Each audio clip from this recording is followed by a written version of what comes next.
Hello, everybody. Welcome to the stream. Good morning to everybody. Like, dang, Kismet, you're early today. Yes, I'm a little early today. Getting my day started up. What it is about my camera? It has a tendency just to slide down, and all every day I gotta always fix something. As a standard Kismet stream. Welcome everybody. Thanks for coming in, hanging out this morning. I started a little bit early today. I don't know. I was sitting here and I was thinking, I'm just gonna start up. Let's just go. Let's get it going. I was Johnny on the spot today. Got up, got ready to rock and roll. Got my Twitch shirt on today. Big love to Twitch. Also, big love to massive raid yesterday. Holy mackerel, that was 600 people got dropped on my channel from the awesome people over there at Coffee Stain, the makers of Satisfactory, the game we're going to play here in just a moment. Appreciate them coming in, supporting the stream, showing so much love. Man, I'm still smiling from it a day later. Man, I don't mind shouting from the rooftops. People who are really good at what they do and who make a great product. I don't mind at all. They're doing a phenomenal job here on Satisfactory. It's really how building should be in every game. A lot of that stuff as well. So ready to get into it, ready to go. Again, we're starting up a bit early, but that's okay. That means we can start our battles a little bit early. I'm going to go ahead and start my timer. Almost forgot to start my timer there. And we're going to start up our battles here in about 30 minutes, and we're going to be going all day long like we did yesterday, unless I lose power. Now, they're going to be working on my power and my thing. Now, they're supposed to tell me before they turn the power off, but they didn't tell me yesterday, did they? No, they didn't. It's like all of a sudden I was sitting here doing my thing, working away, running battles and all of that, and boom, my whole power goes off. So we'll see what happens.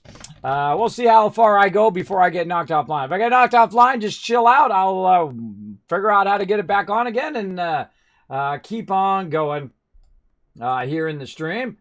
Go ahead and switch back. Flip some switches over here. There we go. So I'm ready to get into it. Hope you guys are too. Let's say hello to everybody in the chat. We got Dragon Overlord coming in saying hi. Hello. Good morning, Dragon Overlord. We got WizKids Shannon coming in saying hey. Hello. Welcome, everybody. I appreciate you guys being here. You're like, oh, Kismet's on. I'm going to go check out what he's up to. Yeah, let's do it. I'm going to dive right in because I really want to get some extra time in Satisfactory here. Get our factory rocking and rolling. Let's go.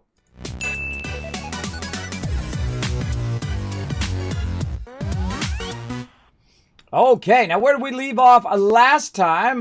We were working on a bit of our management of our storage here. We were kind of running all of our resources up to the upper level, as well as we got to work on our copper over there. But as you can see, we've been kind of revamping a bit on how our conveyors go here and how our conveyors go in the back here. And we're just kind of working all of these in so they'll go into the appropriate spot, into the appropriate box. And so on. So we're going to keep on working on that for a bit. Now I got to get that one to go into this one over here. And I got a couple more that got to be rerouted across here. All my copper got to be redone. So I'm going to go ahead and try to decide where I want to run it. I can run it there or I can run it right here. I'm kind of feeling like right here above this, between here, run all three of those down the line. And then I can put two of those there. Well, actually, I put one there and then two there. And then I got to bring that from this way. And then we got to remake our thing there and run that into there as well. So we got a little bit of conveyor running, but of course, that's part of the fun, right? That's part of the fun of playing the game. So we've got to see what we got over here. So first, at the very end here, we have got our copper sheets, and we need this to go back that other way. Right over here. And we've already got these up along the wall, so that makes that easy. So we can go ahead and take these and just kind of back those up just a little bit. And again, we don't want to bring it across the road. We don't want it to be in the way. So we really want to bring it out the side here and maybe hit this one right there. That would be pretty nice. The problem is that I don't like the conveyors to overlap each other. I don't like anything to clip. That's just not my jam, though you could clip all day long. Spaghetti City, bro. Feel free to go ahead. But I don't like doing it. I like it to be nice and clean. And to make it clean like that, you've got to usually have it at different levels. So I could bring it in let's say this level and that level. That's going to get me 2 and maybe here. Let's put a wall there.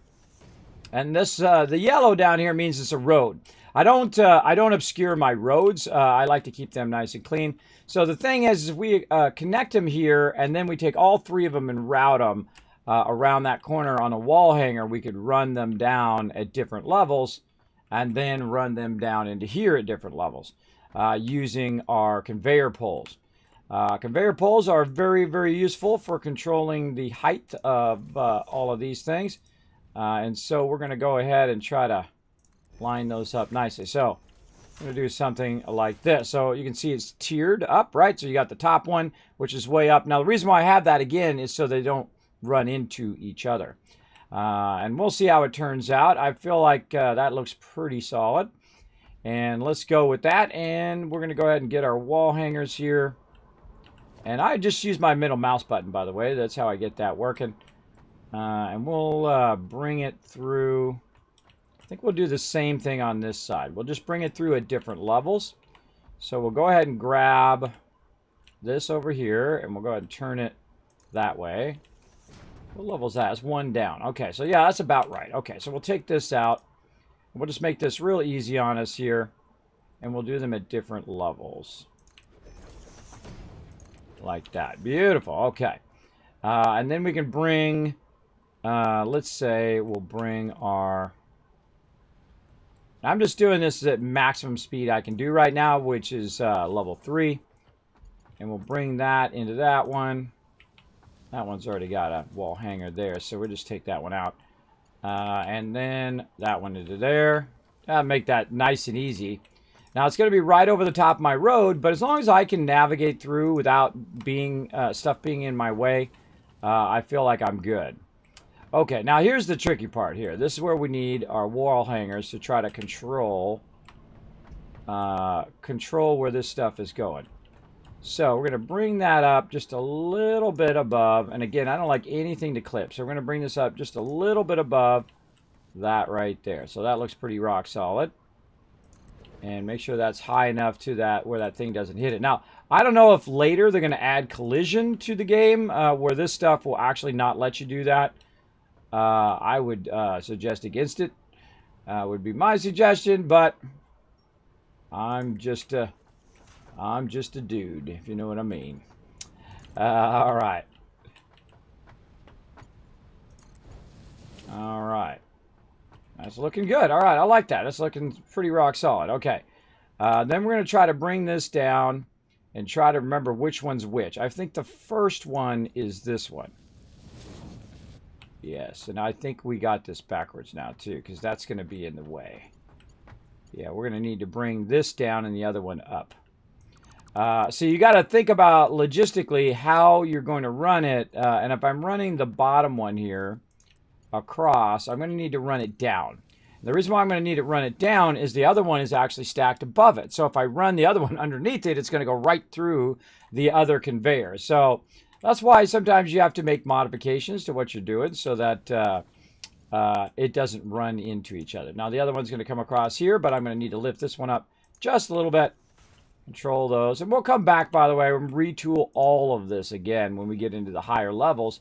Right now, I'm just trying to get it all to be able to run into the box and do its stuff. There we go. All right, we got those.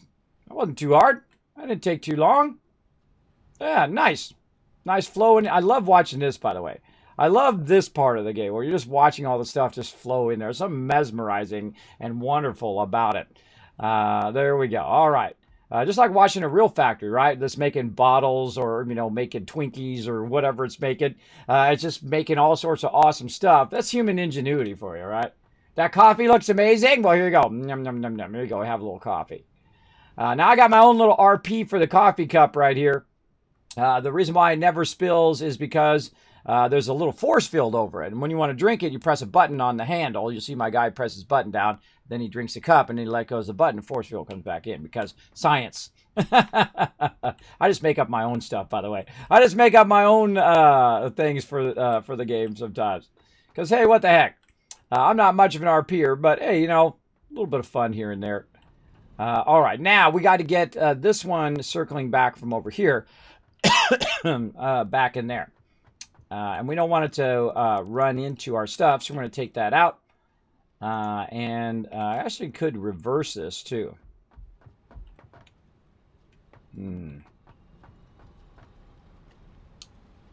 Yeah, I could reverse that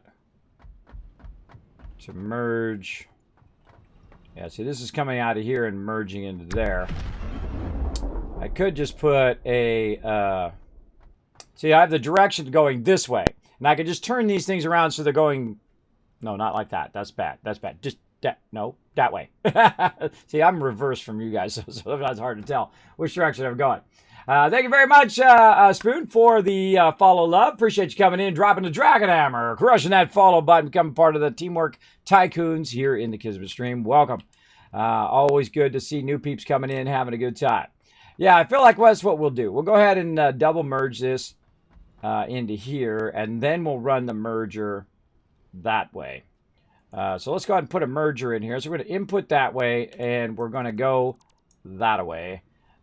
So let's go ahead and just try to sneak our merger in between here. That's going to be a tough one.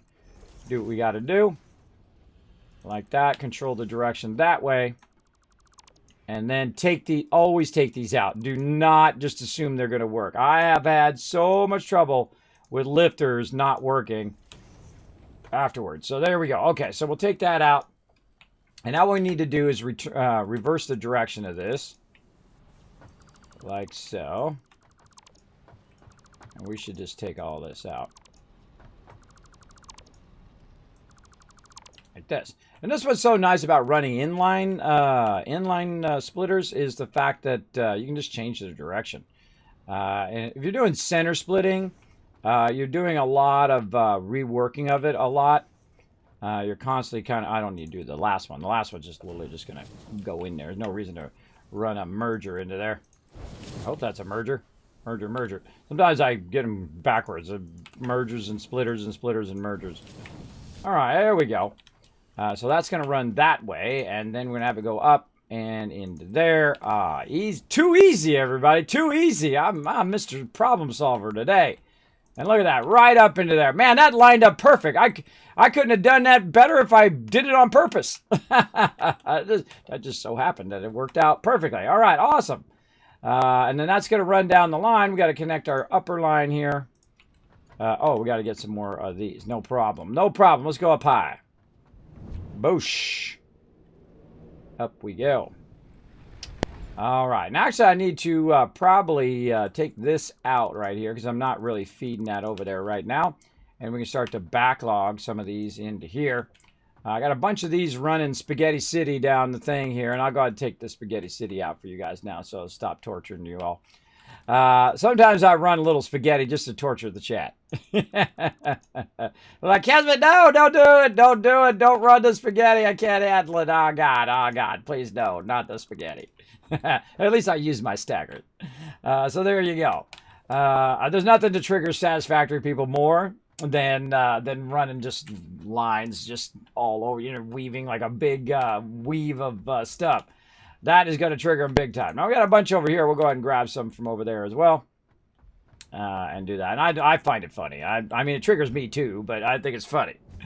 So there you go. All right, we got that running. We got to run our top line across. Now, I just start using level 3 belts about tier 4. Because level 3 belts are actually fairly easy to make, and you can make them faster and better than really all the other stuff that is about the same tier, I find.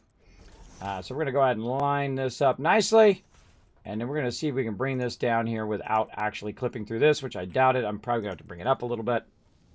Yeah, just a little bit up. All right, no problem. We got a lot of belts running here, a lot of belts. Let's see how we're looking. Ah, perfect. Wow. Okay, that turned out really nice. Okay, boom. Into there. GG.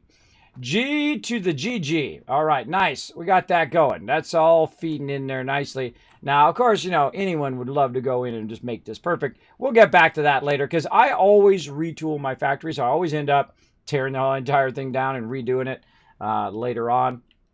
But we'll get into that and have all that fun later on. How do you find the AirPods to be for streaming? How do they connect to the PC, and how long does the battery last you? Battery lasts about 2 to 3 hours on the good ones that my one of my supporters here on the stream sent me. I actually put my name on it too. Inspher, thank you so much for those. These last about 3 hours. These older ones, which totally suck, last about a couple hours, maybe. I'm being generous. My original ones last about a couple hours. But what I do is you can just buy some cheaper. What I would suggest is buy some cheaper ones than these Apple ones. I would buy ones that are like from Walmart that are like $30. And then you can buy multiple sets. And then you could go ahead and rotate those different ones. And I also have a third set too, which I have over here. Hold on, I'll grab it.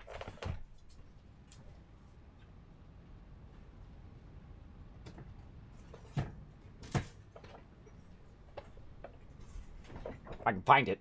Yeah, I have a third one I bought too. This one's about $35. And they're the other ones. They're the ones that go in your ear like that. I'm not a big fan of these ones. They kind of go in my ear, and I have vertigo. So if they go too far in my ear, they trigger my vertigo. So I have to probably use these a bit more sparingly. But if both my sets die, then I go ahead and I use these ones. But I definitely suggest getting some cheaper ones, like 30 ones. But these are perfect for me. These are actually like custom fitted to my ears.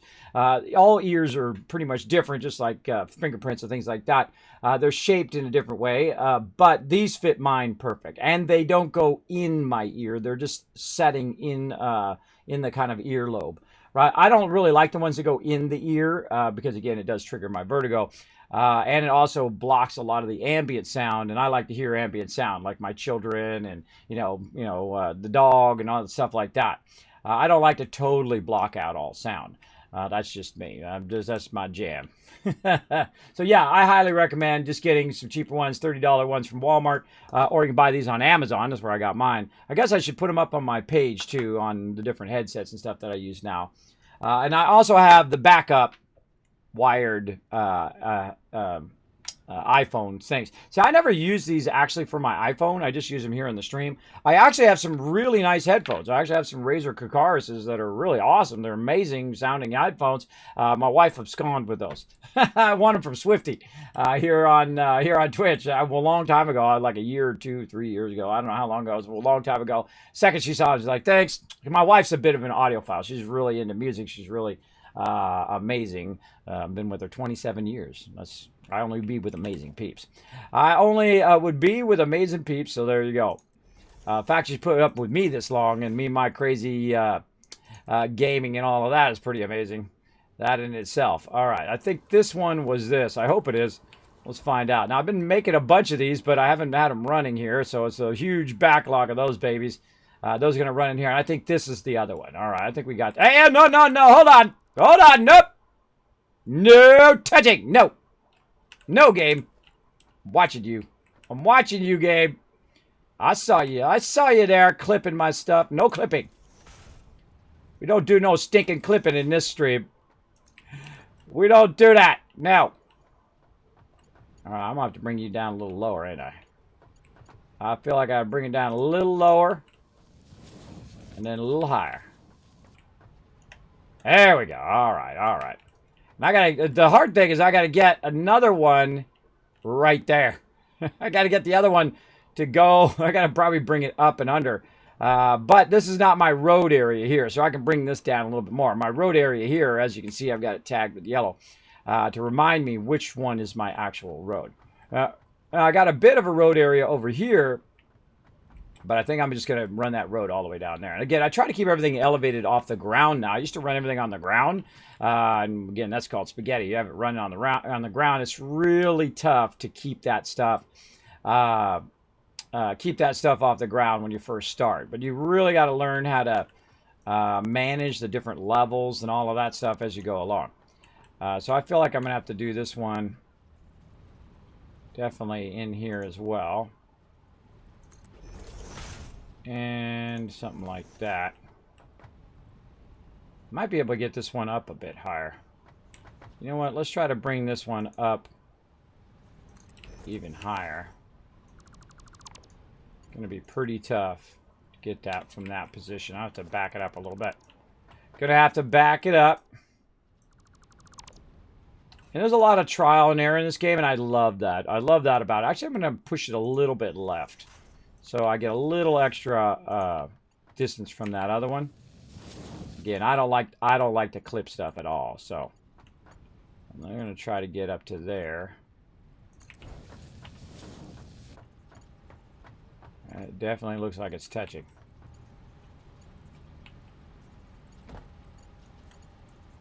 Yeah. Huh. So this needs to go down just a little bit. Again, trial and error is the funnest part of this game. I'm never really in a hurry. That's what I like about this game. There's no rush. You're not in a hurry. This game and Astroneer are both wonderful in that way, where you don't have to just constantly be like, oh God, I gotta hurry, gotta hurry. Now, some games I like that, like 7 Days to Die. I'm digging it. I was like, oh God, I gotta hurry up. I gotta do the base. I gotta get all the stuff going and all of that. Oh yeah, perfect. My plates will slide right under there nicely. All right, plates. Did I run all the plates already? Really? I couldn't have possibly run all of those by now. Let's go back and check our plates. So I like backtrack to wherever my plate should be generating. Oh yeah, they're cranking away here. All right, one's going to come down the line. Let's just watch it come down the line, see how we like it. Oh, there it went. All right, I like it. I like it. All right, that's good. And so we'll take this out. And we'll bring that down into there, which allows us to connect this lower one into here.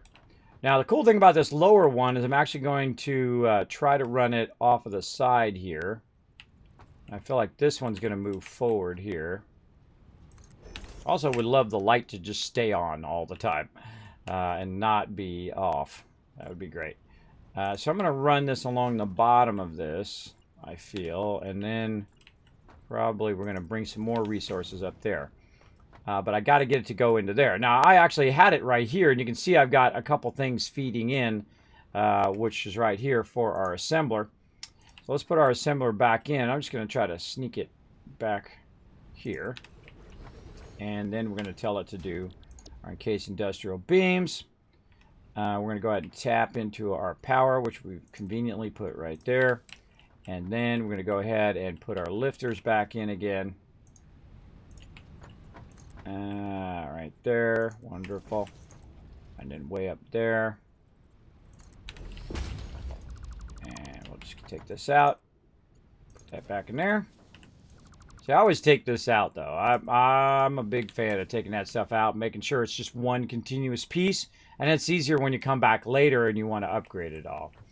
And there we go. All right, off and running. Easy peasy. And then we'll go ahead. Maybe we can just go straight like this. We're trying to hit that right there. So, yeah, a little wall hanger and then a little left turn. Oh, yeah. Oh, yeah. All right, let's go out here and grab the wall hanger. I should really put my wall hanger on my thing down here.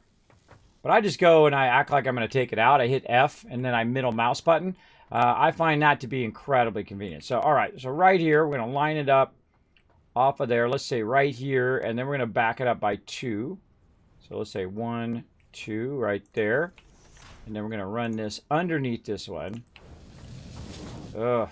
Nope, not underneath enough. All right. We can't go under. We're going to have to go over. Let's try to go over. Yeah, that's better. Okay. And then we should have a nice 90-degree turn into there. Now that is some serious, that's some serious engineering right there, everybody, to get all of those things to line up where they're not clipping. All right, that's nice. All right, I like that. That's pretty sweet. All right, let's wait for our first run to come through. I think one already came down the line. Here comes another one.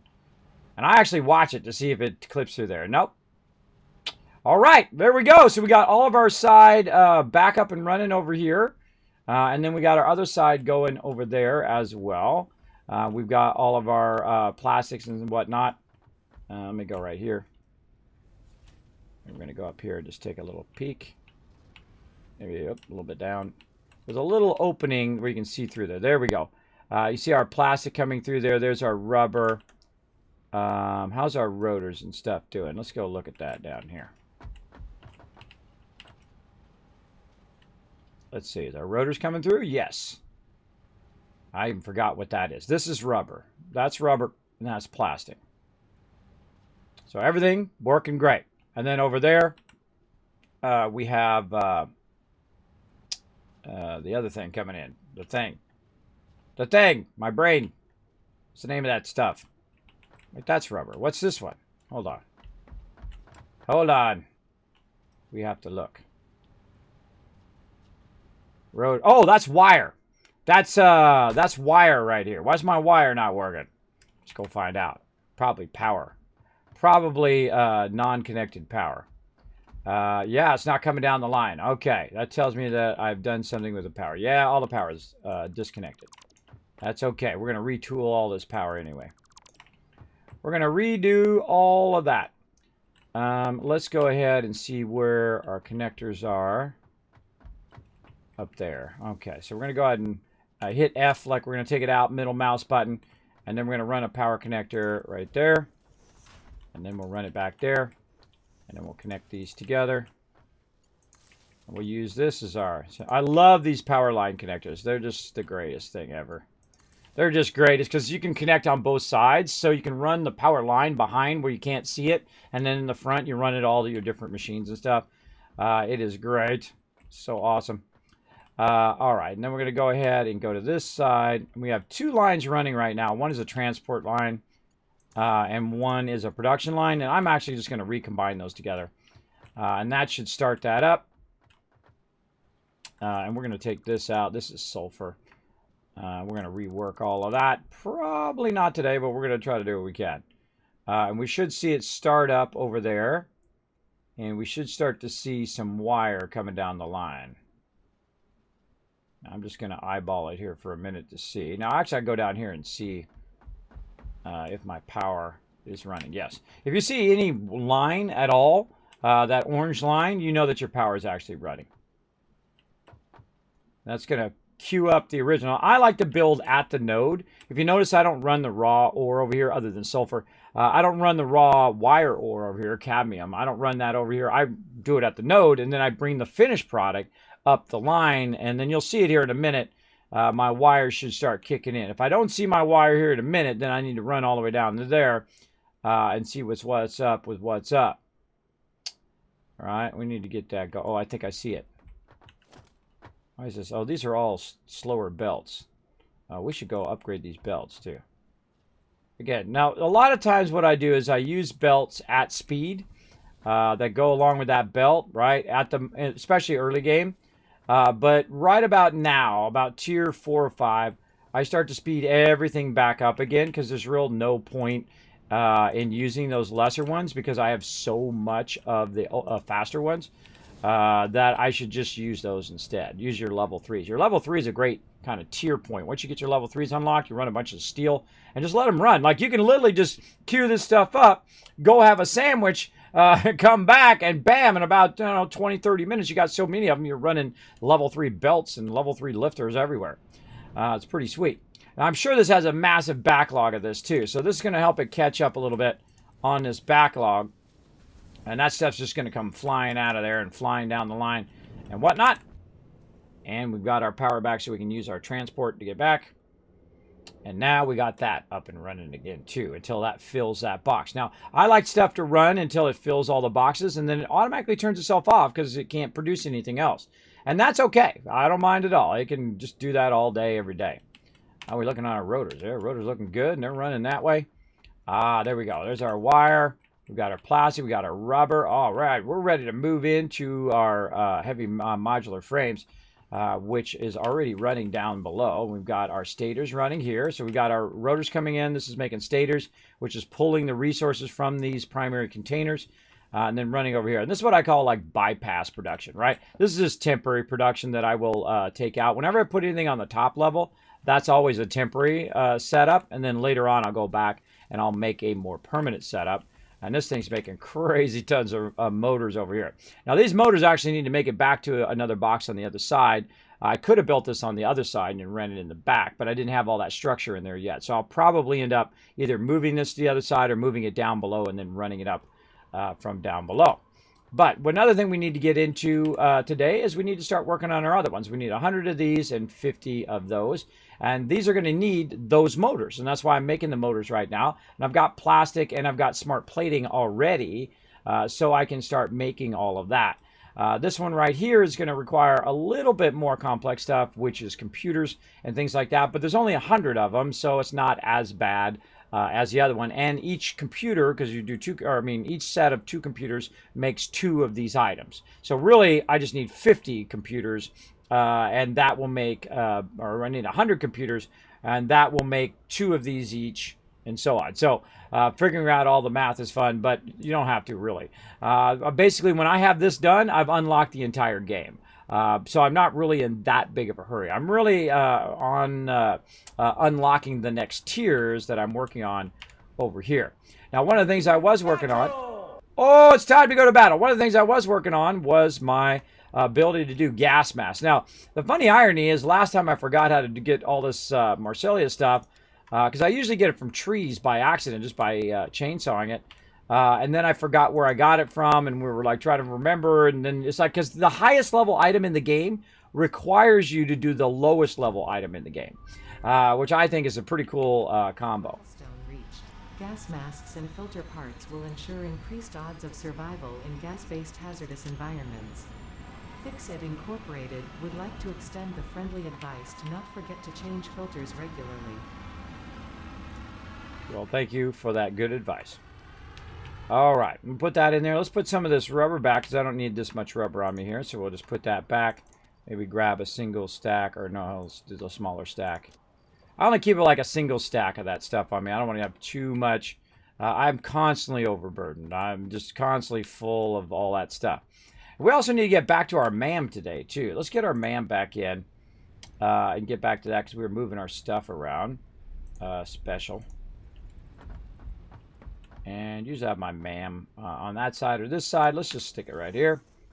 Okay, where do we leave off on our MAM? Let's see. We needed to do something with this. Oh, yeah, we need to make a bunch of those. We need to do our high-speed connectors. We're going to be working on those very soon. Programmable splitters. We got those unlocked. We got... oh, that one I can do right now. Let's just do that one. That's literally going to take 3 seconds. What do I need? A little bit more wire. Surprised I hadn't done that one before. Oh, that's because it takes stators. That's why. All right, and then this one. I know we got a bit of those laying around. Let's go over here. That's why I keep all this stuff laying around, by the way, is for this very moment right there where I'm like, okay, I need such and such thing for the MAM. There we go. Very nice. Power slugs we already have done. Quartz we're still working on. We got to get our heavy modular frames. We got to get our aluminum going. And then radio signal stuff. We could probably do that now, but I'm not going to worry about it. And then here's all of our sulfur stuff that we're going to be using that line of sulfur that we have right over there for that. Deuterium, that we could do right now. We've got plenty of plastic now. Because what we were working on was our plastic. And so we got crazy tons of this. Believe me, this stuff, you get so much of this stuff that I usually, that's like the #1 thing I run into the Awesome Sink. It's because it's just going to make so much wire. It's going to be pretty crazy. All right, where's our, not quartz, deuterium. There we go. We'll go ahead and unlock our high-speed connector, which we're going to need soon. There we go. Nice, nice. And then we need computers for that. High-speed connectors, more high-speed connectors, or is those AI limiters? Those are high-speed connectors. Okay. Looking good. Everything's right about the level we want it to be because we're still working on those levels. And this is quartz. And we got tons of quartz going. So we get those quartz things going as well. And then we got to get all of our sulfur going. Okay. Yeah, we got to do all of our black powdered stuff. Okay, lots of stuff to do, but we got some of them unlocked, so we're looking good there. Let's go ahead and put this back in here. Like so, and there we go. And that's why I keep a little bit of everything because I'm doing the MAM or doing whatever. I'm a bit notorious on not doing the MAM until I'm like the highest level. That's pretty crazy. Let's see. Catch up on chat here. Great to see the Master Builder back at it. Oh, thank you, Driver Overlord. I appreciate it. I sent my wife to get me a cup of coffee in the morning. Hopefully she gets back in a minute because I need that coffee. I don't drink coffee at all in real life. I love the smell of coffee, but I'm not into drinking coffee. I don't drink coffee. I try to ease up on soda sometimes because I gain like extra 10 pounds when I drink a lot of soda. Right now I'm drinking this. I'm drinking that. So you have two and rotate them. Yes, I do. I really like them to fit me, but the wife can't use them. I like them too, but yeah. Some people, they have different shaped ears, so it's not perfect for them. And that's why I would try different ones out, especially the cheap ones. I would try the cheap ones out and see which ones best fit your ear. The ones that go in your ear, or the ones that just hang on the side. They also have ones that go around the back of your ear and just hang off to the side. I like anything that's not actually in my earlobe itself. I like it just to sit there. Just like I would if I had headphones on, it would be on the outside of my ear. The thing about headphones, though, is the bar that goes in the headphones is always pushing down on your head up here, and then also they're smashing your ears if you have what I call the ear smasher headphones. Of course, you can have the real nice ones that go around there. I had some ice mat headphones that cost me like $300, and they were awesome. I used them for, 10 years, and then eventually they're just so old that I just broke one day. But yeah, they're really awesome. They go around the outside and they press on the side of your head instead of pressing on your ear, which, after you're done for a big gaming session, your ears are just smashed to smithereens. So that's why I got those. And I always find that if you go, a little bit better on whatever it is that you're trying to get, that you have a better satisfaction, overall satisfaction of that item. And then also it usually lasts longer. As well. Same thing with like vacuums or buying a microwave or whatever it is. I see where the price kind of drop is. So say this one's $30, this one's $75, and this one's $250. Well, obviously the $75, and you look at the wattage of your microwave, say, I would go with the $75 one. And the reason why is because it's going to give me the most value for that $75 and last a long time. Now, if I had lots of money, which I did when I was young, I could have bought the $225 one, but even then I wouldn't do it. Even if I had the excess cash to buy it, I don't think it's valuable, that valuable to have a shiny $225 little microwave that's really going to be for popcorn. You know what I mean? Now, if I'm going to be cooking stuff in it all day, every day, then maybe. You're like, well, man, my microwave was $200. Well, hey, congrats to you, $200 microwave. I don't use the microwave enough. I have actually a really nice microwave downstairs, but that's my wife uses that for actual like making food for the kids and stuff. But me, I buy, my days, I would never buy really expensive stuff because I just don't think it's valuable enough. That's just my take on it. Rotisserie G coming in, letting us know what day it is today. We got guacamole and Play-Doh day. Oh, I love Play-Doh. Play-Doh's fun. Me and the kids used to play those when they're little. They probably are interchangeable. Probably taste the same to a 4-year-old. True. That is very true. I like the ear salad, so I have a pair of Shure with foam tips to block everything. Friend plays in a band. Suggested them. Oh, well, there you go. Yeah, if you like to block out the sound. There's a lot of good ones out there. And see, that's the great thing about Apple coming out with these headsets. Now, this is like $300, bro, or like $200 with tax, so it's like $300, my original ones.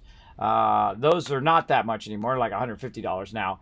But I would highly recommend just getting $30 ones, because then you could get 3 sets of $30 ones. I mean, if you're not an audiophile, I'm not an audiophile. I'm not going to be like, well, the bass treble is off by 0.3 decibels, and that's not me. I just want to hear the sound, and I'm partially deaf in this ear anyway, so I have to crank up the sound a little bit to hear what's going on.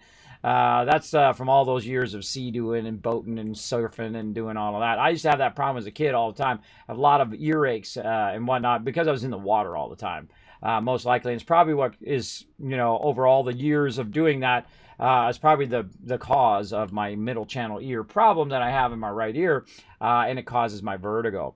And it didn't start till I was like 45 years old, so at least I got 45 years before the tragedy began. The tragedy that is my life at this point. But, I make the most of it. That's what you can do, right? I mean, even when you get knocked down, you got to get back up and do your thing because there's the other option sucks. Laying down and dying, no, that's not for me, bro. I'm up and about, and let's do what we got to do. All right, let's see. This feeding in there? Yes. Okay, that's going up. These definitely going to be full. Wow, that's going to be full of those. This is starting to backfill this. Let's see it come through. Come on, number 59. There we go. And that going up or down? I think that went down. Oh, I stopped that from running. So that's going to do that. Oh, there we go. We've got our things going. Let's see. Number 43. Come on, you. I'm watching you. No modular frames. So these modular frames take a little bit. We want to make sure that it's actually filling into the box. Am I running these out? No. All right, modular frames. I'm watching you, bro. Where's my modular frames? I think they're literally right below me there. Nope, over here. I like to look down from up above on my production. It's always fun. Oh, a little too far there. Hold on, let's take out some of this. We just kind of peeked down on our production. Oh, almost fell off into my production.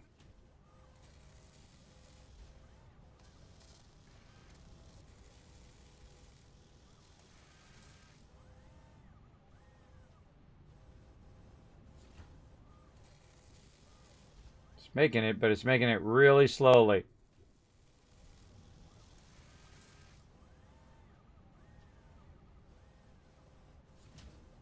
God, why is that so slow? Those modular frames, it just makes me want to boost the heck out of them. There they go. There they go. All right. So they take a while. But we'll get around to that later on. We'll have this keep going. That's feeding in there. That's still making these motors, which we're going to need later on. All right. All that's looking sexy. Let's go down here and work on our heavy modular frames. See how they're doing. Now what I did is I took a whole bunch of resources and I just put them in these boxes. I call it offline production.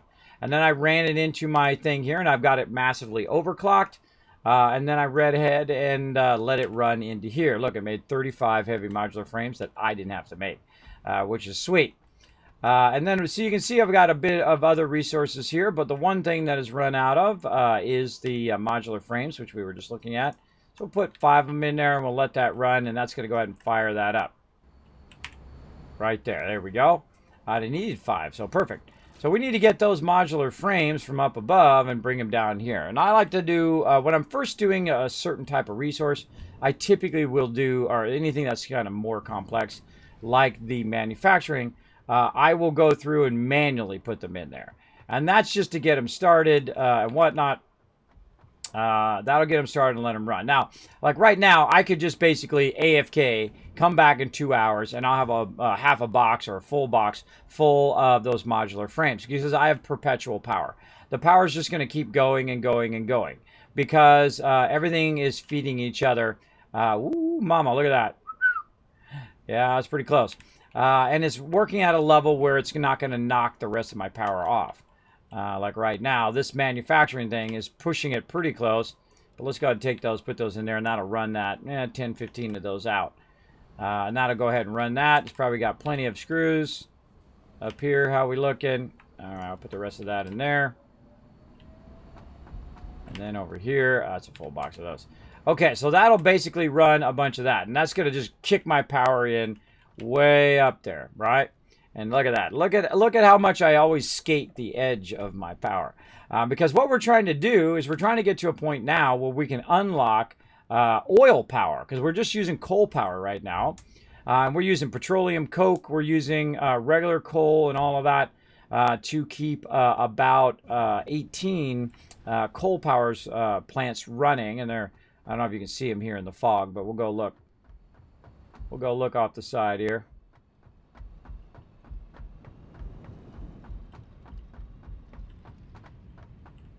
Can't see them. You just barely see it. It's way down here. There's about, you can see the petroleum coke going down the line there, and then the coal coming back the other way to go to my steel.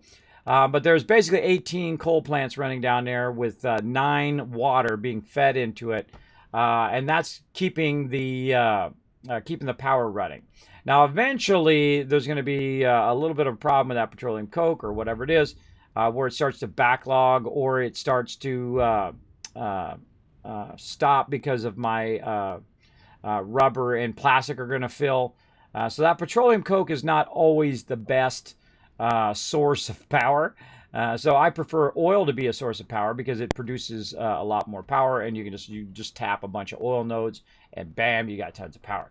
So that's what we're working toward right now. And so we've got a little bit of manufacturing going up here. We got a bunch of manufacturing going down below. So we need to go over here and say, okay, what do we need to do next to get into our next tier? Now we finished tier 5, so GG, looking good. So now we're on to tier 6, and we want to expand our stuff here. Now, we've got about 50 heavy modular frames, and we need 100 computers. Now, this is where the game really tears up. This is where it really makes it a lot tougher to do whatever you need to do, right? But we're going to get some sweet stuff from that, including our conveyor lift level 4 and our belts level 4, and we already got that Caterium. We already got that styling. But we're also going to get our fuel generator. So we need a bunch of all of this stuff. So let's go ahead and select that as our milestone, and let's go ahead and put in what we've got so far. And that's why I'm generating all this stuff over here. We got 83 over there now. Let's go ahead and put that in. Over here, we need a bunch of computers, which we'll get to, and a bunch more plastics. We need about 300 plastic. And that's not going to be an issue because I'm going to have crazy tons of plastic over here. I'm actually going to grab all the plastic out just so I don't have to count it. And then control click, boom, puts it all in there. And then I immediately run back and put it back in because I don't want to have to run in the awesome sink. So there we go. And that's being fed from underneath. All this stuff is being fed from underneath up to this upper level where I can just go and grab those individual items as I need them. All right, now another way to kind of speed this along is I can actually go in and make my own heavy modular frames if I want to. Now, the interesting thing is that I need encased industrial beams both for putting it into the milestone as well as for making the heavy modular frames. So this just needs to run for a while. That's its best choice, is just to kind of let it run. Now, I can add more infrastructure. I can make it do more industrial beams and do all of that. I feel like that really is not your best option. To make more machines is actually to better utilize the machines that you have. Right now, it's actually running out a bunch of stuff that I know is going to backfill. It's going to stop. And one of those things is going to be my wire over here. So all this wire that's running through there, I know that is eventually going to backfill all of these boxes, and then that wire is going to fill all the way back and then stop. And so I'm going to get the power back from that as well. But while we're waiting, I do want to go ahead and definitely work on this right here, because we're going to need a lot of these. And so we're going to backtrack where that is, and I actually know where it is, but I'm going to just take you with me on this backtrack. And we're going to try to really gear that one up to a faster level. So let's go take a look. Oh, how convenient. It's right here. And there we go. So we're going to need more steel beams. We need to get a lot of steel beams in there. And then also we need to get more concrete. Now, concrete's already maxed out, so it's fine. Steel beams, though, I can just hit Control, put that in there, and that's going to keep it going a bit faster. But what I really want to do is I want to boost it. I want to make it go a bit faster, and then I want to put a bunch of steel beams where it can just drain those steel beams and use a lot of those. And the cool thing about this is we have a lot of that kind of stuff going up here at the top. So let's go up here to the top. And we're going to go over here. And we're going to see, oh, there we go. There's all those steel beams that we used earlier. And then over here, you can see it's feeding in here. And also in here is my boost area, right? My boost items. So we're going to go ahead and put back in this, just one of those. And then we'll take our boost back out again, because those stack on top of each other. So you don't need multiple stacks of those. They'll put on top of each other. Then we'll come back to this. Now, eventually want this to make other stuff, especially automated wiring eventually. So we'll just go ahead and turn that on automated wiring for now. But if you notice, I can't make the other stuff. I can't make heavy modular frames or computers because those are in the giant manufacturer. So we'll come back to automated wiring on that later on. Right now, we need to do a whole lot of these encased industrial beams. Encased industrial beams are your level 4 level conveyors as well. So I typically will overclock instead of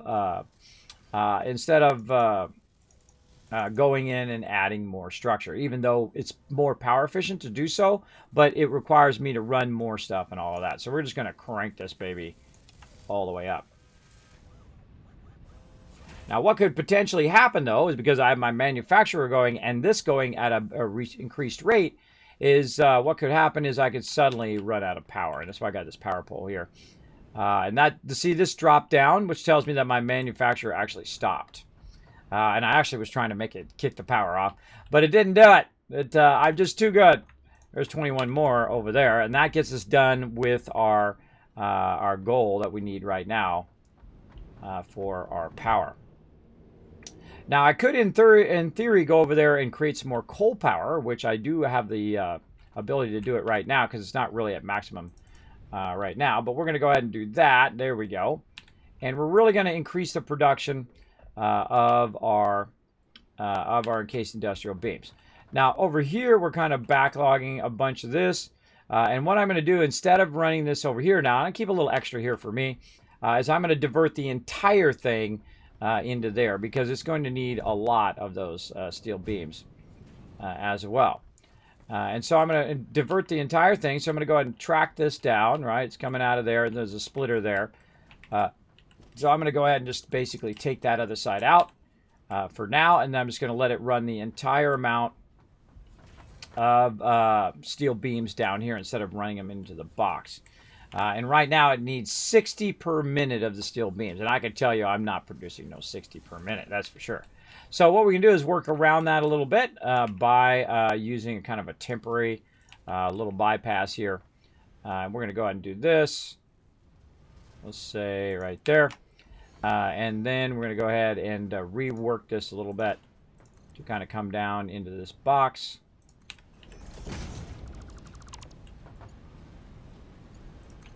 That's level 3. Are we too close? A little too close.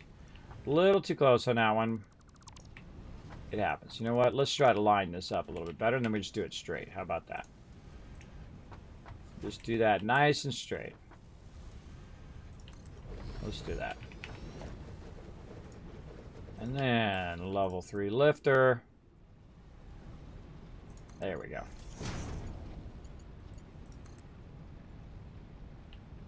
Oh, it's going in the opposite direction. I've got to go in. I had it in the right spot, just going the wrong direction.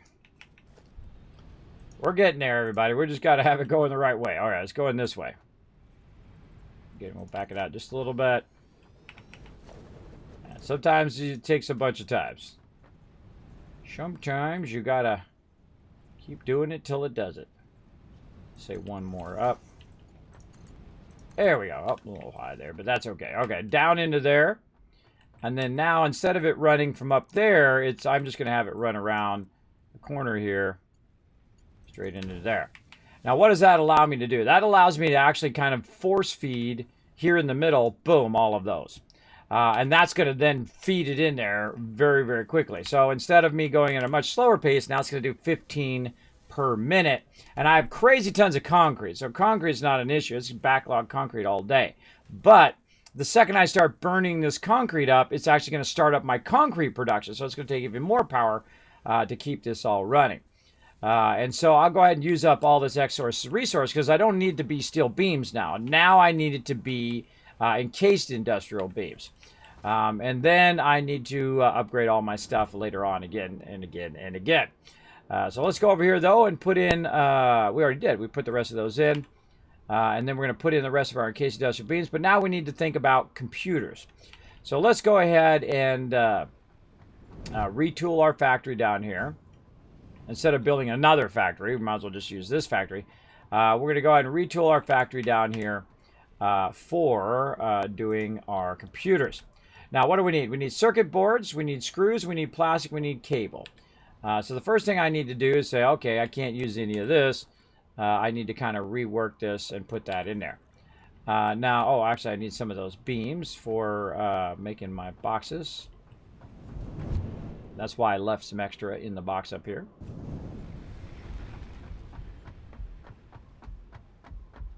I have a tendency to do that. Get to a point where I'm like, oh, I need that thing that I put over in the thing. There we go.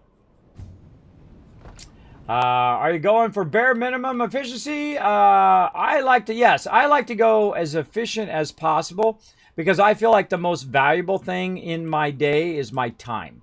And I'm not really that many hours into this one. Let's see, how many hours am I into this one? Actually, let's go to save game. I'm about 75 hours in this playthrough, and I'm pretty much almost to the max tier right now. And I know all the steps that'll get me there. I've played through the game multiple times.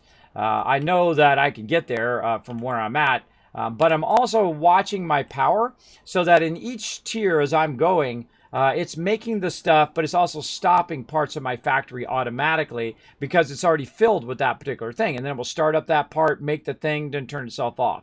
And doing that, instead of going and adding massive amount of power, taking all that time to add that power, when I know eventually I'm going to be taking that coal power out, I know I'm going to be taking all that stuff out down the road, though I could spend all my time just making power. And then I could just make a factory for days. But I feel like being more efficient is a lot more fun because you're making less things that have the same value as if you made more things, right? If you took 10 hours to do it, it would be just as good as if you took 1 hour to do it. And that's how I like my return to be, right, on my time. I like it to have a really good return on my time, for sure. Okay, so what we're going to do is we're going to do basically the same thing we did here.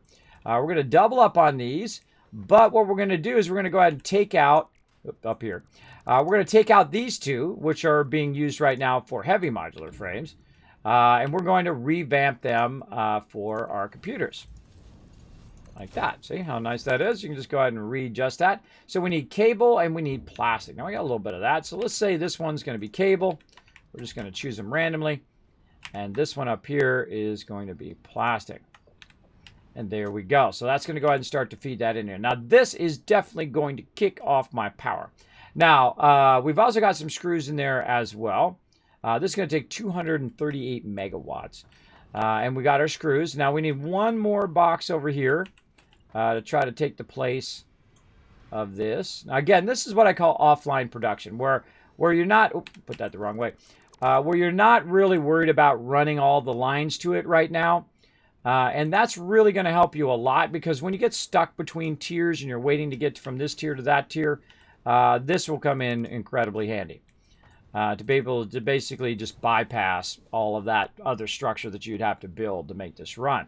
Because all I really need right now is 100 computers. All I really need right now is my encased industrial beams. And once I have that, forget about it. Now I've got massive oil power that I can generate, and then I can really tier it up where I can then start using multiple manufacturers, one doing heavy modular frames, the other one doing computers and circuit boards and all of that. But I'm right at that level right now. Now I could go build a bunch more coal power. I could go and tap some new coal nodes and more water and all of that and have 2 times, 5 times, 10 times the power if I want. But that's going to take time. And instead of doing that, I could be doing this instead. We got to make some circuit boards too. So we need to go ahead and do some circuit board manufacturing. So to do circuit boards, you need to kind of do the same thing over here. How are we looking here? We got a bunch of extra resources there. Actually, we could take this out of here and put that in with that. There we go. Nice. And then we're going to go ahead and, again, do some manufacturing here. There's more there. All right, let's take all this out and do that. Now, what we're going to do is we're going to run the manufacturing this way. We're going to do some more offline manufacturing because we're trying to keep it at a bare minimum power usage just to make it a little bit easier for us to just run this stuff. So we're going to go ahead and do the assembler. And what we're trying to make, circuit boards right now. Circuit boards take copper sheet and plastic. And I got a ton of that. That's easy. And then, of course, you can probably guess what I'm about to do. That's right, offline production, where we're not running the individual item to there. And I'm just going to go ahead and back it up just a little bit, try to center it a little bit, and run it like that. So, and then use the belt that I can run the fastest, which in this case is a Mark III. And it's kind of straight. Now, because one of them can be straight, but the other one cannot because the boxes don't match up perfectly to the inputs, and that's okay.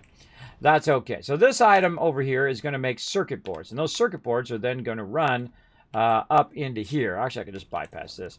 And just going to go ahead and run that into there, and then once those circuit boards go in there, then this thing's going to fire up. I need 10 circuit boards, or actually 62 circuit boards per minute. Now, that ain't going to happen. That ain't going to happen because this does 7.5. And I could go through and boost this and do all of that, but I'm not going to do it too much. I'm going to go ahead and take one of these out of here and look at it now. It's going to be 62. I would say that would probably go down to about 50.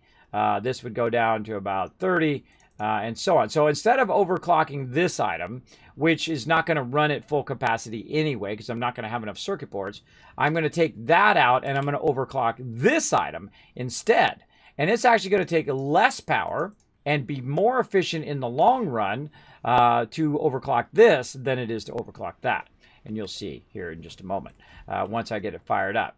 And it's going to cost us a lot less power and hopefully does not trip our power. But we'll see. It's going to be pretty close. Pretty close to that. So again, what do we need over here? We need copper sheets and plastic. So let's go ahead and put any copper sheets that we have in there. There we go. That'll run that over to there. And then we need our box here. We actually should move our box. It's kind of in our way here. Let's put it up against the wall over here. And we'll do this. Take all of that. Take this out. And just kind of combine all that stuff together. Sort it. Sort this. Take out what we need. All of this stuff. Put all of that back in. Holding down Control and left clicking, which is like the greatest thing ever.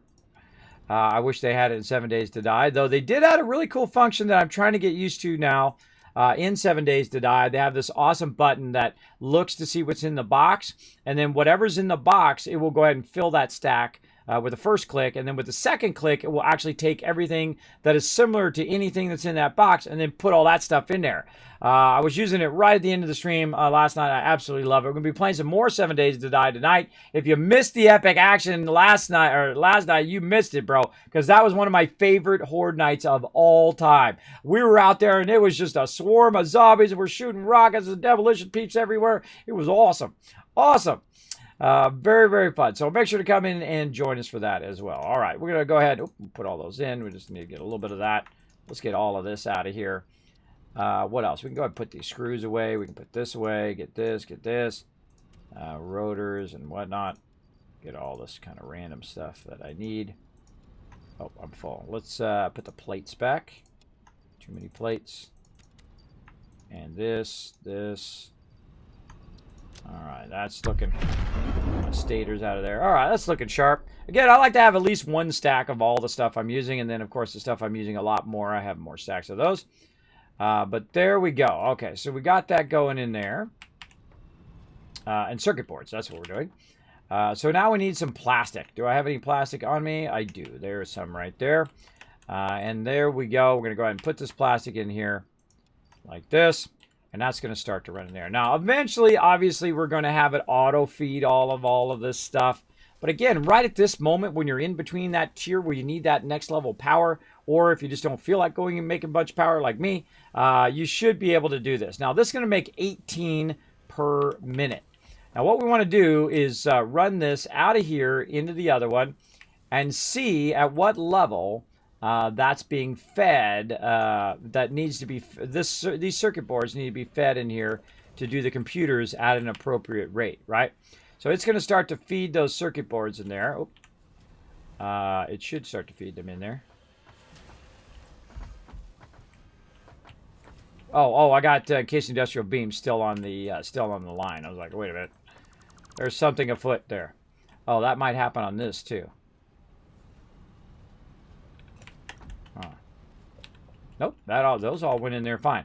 Apparently no extra encased industrial beams or items on that. Okay, we'll just go ahead and put our lifter back in. Gotta watch out, you don't have anything in that line that's blocking it from going in. There we go. Okay, now they're going in. Let's see. Hopefully we get 10 of them in there. I've got some on me too. Let's put those in. Okay, now it's going to say 25 per minute. So that's more reasonable. This is only going to use 55 megawatts now. It's only going to do 2.5 per minute.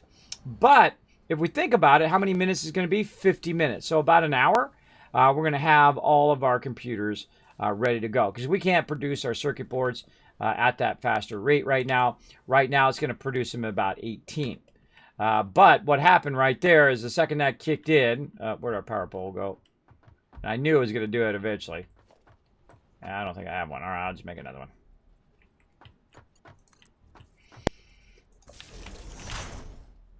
Yeah, I knew the second it kicked in, boom, that was it. Game over, bro.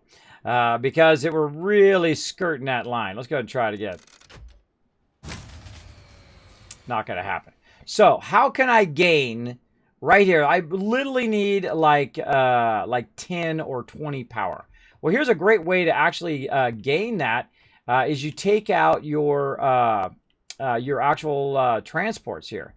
So if I go over and say, you know what, I'm just going to cut this part of the factory off like that, then it should be fine. But the problem is also I'm actually using that line to run the rest of this. But I can bypass that by just saying, you know what, I changed my mind. I don't want to run it there. I want to have my own separate bypass line that just goes to this manufacturing. And I can do that from this side because this side's still working, right? So I can then run it from this side instead. So let's run it from this side. We're going to turn off our other manufacturing. And then we go check that pole. That's like my center pole. That's where all my power is diverted one way or another. Right there. See, look how much low power we're using now. And that is because we turned off all of our plate production and our rod production and screw production, though we need the screws for what we're doing. But the great thing about screws is I'm making 900 screws per minute because I know I'm going to need lots of screws later on. We also have 4 boxes full of screws, so it can burn up those screws all day long, and I'll be just fine because I'll just turn it back on again at some point and then be good. Right now, I need computers. So let's get it going. All right, there we go. Now it's got a little bit of backlog because I made some circuit boards earlier, but it does need a ton of plastic. So let's just go ahead and put this. Oh, actually, I should have put that in my other thing. Let's go ahead and make another one, and another one, and another one over here. I do this a lot where I'm just taking my stuff and throwing it into a box to get it out of my face. Oh, speaking of ones that are disconnected, I need my wire for that one. So basically some of these are disconnected, and because I've turned off the power of a lot of my transport systems, it basically gave me enough power to run all the rest of that stuff. And I'm coming up here for what? What am I coming up here for? I forgot. I've already forgot. Oh, look at that. We already got that done. Nice. That is done, and boom, nice. Now all we need is our computers, and then we're good. And I was running up here for a reason. Plastic. That's why I came up here. Plastic. Let's get our plastic. Grab it all.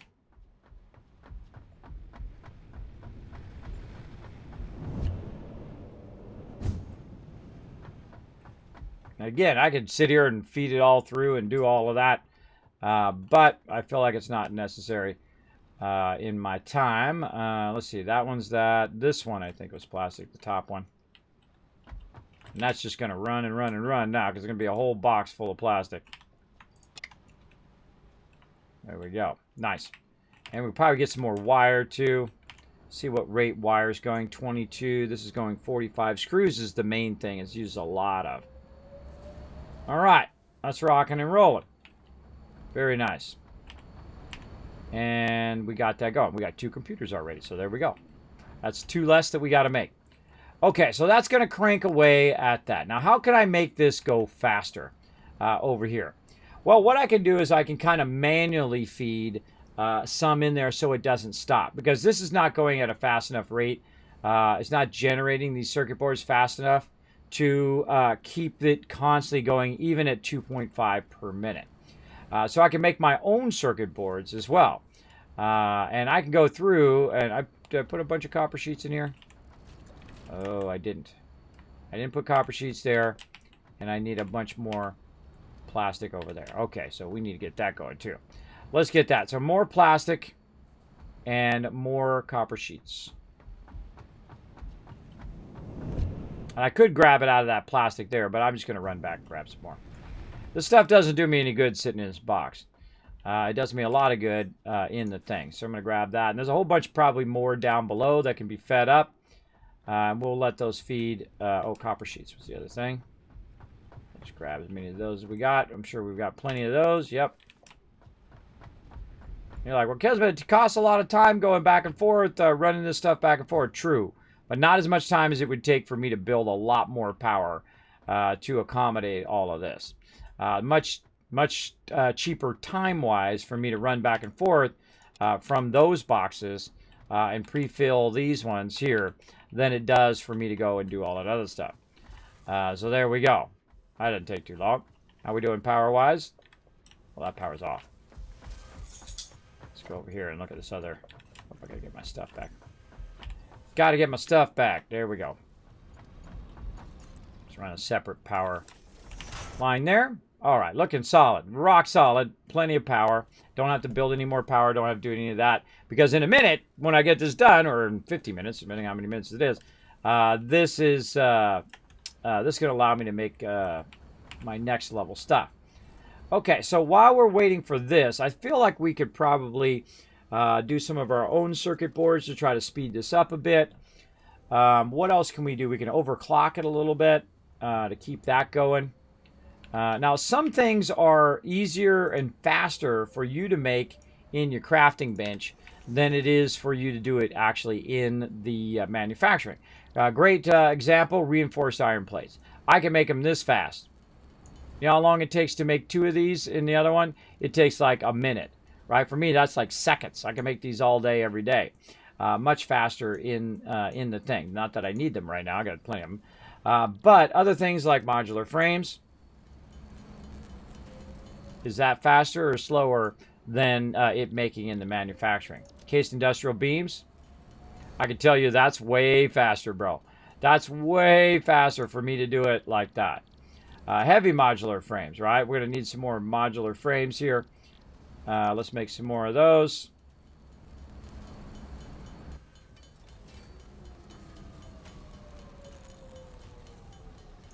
All right, right there.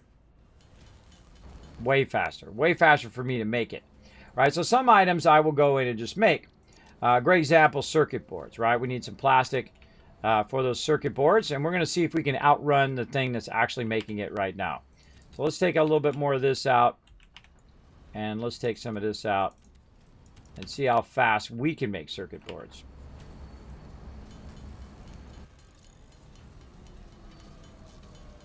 We're going to make 10 of them.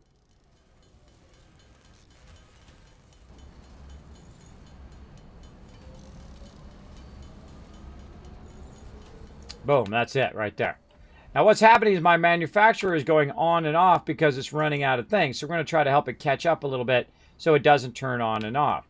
And then we can just take a little bit of time because there's nothing else is higher priority right now than making these computers. That's what I need to make, and I need to make them as fast as possible. And I can make them within an hour and do that. Now you're like, hey, Kevin, why don't you just make the computers? Well, do you see any computers here? Right there. I can just make those. But I still have to, no matter what, still have to end up making our circuit boards here. Right? And I can go ahead and make all of these. Now, you know what else is even better? If you want to go even faster, and now that I've lowered the power and all of that, I can just create another assembler. I create a second assembler of doing the same thing that I'm doing there. But I wouldn't put it there. I'd put it off to the side over this way. Over this way for sure. And then I'll just kind of reroute it back. And then what we'll do is we'll go ahead and do a splitter over here.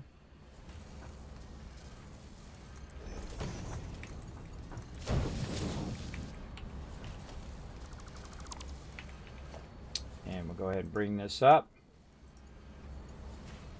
Actually, we just use the top part like this. Splitter along the edge here. Nope, not quite.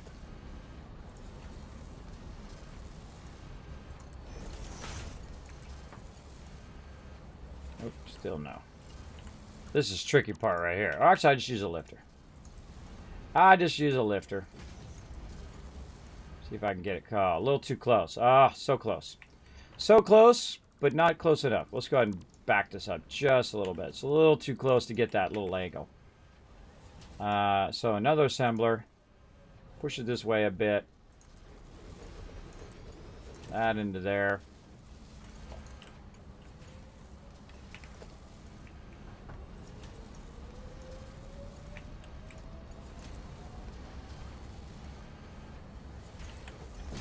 Okay, we're just trying to do bare minimum. Yeah, I don't think that's going to work either because that's... Oh, yeah, it does.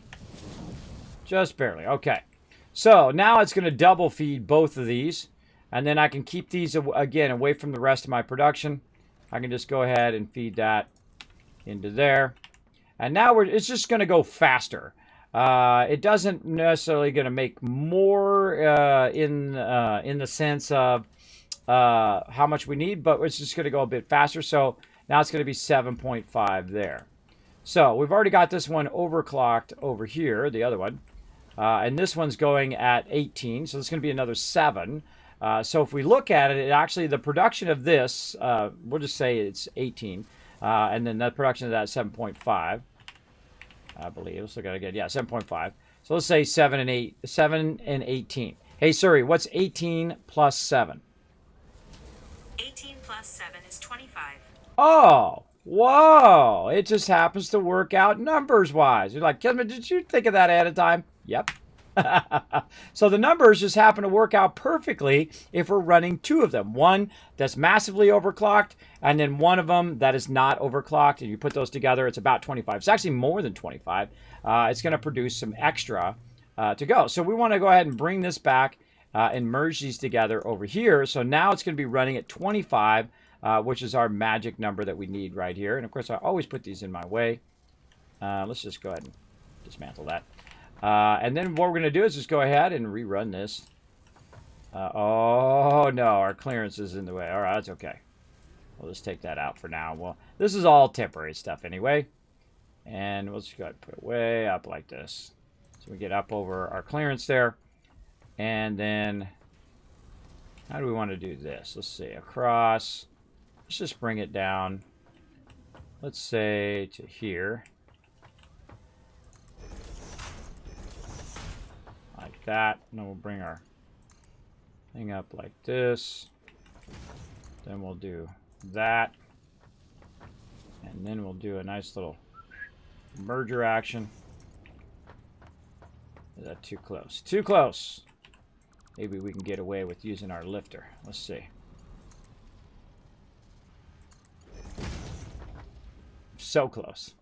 So close, but no cigar. But it does tell us that we could stack an item there. So what we're going to do instead, do a merger out from here. So the first thing is you don't count that first move there. See how I'm a little bit away with the white lines match up? You don't count those. What you do is you don't count the first one, and then you go 1 and then 2 forward when it snaps, right? And then you go up and then up again and rotate it the other way. Oh, hold on. We got to take this one out. Take that out right now. And then take this and rotate it so that the input or the output is going that way. As a plates. Need your plates. Rotate it so the output is going that way. There we go. Now I really don't need the bottom two. Now I can go ahead. Now I can go ahead and use my lifter to go ahead and put it into there very nicely. Then we've got this right here, and I'm just using this to kind of control the angle at which this one comes down, and then nicely goes right into there. Those merge together, and then up into there they go. We'll watch that happen here. Watch this. It's going to be beautiful. It's going to be beautiful. It's going to make a grown man cry. Look at that production. Boom, gone. Bye-bye. And there we go. So now it is off and running. Now, big problem, keeping this sucker fed, right?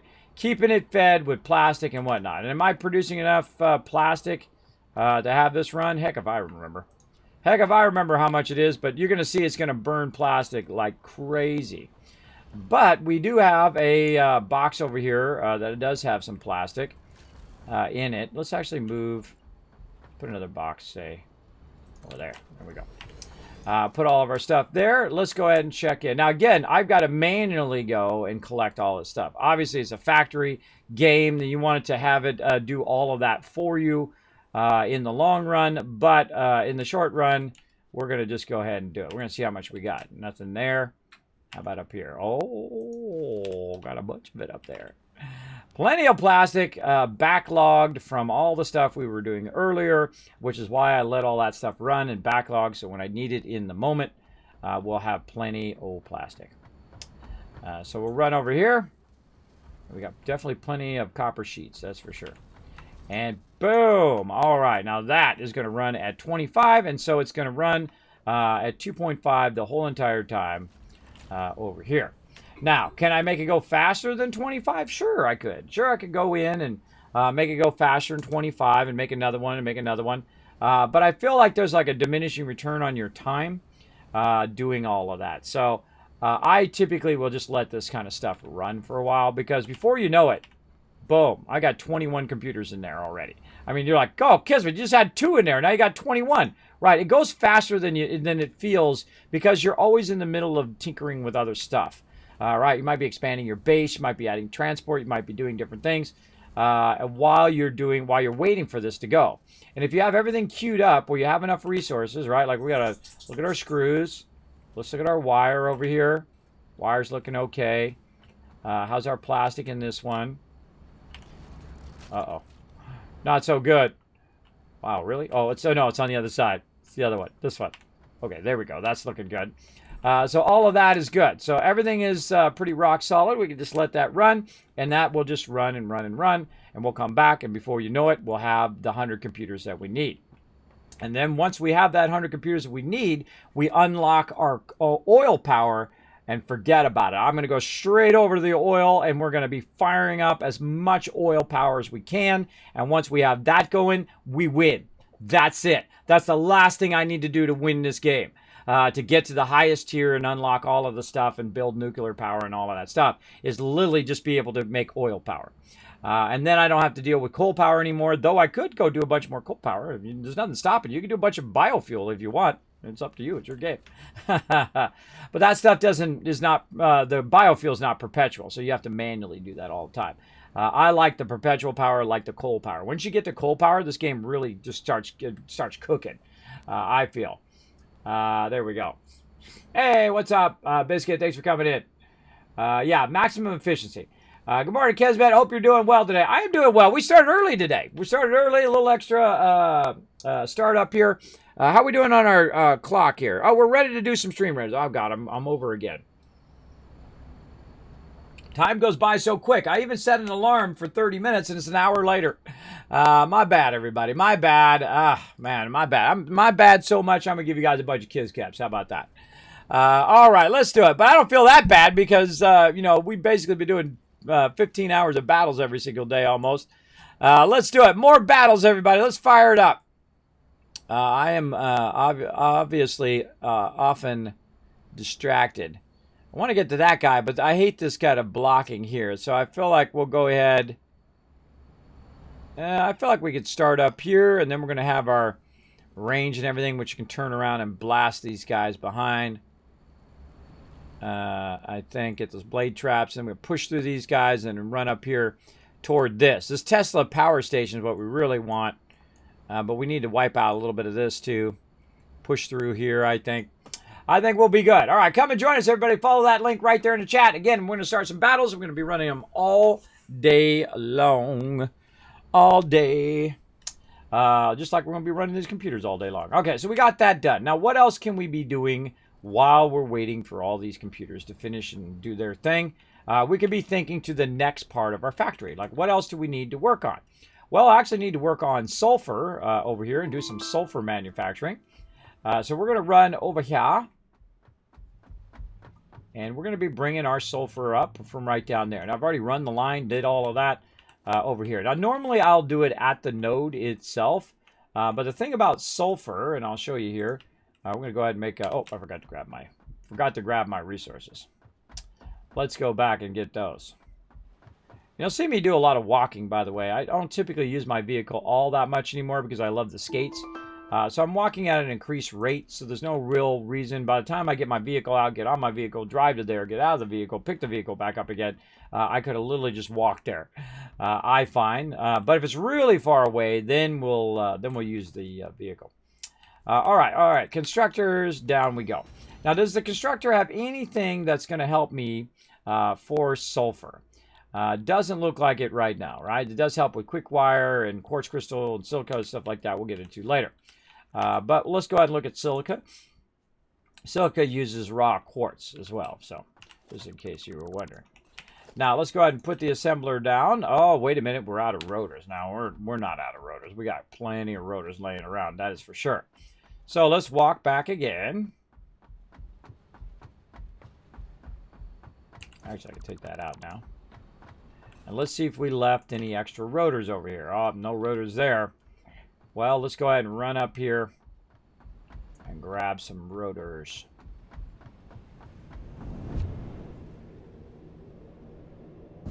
And you're always running low on something, which is why I like to have it all lined up nicely like that. So when I need that particular thing, I can just run there and pick it up and GG. Grab a couple stacks of that. Oh, actually, I had a bunch of them on me. Get that 2 back. Sort that. All right. Do a couple stacks of that. And then I just need to go right down here. So I'm just going to run down here like that. And because I have my skates on, it doesn't mess me up there.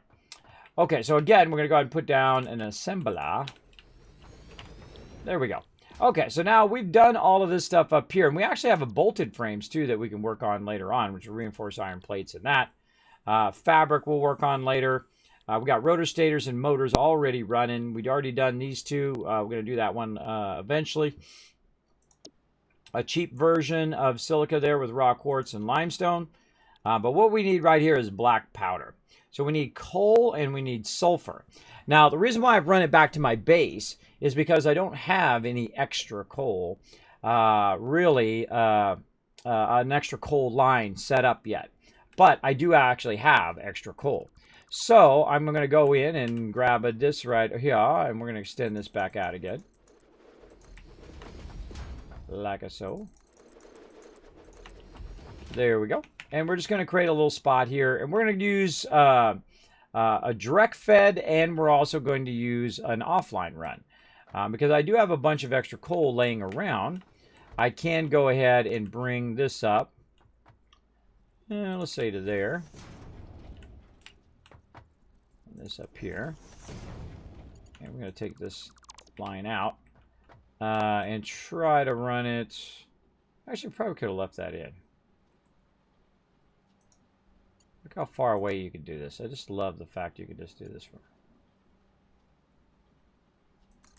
crazy far away. No, I changed my mind. Put that back in. That's just so cool. So cool every time. All right, we need to get to the back side of that. And so I got to kind of make myself a little bit of this so I can see what's up with what's up. And then run that. Hopefully it doesn't clip through the wire a little bit. That's okay. All right, so we'll run that up there and then run that to here. Now, on the other side, we're going to go ahead and just put in some industrial storage because we don't need a lot of this. It's not like I really need it manufacturing this stuff all day, every day. But I want to go ahead and make enough of them so I can forward my MAM I need to do right now and run the power over there. And so what we need is we need a bunch of coal. And like we do on the other thing, I'm going to go ahead and just make a temporary box. We're going to put that there. Now, I have a box full of coal way over here on the other side as kind of an overflow from earlier. So we're going to run way over here. And I can put a whole bunch of hyper tubes in here and whatnot. I find I'm okay. I'm good. It's right there. Now, I don't even need to walk over there. I'm just going to zap it from here. It's going to fill my inventory full of coal as well. And then we'll just walk back. And we'll do some more offline, kind of split offline and online production. Also, we'll make another one of these on the other side. And basically, its output is going to be right to there. Except for it's not perfect, but we'll fix it later. There we go. Take that back out. There we go. Line that up. take this back in. Then it gives me, I can run these out. And there we go. And again, these don't need to be going too fast, just enough to keep it going. Now right now it says no power. Did our power kick off? Might have kicked off the power. Yeah, because all that other stuff is off.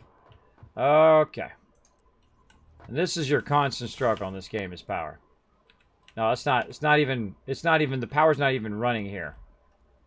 So somewhere oh, that's right. I took off the rest of my factory when I did that other thing. So how can we do this? We're going to go ahead and bypass. We're going to do another temp bypass of power while we're doing our manufacturing over here. See, this is not running because I want the rest of this factory off while that's running over there. Because I'm just trying to make some computers and whatnot, and that's running well. Cross there into there. What are we at now? There's 24 more. Just that quick. Boom. Now we're at 46. Easy peasy. So we'll go ahead and grab some power from. Let's see. We'll grab it from the power pole over here, and we're just gonna run. Let's say right there.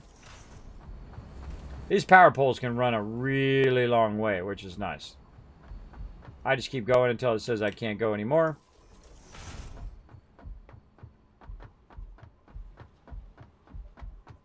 And again, I go through it. I can make it all pretty and nice and perfect and all of that. I don't waste my time with that at this stage. My goal is just to have the power going along. Now, what I'm going to do is run it this way, and I'm going to cut this power line off. The reason why is that may back chain. It may back chain to that power over there, and I don't want it to do that, which will turn on the rest of my factory. I just want it to chain over here and run that way, which should then run this way. All right, let's look at this power here. Okay, yep, I topped the power there a little bit. There we go. Let's see how we do when that manufacturer comes on. All right, that should be getting power now. I feel like, again, we're going to be pretty close. But see, this cut out because it did backchain. That told me it backchained. It backchained to the rest of everything over there. And then the rest of my factory came back on. And again, we're just trying to eke by. We're just trying to get by just enough that we can go ahead and get to that coal power without having to make a bunch more infrastructure for power. And then also do some extra stuff here on the side. We're going to make a bunch of gunpowder. We're just going to let that run for a while.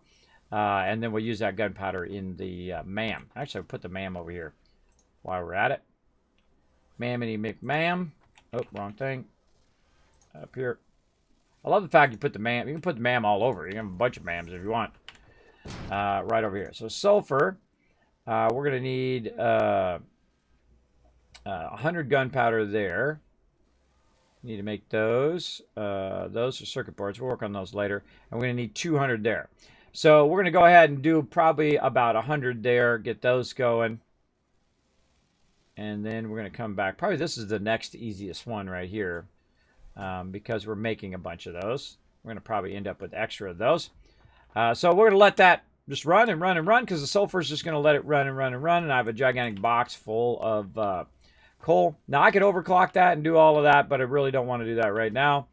I'm not that much of in a hurry. It's just kind of like set it off there, and that'll be kind of the thing we do after the thing. What's up? Bornix Toxkill. What's up? I'm just gonna call you Born. What's up, Born? Thanks for coming in. I give everybody a nickname so I can say their name at least somewhat right. Thanks for coming in and hanging out in the stream. All right, we got a little temporary offline production going here for our computers. Let's check in on it every now and again. Make sure we see these things nice and maxed out. Making more circuit boards than it can even do. Nice. And let's see. Let's check on these screws, because I feel like the screws are going to be among the first things to run out. And wire, probably. Yeah. All right. Let's go get some wire. Keep taking this out and then putting it back in. Why not just leave it in there? Oh, we need some more of our beams.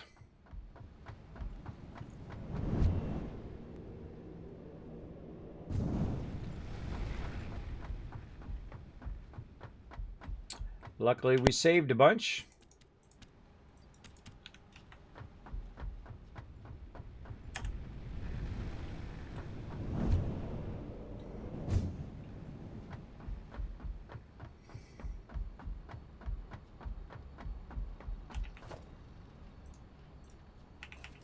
Not that one.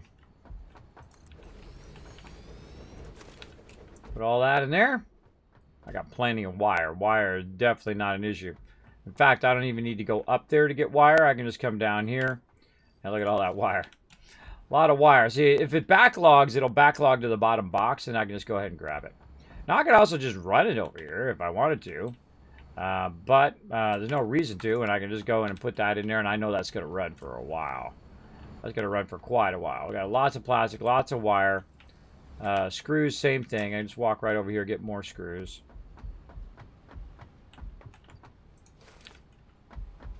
Again, they don't do me any good sitting in that box over there.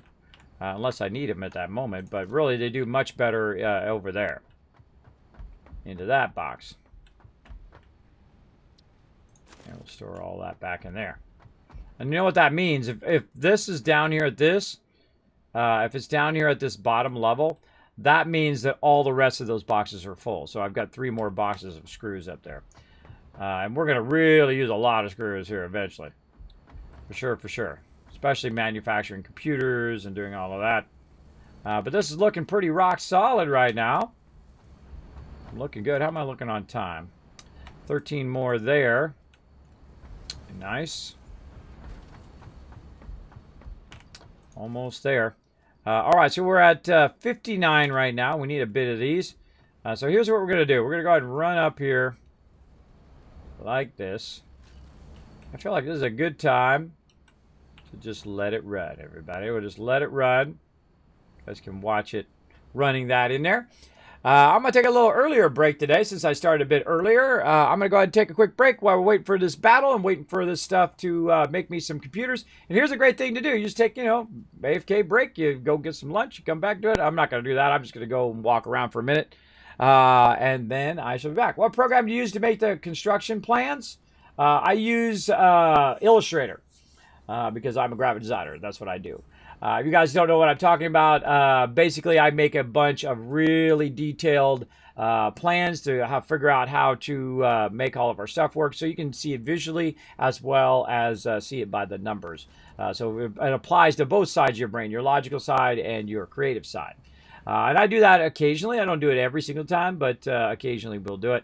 We'll go in and we'll chart it out and all of that stuff. I should have shown that to Coffee Stain yesterday when they raided me with that massive raid. That was insane. That was insane. All right, so I'm just going to get up, walk around. We've been running for, a good couple hours. Just going to walk around just for a minute and I'll be right back. It re-energizes me to play some more games. So let's let it run. Be right back.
Again, there's something magical about watching the factory run. I don't know what it is. It's just stuff running one way, stuff running the other way. I just get into it. I don't know. I can just sit there. It just mesmerizes me. Just watching it go this way and that way and the other thing. All right. So well, that was a couple minutes. Went and stretched, walked around a little bit. Always good to do when you work at the computer. Is to get up, stretch every couple hours. Is much better. There we go. 23. So we're about 25 away. That'll just take a few minutes. And what else could we be working on while we're waiting for this to finish? Well, we could definitely be working on our quartz. We do have a bunch of quartz down over there, so we need to go back there and get that going on. So I'm going to run over here. Actually, I go down this side. Run over here and take my transport down and work a bit on our quartz while we're waiting. Because all that's set and ready to rock. Here's all of my limestone down here. It's all pure limestone node too, which is pretty sweet. This is all of my iron down here. These are all pure nodes. This is actually at the ground level. I just have a bunch of foundations there to make it nice. You can see that's running up, doing my steel, which is up above. And then this down here is where my quartz is. So let's run down here and think about what we want to do to get our quartz going. And I don't even remember what kind of nodes these are. These are, holy moly, that is that's a pure node. Those are both pure nodes. I forgot. That's some serious quartz right there. All right, so let's go ahead and make our little play yard here. Let's start with our constructor. Okay, so what can we make? We can make quartz crystal. So raw quartz goes into quartz crystal at 22.5. Now, I gotta wait for it to unfreeze. Waiting. Put a 1 in the chat if you can see it, hear me, and it's not frozen. I'm not slideshowing. That's OBS. Sometimes I overwhelm OBS because I'm doing so many things at the same time. Poor OBS. Even though I do have a dedicated computer that just does the streaming part of it, it still overwhelms it from time to time. I have a lot of things running in the background. What's up, puppy? You know, you're literally right next to my chair. You know that? All right, you guys want to see the puppy? There's a puppy here. You're underneath my chair. Here we go. Puppy wants to say hello. Hello, pretty puppy. We're doing computers today. Oh, that's for noobs? That's for noobs. Doing computers is for noobs. Yeah, that's for newbies. It's for newbies. I was napping. I was napping at your feet right underneath your chair. She's very unimpressed by you guys. She's very unimpressed by my gameplay. Because, that's newbie stuff. That's newbie stuff. Oh, you're such a good puppy. You're a good puppy, but try not to be right underneath my chair. All right, puppy? Oh, you're a good girl. You're a good girl. That's the Sparkle Dog. She's an English Welsh Corgi, and she is a good dog. She's just sitting in here chilling in my office. She just wanders around the house during the day. A lot of times she'll get real close to my chair here, so I try to keep her not so she doesn't get run over. So there we go. A little Corgi love for you guys today. Okay, so let's see. Raw quartz coming in at a 37.5, going out at 22 the quartz crystal. So 37.5. So what's 480? Because that's how much quartz we got. 480 divided by 37. Hey, sorry. What's 480 divided by 37? 480 divided by 37 is about 12.9729. So let's say 13. So basically 13 of these constructors we can get doing quartz for us. And that's pretty hardcore, bro. That's pretty hardcore. So that's a lot of quartz crystal. Now, what do we need quartz crystal for? Well, if we go to silica here, we can also see that silica also uses raw quartz, right? And it uses at 22, so we can make even more silica on top of that as well. But what's our ultimate goal with all of that quartz and stuff? Well, let's go ahead and make an assembler and kind of go down the next thing. Oh, here comes Fred. Get out of my factory, Fred. So where can we go? Well, we can also make cheap stuff from raw quartz and limestone, but we don't really need to because we have such a lot of quartz. We're fine there. But ultimately, what are we going to make? Let's look at circuit boards. What are circuit boards made from? Copper sheets, plastic. That's not. We already got that going. AI limiters, copper sheets, and quick wire. We already got that going. What about automated wiring? We need stators and we need cables. We got those. That we've already done. This right here, we're going to need to get those going probably again because we're going to need some more of those in a minute. But really, nothing else in here uses that quartz, right? So if you're making stuff, you got to think, okay, what am I trying to make in the end, right? What's the end result of everything that I'm doing? Now, I could go in and say, oh, is it rebar? Is it this? The best way to know what you're going to make with quartz is you can use your X key and you can go into parts. And you can look at your different parts here that you're trying to make from that quartz. And really the thing that I want to make is this thing called a crystal oscillator. Now, the problem with crystal oscillators is they're actually made in the ginormous manufacturer over here. Because we can see in here, I believe they're made in them. I think they're made in that largest one. I'm remembering correctly. Let me just double check. Yeah, they're made in those very large ones. You can also go and make them in other things. So let's go ahead and run back. I haven't put any transport down here. I just noticed that. There's no transport from here up to there. I took that out. That's something we could do. Make some transport. Get us from here to up to there. Because we don't want to walk every time. We'll just walk for now. But eventually I'll make some transport that'll run me back and forth between that quartz and that. So let's run back up here and let's go look at our manufacturer. And I'll go ahead and show you that. Now we also need to unlock a lot of this stuff if we want to keep our MAM going. So we go back here in the constructor. I'm just leading you guys down the road here. There it is, crystal oscillator. So we got to need another manufacturer. Not only manufacturer for heavy modular frames, also for computers, and then also for crystal oscillators. Now again, it's not worth it right now to do that, right? I can go ahead and click this, quartz crystal, and whatnot, but I need 36 quartz crystal, 18 per minute. I can make so much quartz crystal, I could overwhelm any box in about 5 minutes. I can make so much. Now I'm actually going to switch this back to computers because I've actually interrupted it, and now it's going to have to redo all of that, but that's okay. Now here's one of the tricks though. It's going to drop this onto you, so you can just kind of feed that back in like this, and like that. Just feed that back in there, and then it's kind of max filled with all that stuff. Look, it's got 85 circuit boards ready to go. How are we looking over here? Oh, so close, 39, 10, 11 more. So we're going to make those crystal oscillators in our manufacturing. You're like, Kismet, do you think this all out before the stream? Yes, I do. And of course, I've played through the game all the way through before. I've got nuclear power. I've done everything. I've unlocked everything. Very, very fun, super fun game. Highly recommended for sure. For sure. So we're going to go down here and we're going to go ahead and make some of this. Now, we're not going to make 13 of these because that's just too much. That's just way too much, and you're going to have to micromanage all of that, and it's just too much power. It's a wasted power. I don't need it that fast. I don't need it that much. So what I'm going to do is I'm going to, usually I put them in pairs of 2s or 3s. Now, why do you do that? Because of your splitters. But when you're doing center splitting. That's where you put, say, 3 of these down. I can get it to go. Come on, mouse. You put 3 of these down, and then you put your splitter in the middle, like this.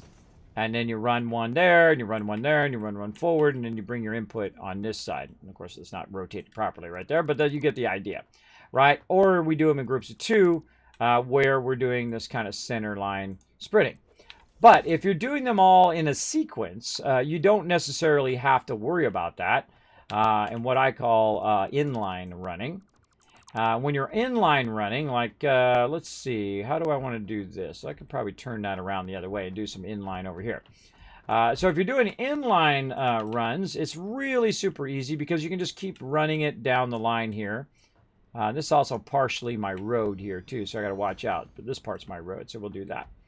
We'll do that, and actually maybe even a little bit more. Oh, that's about fine. That's fine. And then we can put as many as we want. So we could put 13 if we want to, and just let it backfill and backfill and backfill. Right, and run it all the way down the line here, right? And let's see how many we got there. 1, 2, 3, 4, 5. So 5's good enough. Let's just start with that. Now I want to go ahead and take this and turn this around the other way. So we'll take that out, and we'll go ahead and run this way, like that. She's like, I'm not impressed. Yeah, that's because she's super leet. That's why she has her own leet emote. There you go. if it's 3 parts, it's constructor. Exactly. Yeah, it's 3 or 4 needs production, then it's manufacturing need. Yeah, you don't need to tell me, guys. I'm just for all the peeps who haven't played the game, I'm just walking down the road, right? Let's see. See if my computer is willing to work this time. Yeah, there you go. I'm just walking people down the road. So what I do is I bring up a concept. I then walk down, say, okay, this is what we need to do. What happens if I do this? What happens if I do that? And whatnot. That kind of thing. That's what my stream's all about, everybody. So if you're confused by that style of streaming, now you know. All right, we're going to go ahead and put this in here and go that way. All right, now we're just going to run all this in line. And we're going to put all these splitters right here and make ourselves a bunch of quartz crystal while we're waiting for our computers. Now, I'm just going to use the fastest speed that I've got right now, which is level 3. I'm not even going to worry about the numbers. Though you can totally worry about the numbers if you want to. Doesn't matter to me right now. I'm just trying to get something going on over here. I'll keep myself busy while I'm waiting. And I'm going to need this later anyway. And there we go. So we're going to take our raw ore out of here. We're going to run it over into this side. Now, I typically don't like to put stuff on the ground level. I like to be lifted up. So I'm going to go ahead and just kind of line that up visually as best I can. Sometimes a little awkward. And the reason why is because that item is connecting to the ground, where this item is connecting to my conveyors and foundations. And so sometimes it doesn't like match up perfectly.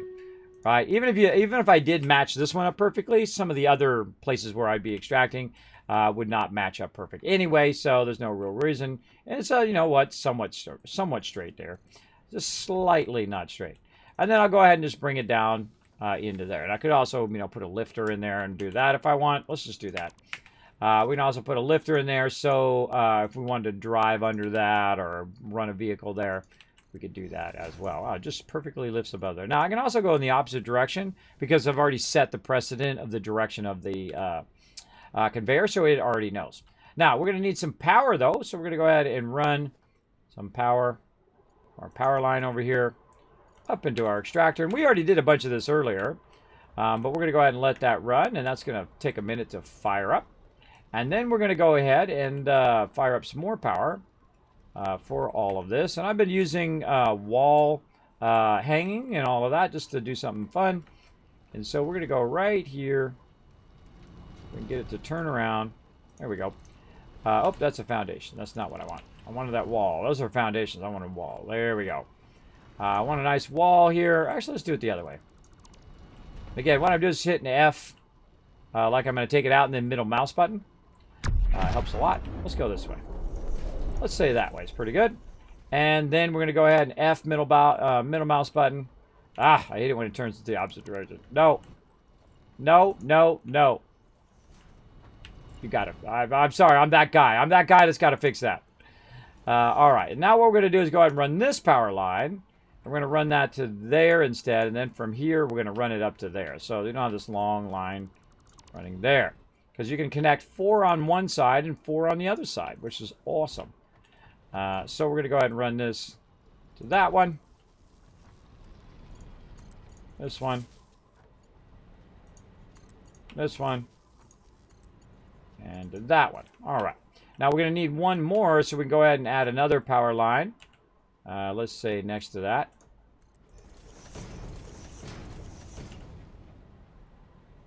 There we go. Say right here. Instead of using the front of it, I can use the back of it to connect these two across. And you won't even see that connection. And then I can go ahead and get that 5th one going. Now here's the funny thing about the 5th one here is that this one doesn't need one. It doesn't need a splitter because it's literally just going into the last one. So you can just take that out and run that in there like that. Now if you wanted it to be perfectly 90 degrees, you can go ahead and just bring this all the way out, line it up like this, and then just move it back by 2. So 1, 2, connect it, run it. Oh, run it from this way. Oh, I did it a little not enough by 2. Clicked it at the wrong spot at the last second. All right, try it again. Right there. 1 and 2. There we go. And then that'll be a nice, perfectly 90 degree if you're into that. If that's your thing, there we go. Right around the corner. All right, now we need to tell it what to do. Quartz crystal. Right there, and again, quartz crystal. We're going to be making a crazy ton of quartz crystal here. Again, I don't need 13. I'll be fine. I'll be fine with quartz crystal right there. And then now we need to do mergers. First one, you don't need to merge. We're just going to bypass that one this time. Usually I'll do it, and then I'll just take it out at the end to show you guys. But still, we'll just go ahead and make these right in line here. I always feel it's better to do that one thing along the entire line.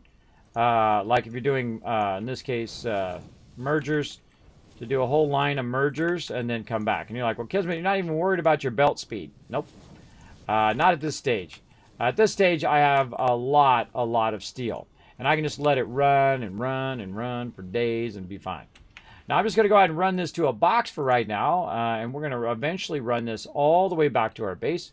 But I'm just going to just let that run out and do that. Now, I can also take this quartz crystal and manually make the item as well. I can manually go in and make whatever I want to make, unless it's in a manufacturer, which I can't actually make all of that stuff in the thing.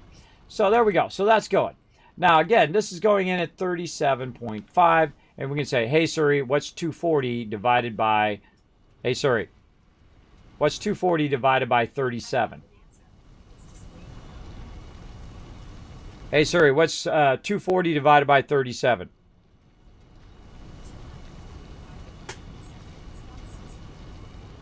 6.4. It's actually going over there on my iPad. I'm supposed to go on my phone. It's tricking me out. Basically about 6 of these, and we're using 5. So we're going to have more than enough to let those run and run and run. Now, the way inline running works is it works by overflowing the first one.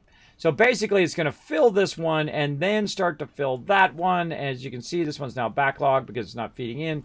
And then this one's going to overfill, and that one's going to overfill, and then eventually this one's going to overfill, and then it's going to back chain all the way down, all the way back, and then it's going to turn off our extractor as it goes. And once this box is full, which is already, look at that, we've already got 230 of them right there. More than enough for sure. Now, while we're doing all of that, let's go ahead and do some battles. Battle time! Let's go. A little side game we play called Stream Raiders. Incredibly fun. This is all the people in the chat working together. Bug in here. I don't know where these bugs come from.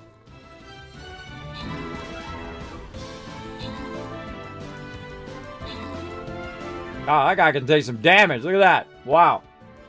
That guy can take some damage.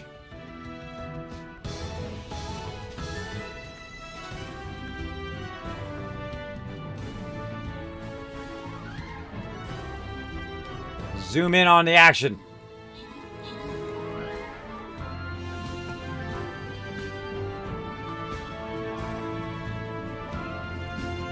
Cool thing is while we're doing this battle, it's making me computers right now and crystal and a whole bunch of other stuff.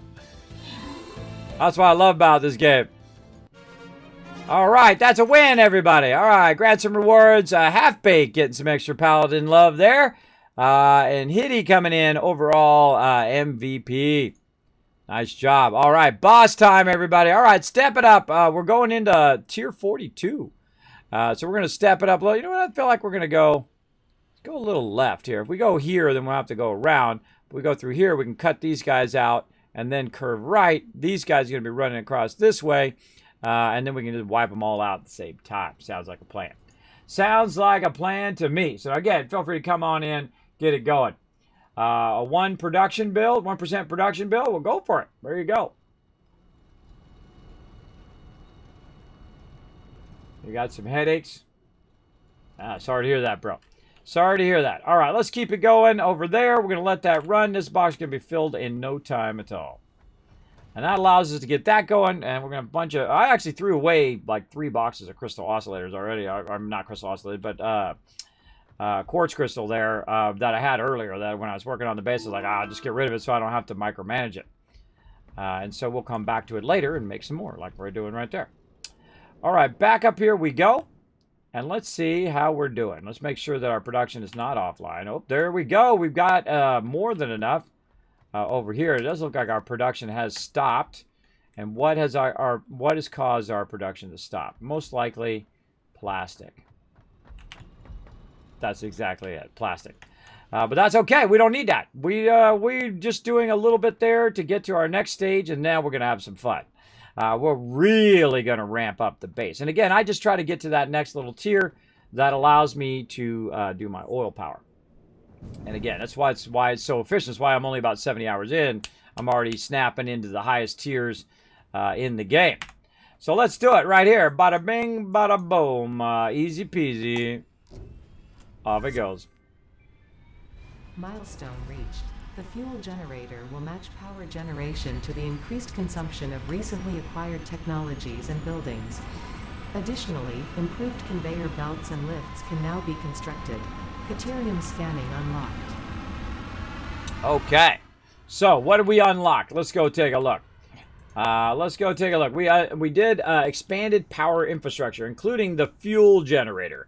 It consumes fuel to generate electricity for the power grid. It has a pipe input, so the fuel supply can be automated. Resource consumption will automatically be lowered to meet power demands. So it basically will use as much resource as it needs in the moment. But also what it will do is it increase the amount that it needs when you're doing heavy power loads. The same thing with coal. Coal power plants are the same way. It'll use more coal based on how much power you're using overall. And then when you're using less power, it'll use less coal, which is great. Now, we got that going. Now, we also want to work on our jetpack and other things like that. So let's go ahead and put in what we can first. We got some motors. Or do we want to just skip the jetpack, go to monorails? We'll just do jetpack. We'll just do jetpack for now. Because that's pretty easy because I've got a bunch of this resource right over here. Grab that.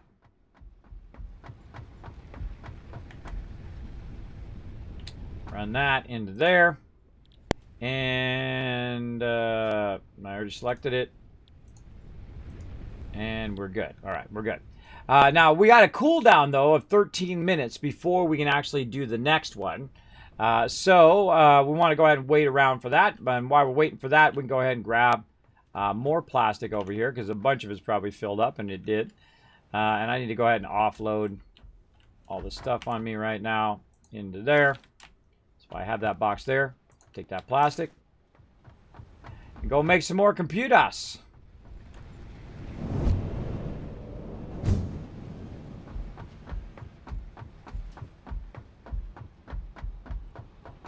Wire. Should put the plastic at the bottom. Oh, no, I got plastic. Oh, it's a plastic on the other side. Say, wait a minute. I got plastic right there. It's over here. This dual running here is what I need. This side. Boom. Big bada boom. That's off and running. Again, we'll automate all of this eventually. All right, so that's going to make a bunch more circuit boards. It's going to keep filing in that cable, the plastic, and the screws. So let's go ahead and just double check how our screws are doing. Fine. How's our cable doing? Just fine. And then that's going to manufacture the rest of that. And it should make enough computers by about the time in which that is ready for me to feed that in there.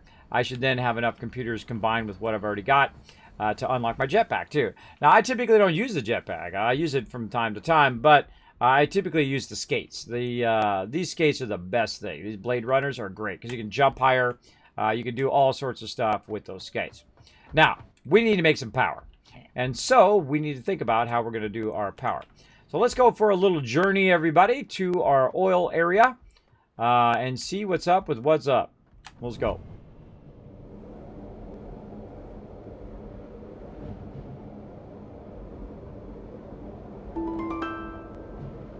Beautiful.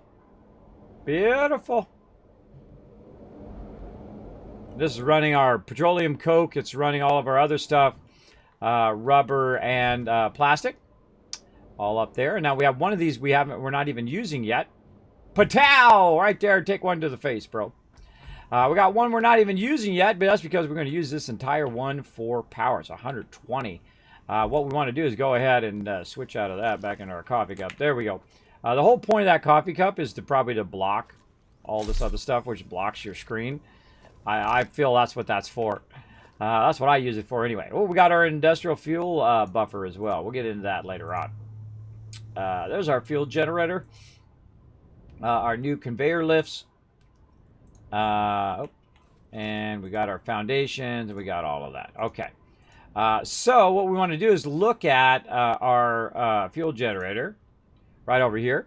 We want to look at its inputs and outputs. Now, I don't have enough to make the thing. In fact, I didn't even bring my stuff with me. But this is also going to take computers. So we're going to need to have enough of this to generate those computers. Now, we can also go in here to buildings, and we can say, okay, you know what? I'm going to do it through this. We're going to look through here and do our... what the heck is that called? I always forget what it's called. My brain, fuel generator. All right. Go through here, buildings, and we can just search fuel generator. Okay. So it basically tells me what the recipe is, right, for that particular fuel generator. And I'm going to add it to the thing, or I can actually do it in the thing, and I can add it to it as well. That's what it does. But it doesn't tell me the inputs and outputs of that particular thing, like how much oil do I need to run into this thing to make it work? And that's what I feel like that's what we're going to need to know in the long run. We have 120 oil, and what are we going to do? Now, I already know what the actual answer is, but that's where we're at right now. How much fuel do we need to run into our fuel generator to generate fuel? And so we're going to do that. Now, if you notice that I have this all at the same level, and I'm going to run these power here at all the same level, I'm going to back chain the power back. And the reason why is so I don't need any pumps. I have 0 pumps going right now, none. And the reason why is because I'm doing the water at the water level. It's actually a little bit below the water level. And so it's running that water down, and it's actually creating a positive lift as opposed to a negative lift where you would need pumps to pump it up or wherever you want it to go.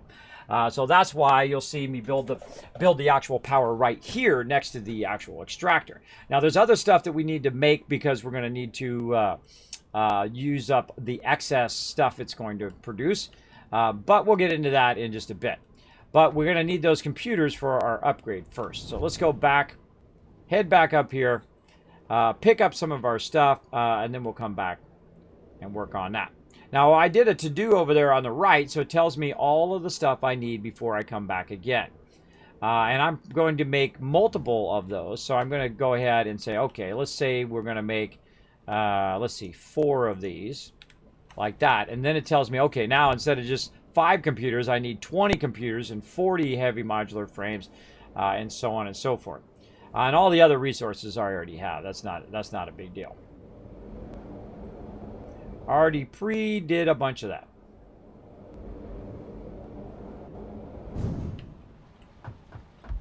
All right.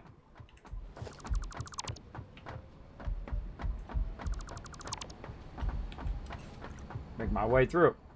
Make myself a new road. How are we doing? 12. All right, looking good. We need 25. And then we need 20 more for our fuel generators. We're also going to need some heavy modular frames. Now, we could, again, make our own heavy modular frames if we want. Right over here by grabbing all of this various stuff while we wait. So let's wander over here. Grab a bunch of that. That's not in there anymore. What do we got over here? These are just plates and rods. Nothing too sexy there. I could actually just take all this stuff upstairs now. Let's take all that stuff upstairs so we don't need that extra box. Can't wait to turn all my stuff back on again. It's going to be fun. Gonna be fun, but we're going to need to do a little bit of work here first. Okay, let's put all this stuff away into here. Like that. That we don't need. This we don't need. Let me take this out. Now that's SAM ore. Keep that iron ore. We'll get rid of that. Sort that. And we took our awesome sink out up here. Yeah, that's right. We took it out. That's okay. I'll make another one. That's okay. Oh, I won't make another one because I don't have the resources for it. Let's see. We'll make a box first. Got enough to make a box? We do. And we'll put all the excess junk over here for now. We'll come back to that. That's petroleum coke. Those are all our excess. You know what? Let's just say screw it. Let's put all that in there as well. And we'll put these in here. For now, look, I already made some crystal oscillators right there. See? Right there. Okay. And anything else? No, I think we're good. Good on all of that. Okay, now we need to go get our resources back. And let's see. That's extra storage. We'll take that out now. That's running that into there. That's still making those. All that's looking good. Let's go in here, grab all this back. And how we looking? Okay. Looking pretty rock solid there. Oh, got some stuff I don't really need on me right now. Lots of stretching. Lots of stretching going on up in here. Okay, very nice. So we need a bit of rubber. Take that sulfur out of there. Don't need that much concrete. Take a little bit, or actually here, take the concrete out of there. Concrete back in there. Take the plastic. Take a couple stacks of concrete though.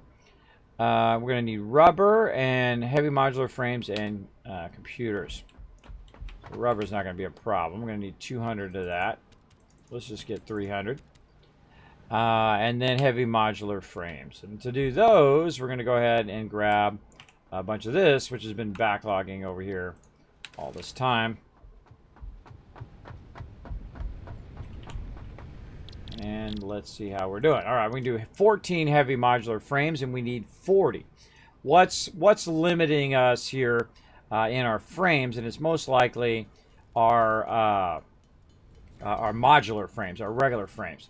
So we're going to go ahead and run as many of these as we can. You're like, well, Kismet, you can do this in the manufacturer. I could, but I'm not going to go make another one and run all the lines and all that stuff. It's much quicker for me to just do this, to actually make it in my inventory.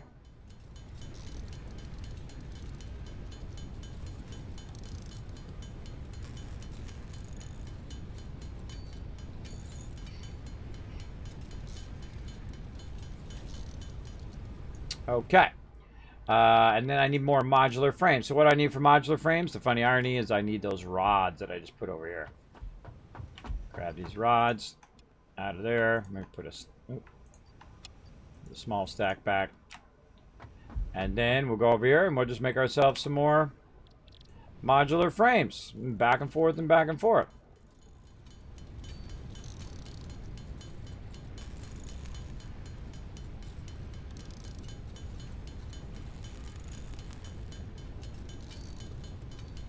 We need about 14 more of these. Now, what you can also do, by the way, is you can turn this stuff down so I can see both things at the same time. What else do I need? I need screws. So let's also get some screws from up here. Go ahead and max those screws and put that back. Sort this a bit. Probably too many rods. Let's put the rods back. Get like 3 stacks of rods. There we go. So we want to be able to see how many we can do down here at the same time. So I'm making modular frames. How many heavy frames can I make? I need 14 more. So I'm just going to keep going until that heavy modular frame says 14. And when it says 14, then I'm going to just make the 14. And guess what? GG. I'm good. I'm good to go. So we'll be able to make those fuel generators without actually having to use the manufacturers and stuff like that. You just make it yourself.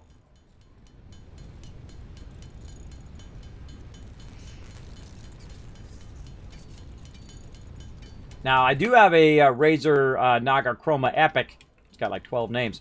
That I could just actually set the button to auto hold down the button for me. But I'm manually holding it down right now. So if that's your type of gameplay, you can do that as well. Now, another thing we can do while we're doing this is actually creating more modular frames. So we can go ahead and just keep this running. And let's say 40 of those. Very nice. And then what else are we missing? What else do we need to make more items? Well, it looks like we're going to need some more steel pipe. So let's go ahead and get some more of that as well. You always want to be watching. If you see the numbers are not going up, that means that there's some other element that you need as well. And there we go. We made 22. And I needed 14. Yeah, 14. There we go. Plenty enough. Let's do it.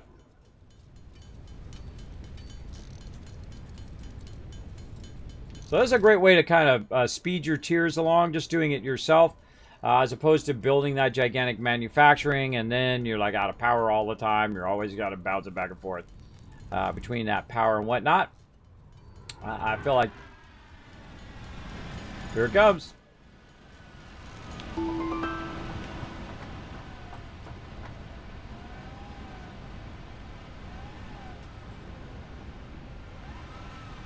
I love the animation on that. They did a really good job on it. Really good job. All right, let's keep going.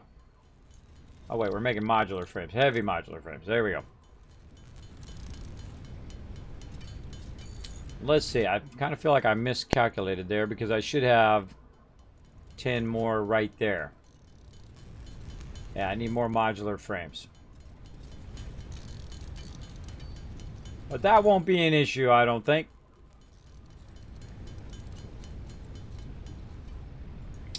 So yeah, I'm out of screws, and I need more modular frames. So, grab some screws.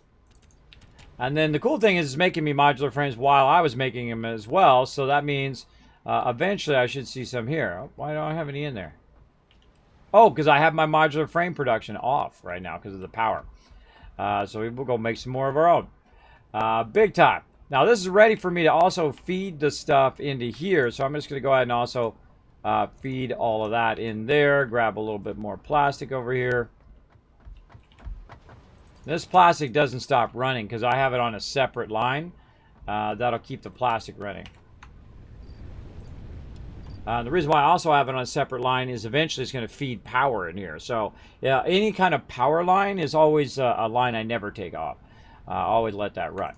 Okay, there we go. And we got our computers for that. And boom. Ready to rock. R&D inflated your pocket dimension and has provided a jetpack, which operates on oil-based fuel, for increased navigational capabilities as well as odds of survival. Okay. So, the thing that I love that it did the most was it added more of my inventory space. That's what I like. The jetpack is okay. We're going to do some trains here in a bit, too. We'll get those unlocked. Now, right now, we could probably unlock a good amount of that stuff. And let that run. So we're just gonna, because that's the last thing we have to do in tier 5 and 6, is basically the trains. So we'll get those going, and we know we have enough of a bit of this stuff. I'll just take all that out. Run over here. Bam. Drop it all in there. Oh, that's right. I gotta wait 5 minutes for it to come back. I need to put it back in before it overfills my box. There we go. Oh, I need to take some out, though, because I'm going to need some. There we go. All right, we'll come back to that. What are we doing? We need more motors and more rubber and a few more heavy modular frames. Yeah, so it's about 3 hours in. My headphones are starting to act funny now, or starting to run out of power. 3 more heavy modular frames, and we good.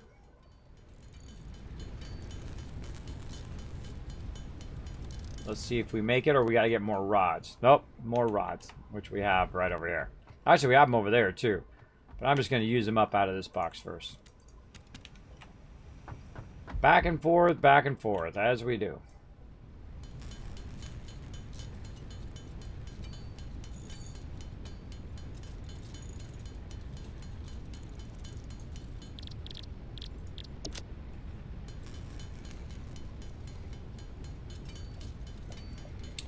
Okie dokie.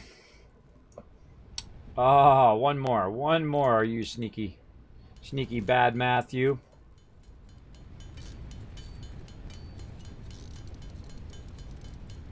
There we go. All right, perfect. Let's go ahead and get our other side.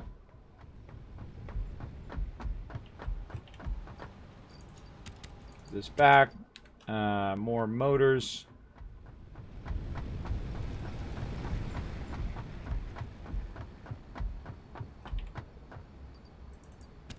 All right, now we need 17 more computers. Let's go see how our computers are doing. Again, you'd be surprised how much when you run this stuff offline, how much it does while you're doing other stuff. You come back and boom, there's 20 right there. All right, good. We're good. We can make 4 fuel generators. We can make a bunch of fuel generators and be kicking butt. And that's still running, looking solid. How's our plastics looking? Good. All that supply looks good. It's gonna make me a bunch more computers. All right, go do your thing, bro.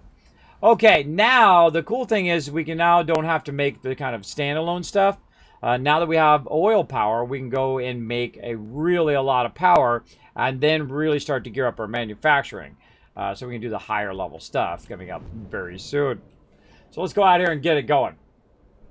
I wish they gave you 2 body slots so you could have both the jetpack and the blades at the same time. I don't like having to take out my blades from jetpack because I'm spoiled off fast you move the blade. Yeah, I'm the same way, Rebel Ghost. I agree.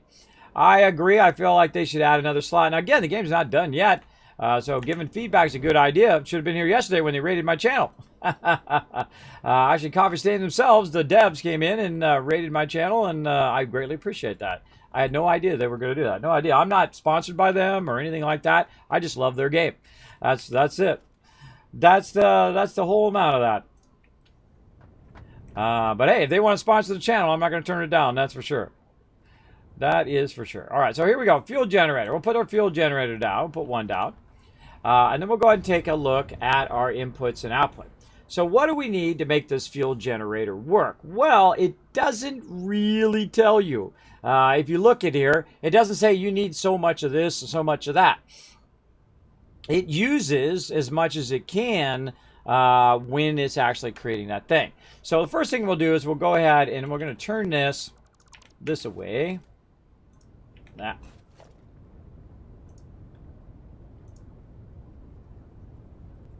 Like this. Then we'll go to our pipes. Got a pipe set down here. Down here, my quick keys. And we'll go ahead and run that directly into there.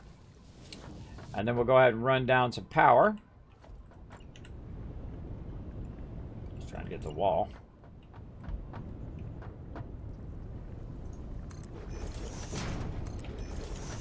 I'm hitting F like I'm going to take it out, and then I hit middle mouse button, and it actually picks up that particular object. Like in this case, I'm doing wire. Now, I also use my quick keys down here to do stuff like wire and things like that. So, because wire is a little awkward to try to pick up. Then that's going to go ahead and start to do the extractor, and then boom, over here. So we're just going to straight up let that oil run right in there. And we're going to see if it starts up. Let's see.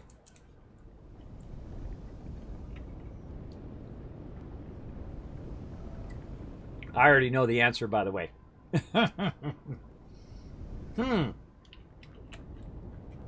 It says, insert fuel. I'm putting in oil in there. Why is it not powering? Well, because it actually doesn't use direct oil. You can see our oil is running and it's full. The pipe's full. It's running that crude oil directly into there. But what this needs is this says insert fuel. Fuel. Oil in itself is actually not a fuel. And so you have to use some of your actual power usage for your power here using a refinery over here. So we're going to go just drop one randomly here. And we're going to look at our refinery. What can we make? Oh, hold on down here. We can actually make fuel right down here. We're also residual fuel if we want to. Using that residual, which we can, instead of having it run petroleum coke, we can have it running residual fuel and using that as well for power. And we might do that. We'll see how it goes. But right now we want to make fuel. Now it's going to make fuel, but it's also going to make polymer resin. Now polymer resin can be used for other things down the line as well. Now you can also unpackage, repackage stuff as you go along the line. We're going to do that's kind of a long-term thing. But right now we wanted to do fuel. So how much fuel does it produce? It produces 4M3 fuel. So what we're going to do is we're going to take this out right here, and take that out, take this out, and then we're just going to go ahead and put our refinery in the correct direction. There we go. And we're going to try to line it up. Now, visually, it's a little hard to line this up because it doesn't snap, but we'll just go ahead and line it up by eye there. Oh, do I have that? No, it's an input. Maybe a little too close. A little too close.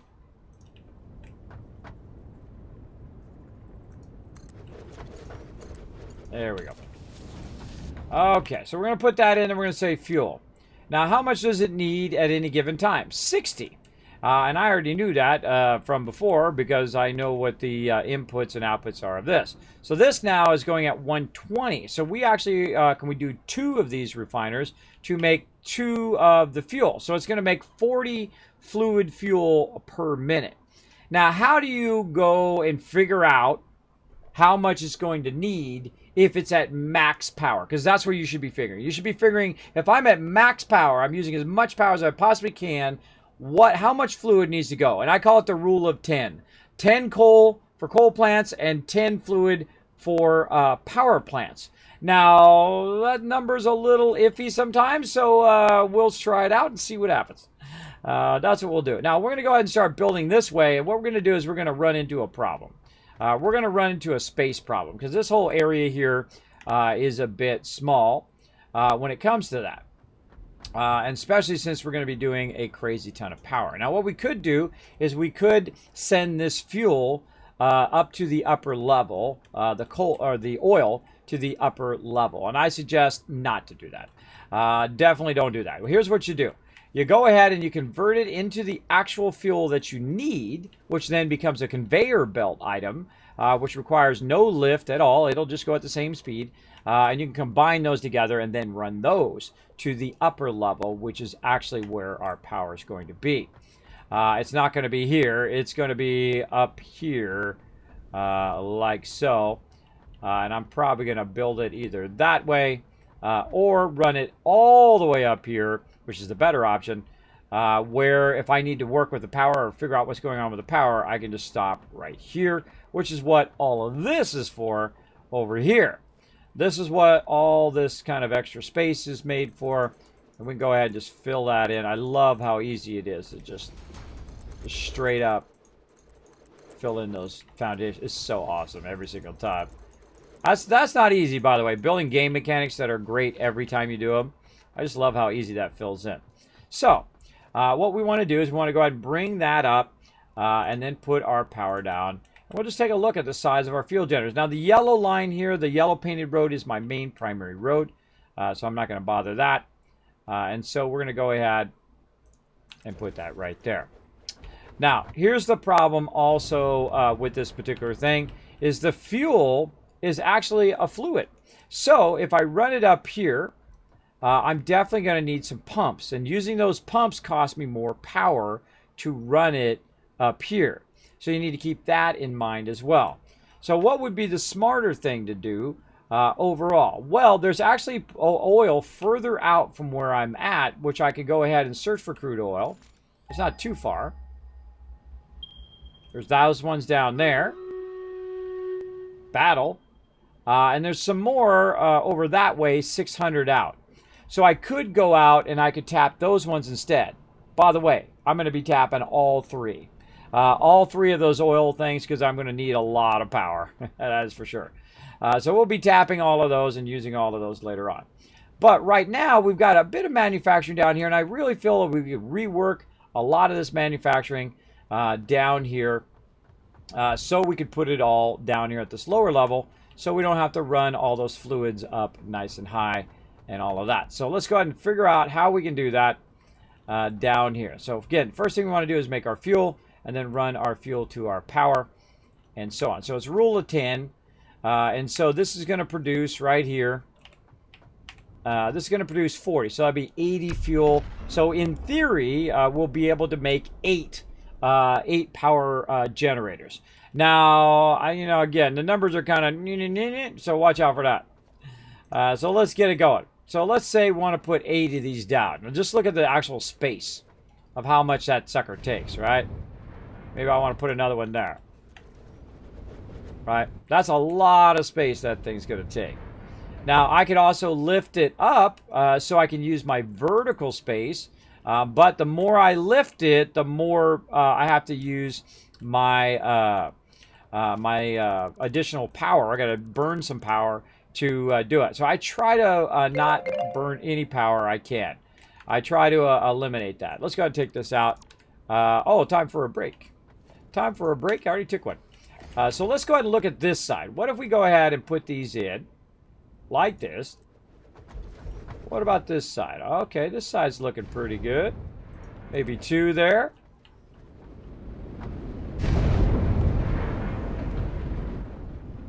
Come on, you. Nap in there. There we go. 3 right there. Now, you want to do stuff when anything you're working with fluids, you want to do it in groups of 2s or 3s. And the reason why is I'm going to go ahead and run the piping, and it's going to split in a third, right? So we're going to run this out, and then we're going to go ahead and look that way and say, okay, how much do we need to come out so it doesn't, so I can run the middle pipe. And so I usually come out to about right there or about here, depending on what I feel like in the moment. But we're going to go this way, and then we're going to move 2 this way. Now, why are we going to do that? And that's so it gives us this nice, beautiful 90-degree turn. Look at that. Beautiful. And then we'll just kind of look at where we're at there. And we'll say, okay, all the way across here, like so. Now, I can just go ahead and kind of figure this out by doing this and then backing up by 2 and running that across. It's a little crooked there. And then doing it this way. And that's a nice 90 there. I don't like doing that. I like to do both ends first and then do the middle part after, because it's easier to kind of line them up across. You go 1, 2, rotate it with your mouse wheel, and then now you've got them offset about the same distance, and so when you run your pipe, it should run nice and straight across both of those things like that. Perfect. And then we're going to go ahead and put in our middle item right here, and we're going to put it straight up first so we can kind of center it. Say right there. I centered it off the pole, not necessarily the item behind it. Oh, I meant to rotate that first. Try that again. There we go. And now we got that rotated, and now we have the ability to split it in thirds. So there's a great spot for your power right there. And you're like, Kismet, did you know you were going to put that there? Yes, the second I saw it. The second I saw the width of that right there, I knew that's where I was going to put that power. Now, I can also put more power out here, and I can actually lift this area up and go that way if I want, or I can just keep going out here and keep flattening this out. I can also take this and retool all of this, which I will do, where all of this is better optimized in the way that the stuff stacks and the way I'm running the oil and all of that later on. But right now, we want to go ahead and just give ourselves some power. So we can go ahead and get this going. I'm going to go ahead and take these ramps out now. There we go. And we can go ahead and start these up. Let's go ahead and do this. Now, again, we're going to run out of power very, very quickly while doing this. Now, these are going to start producing that. And you're like, well, Kismet, what are you going to do about this polymer resin that you're doing there? Now, that's an item. That's a conveyor item that we'll deal with in just a bit. So again, here we go again. We're going to pull this out, rotate, move over by 2, right there. This one I'm come out a little bit more so I don't run into my lifters. And rotate the ends, and you got a nice straight pipe there. Now what that's doing is that actually is not doing is splitting, that's actually doing merging. So that's merging that together. And let's center it however there. And now, oof, okay, a little extra. Now that fuel is pumping out of there nicely. So let's go ahead and take that. And basically, it only goes at maximum at 300 in there anyway. All right, so we've got our wall supports and we got our stackables as well. Now, I'm not going to use the stackables because I don't want to raise the level up. I want the level to be at the same level, but I'm just going to run it over here, and we're going to do something kind of sneaky here. I'm going to try to line it up and then move back by 2 like we did before. Like this. And see if we got that. So we can run that nicely right under there. Ah, nice. I like it. I like it a lot. Okay, and then we'll run it into there. And then you're going to hear the wonderful sound a lot of people like to hear, at least I like to hear. And that is the sound of it making us a lot of power. Now, I need to connect the power lines for it to work. Otherwise, it doesn't start up.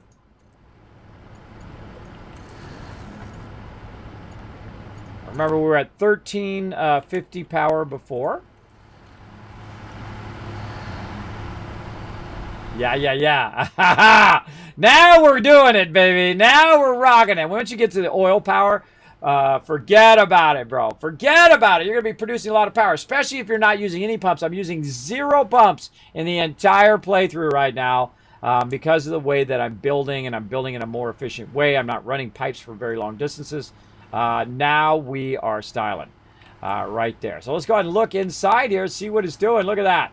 Now, is the power going down? Is the fuel diminishing or increasing? In this case, you can see it's actually increasing.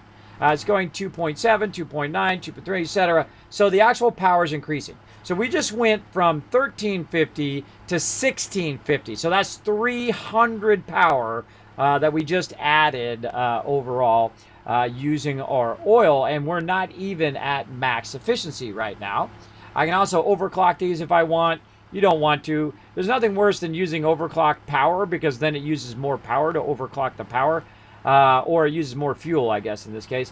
But I don't like overclocking power plants as well.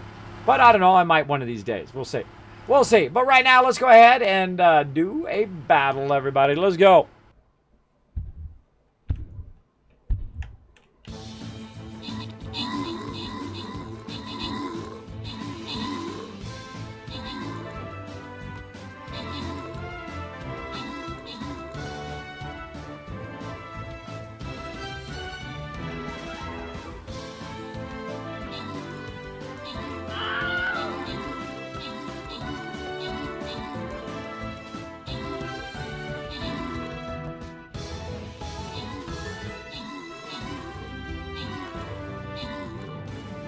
Oh, man, it's going to be a close one. That is a close one. We still got to take those bosses down. Oh, gosh, we should shoot those other guys. Oh, see, that could cause us to lose. See, we're not hitting the guys on the far side. I would have had my peeps taking out the guys on the far side first. We got some archers down here that aren't doing anything because they're stunned over there. So we're not getting our deet from that. Luckily, I can take a lot of range damage. Patisserie G over there, luckily just out of the line of fire with the epic heals. I think we're looking solid. I think we might knock this middle thing out. And then we can romple stomp these other guys. There we go. Our archer's now unblocked. Able to move around. See, tank and healers, we're like this, bro. We're like this. Thank you, Rotisserie G, for having my back. Darth Nader also rocking the epic there to help out, and all the peeps who came and helped. Every person was a vital part of the team. Brought us to that boss win. Congrats to that, everybody. Let's see. Kafty's getting some extra epic scrolls, and Darth Nader, MVP. Nice job. Another boss kill. 430 bosses. Oh, look at another chance right there at the high school dance with the chest that's ready to play. We're going to go. Look at all these mystery ones on this one. So, yeah, I feel like we'll go this way. That's a double mystery. That's only a single mystery, but that's a 4 skull there. Let's just go down the road and see where it leads us. Let's go. Let's go over on that side. Try to wipe all that out. Come and join us, everybody. StreamCaptain.com. Very, very fun. You can follow that link right over there. StreamRaiders.com, actually, right over there. I just noticed I watched their dev stream last night for Stream Raiders. And they've actually switched all their stuff from Stream Captain to Stream Raiders now. So you can go to StreamRaiders.com instead of going Stream Captain now. So I'm going to have to switch all my stuff later on.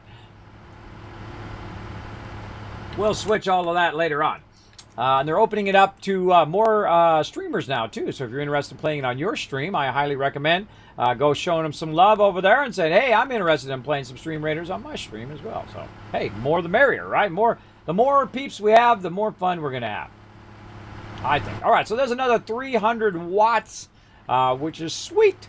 That's pretty nice. Now, this is actually not even using all of my power over here. So, let's go ahead and see if we can add another one. And another one, and another one.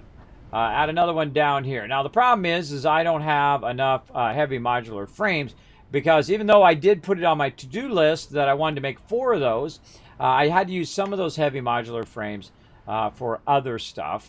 Like when we go in and we're making refineries, we're going to use some of our other things as well. But that's as much as I could make right there using that. But we're going to go ahead and go back and say, hey, we want to make, say, again, we're at 80. Well, actually, let's put these at 20 each. So 20, 40, 60, 80. So one more we could do of that as well. Now, another thing we can also do while we're at it, let's see if we have the ability to do it. Yeah, we need some heavy modular frames. We could put also our industrial buffer in here, so any backlog of fuel will actually backlog into there, and then we can actually run it out. And here's what I do with backlogs of stuff. I start a backlog of stuff, and I'll make an extra one of whatever that thing is. Like I'll make an extra item for or an extra power plant, and then I'll run all 4, say 4 power plants or 5 power plants, or run 5 of them until it runs out, and then I'll take the other one offline, and then I'll run it, and then if it backlogs again, I'll then run the 5th one. So you can go ahead and have that extra little bit of leeway there to do it, because right now it's just producing excess. And that's okay. I'll let it backlog into the actual thing itself, because it'll start to backlog in here until it gets to a certain point, like in this case 50, and then oh, my headphones are saying they're going to die again. Then again, it will backlog in there, and then if it does stop, I can restart it, and so on and so forth. So, looking good there. Everything's looking rock solid. We're producing mass amount of stuff, except we're about to have a problem with polymer resin. And we've got to find a solution to get rid of that. Now, what I do when I'm feeling lazy is I could do a refinery, right? We put a refinery in, and we can say, hey, can we turn something from polymer resin right here into something else? So we just kind of roll over it. So what can we use our polymer resin for, right? We look around. Oh, I'm not seeing anything. That's an input for polymer. Oh, wait a minute. Hold on. Residue plastic. But I need water to do that with that, right? So I'm going to need to bring water over here. Now, that's not going to happen. You know what I'm going to do instead? I'm going to do this. Watch this. This is what you do. You go over here. It takes 30 power, but it's going to, it's going to save you some time. Oh, and I don't have concrete on me. Hold on. But I know where some is. And this is why I always leave concrete laying around. Didn't mean to grab it all. Right there. Okay. So right over here, we're going to go ahead and make, not an awesome shop, the awesome sink right there. Now, again, that's going to use an additional 30 power, but that's going to keep our power from shutting off. And that's what we want to do, is keep that from, keep this from stopping. If this stops its production, then all of our power over there is going to go off, because it's going to stop producing fuel. So let's go ahead and do that. Now, if you have any trouble with that, the best thing to do is find a way to run it in the awesome sink. That's what I do. And it works pretty well. And then we're going to go like this. Oh, put that in there. We'll turn that around. Now, here's what I do to make this nice and easy. Let me go back to my other conveyor set. There we go. I'm just going to use a level 3 and go like that. Then I'm going to go ahead and put a merger on the side here and another level 3 and easy peasy. Just like that. That's the quickest and easiest way to get that going. Now, we also need to think about at what rate is it coming out of there, right? What rate is it coming out? It's coming out at 30 per minute. So we could actually use a level 1 belt and would be fine. But I just use level 3s in this particular playthrough just to make it go fast. So there we go. Now this one's not even making fuel right now, so we got to get that one doing fuel. There we go. And when both of those are fired up making fuel, forget about it. Forget about it. All right, and that's now running that out. This is now thinking about doing it, but we didn't split this yet. I forgot. We didn't split this yet. Oh, that's going to be too close. That is going to be way too close to split that. All right, hold on. We gotta rotate this back the other way. I know there's a reason why I rotated it that way in the first place. Let's see. Oil extractor. Going this way. There we go. Okay, and we'll go back to our pipe system. We're going to do this. Now, see, there's no input on the back here of items. So I don't necessarily need to even worry about doing that. But there's sometimes a problem of when you put this item down, it's getting into the area of this or of your water extractors or whatever it is. In this case, you can just do straight like that. And then straight out of here, straight into there. And now it's going to double split that. Now instead of just 120 going into this one, it's going to be 60 and 60, which is actually the input rate. And so that's going to get that going. Now I need to rerun my power because when you take this out, it disconnects the power line. And there we go. And we see the smoke up there. We know that they're both running. And that's now going to run both of those. And we're going to have crazy tons of extra fuel until we have some more heavy modular frames. But the whole point of us doing all of this power is so that we can then now set up a kind of more permanent manufacturing of our heavy modular frames and of our computers and all of those things that we're going to need in the long run. So now that we have some more power, and we don't have to worry about that, we can actually turn the rest of the factory on. Now, watch what happens when I turn the rest of the factory on. I know exactly what's going to happen. Some of you have played this game before. You know what's about to happen is too. You're like, I know exactly what's going to happen when you turn the rest of that factory on. Let's go, because I have a portion of my factory off right now. The reason why I did that is just so I could get to the next tier to unlock the power, so we can put those power things down, which gives me about 300 more power and whatnot.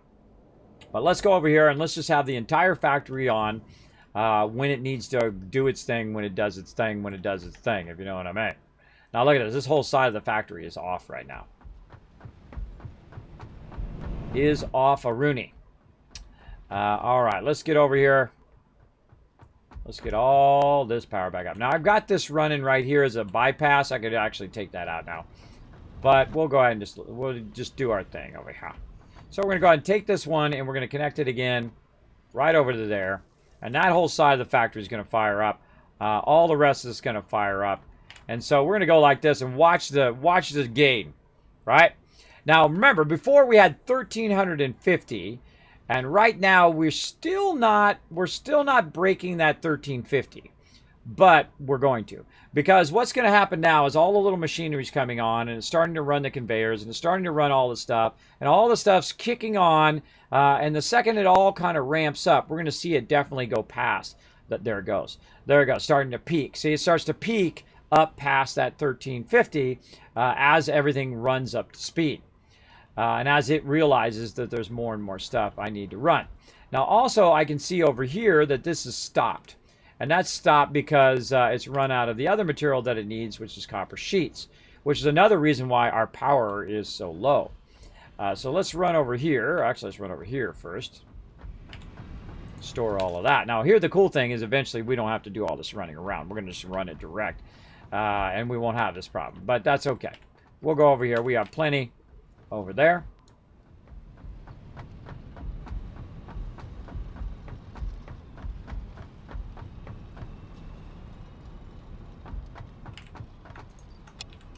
There we go.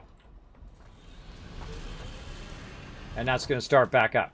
Now, how many computers do you guess that it did while we were gone? If you guessed 39, which I seriously doubt you did, then you were correct. Yeah, 39 of them they did. That's almost as much as to open our monorail right now.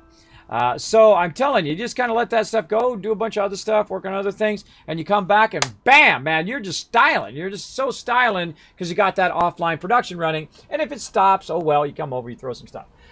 But it didn't require an additional 1,000, 2,000, 5,000 power. And I feel like that's my secret to playing this game, is understanding where that power tiers up and tiers up and tiers up as I'm playing the game. Now remember, I'm only one stage away from the highest part of the game that's currently in the game right here, level 7, which is actually nuclear power. And we'll get into that eventually too.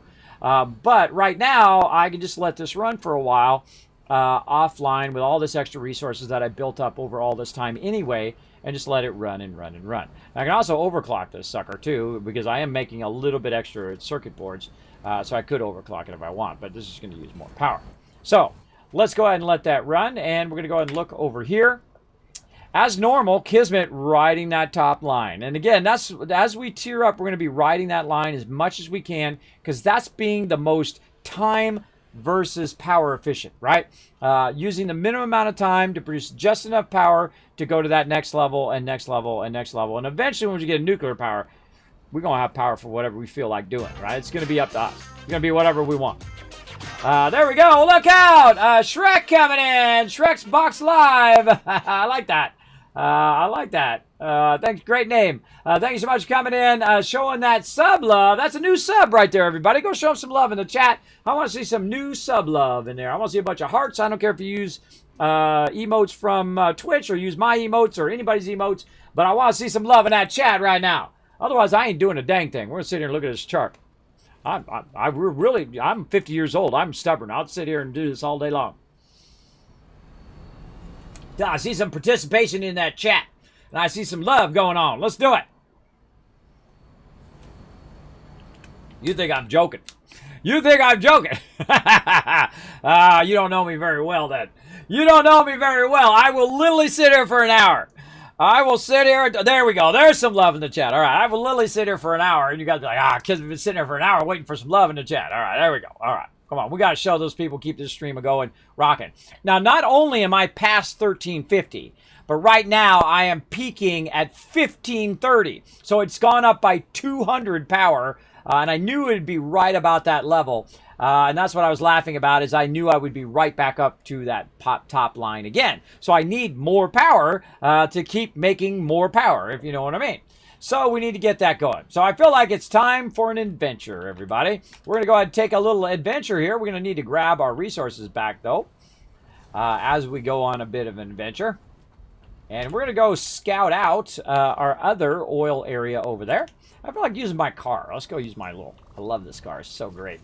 It's so great. Let's go. Whoop, whoop. This is red alert. Red alert. Resources.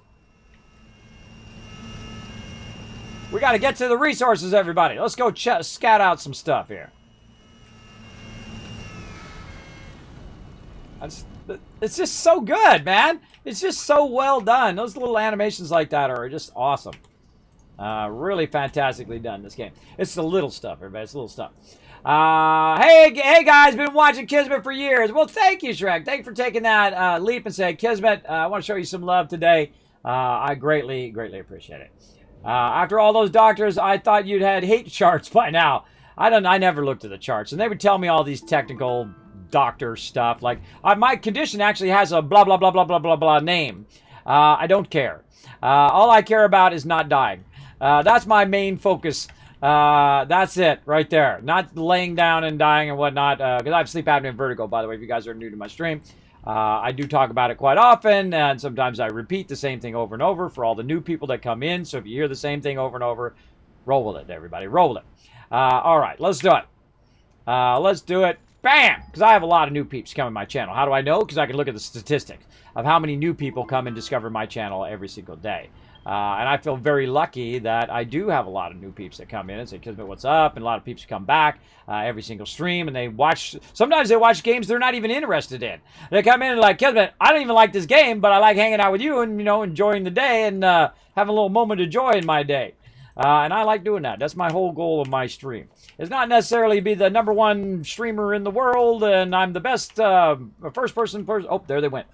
I'm not the best first-person shooter guy in the world, and with colored hair or whatever gimmick or whatnot. I just bring little moments of joy to people. We have a good time. We hang out. It's like hanging out with old friends. That's what we do. All right, I got to switch my wireless headphones. They look exactly like my other ones, but we're going to go ahead and use these. All right. Let's see if I can hear what's going on. I wish it auto switched it for me in OBS, but it doesn't. So I've got to manually switch it.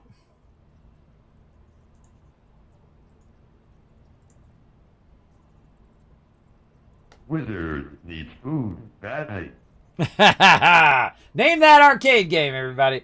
One of my favorite games. I used to own that one, the actual stand-up arcade game as well.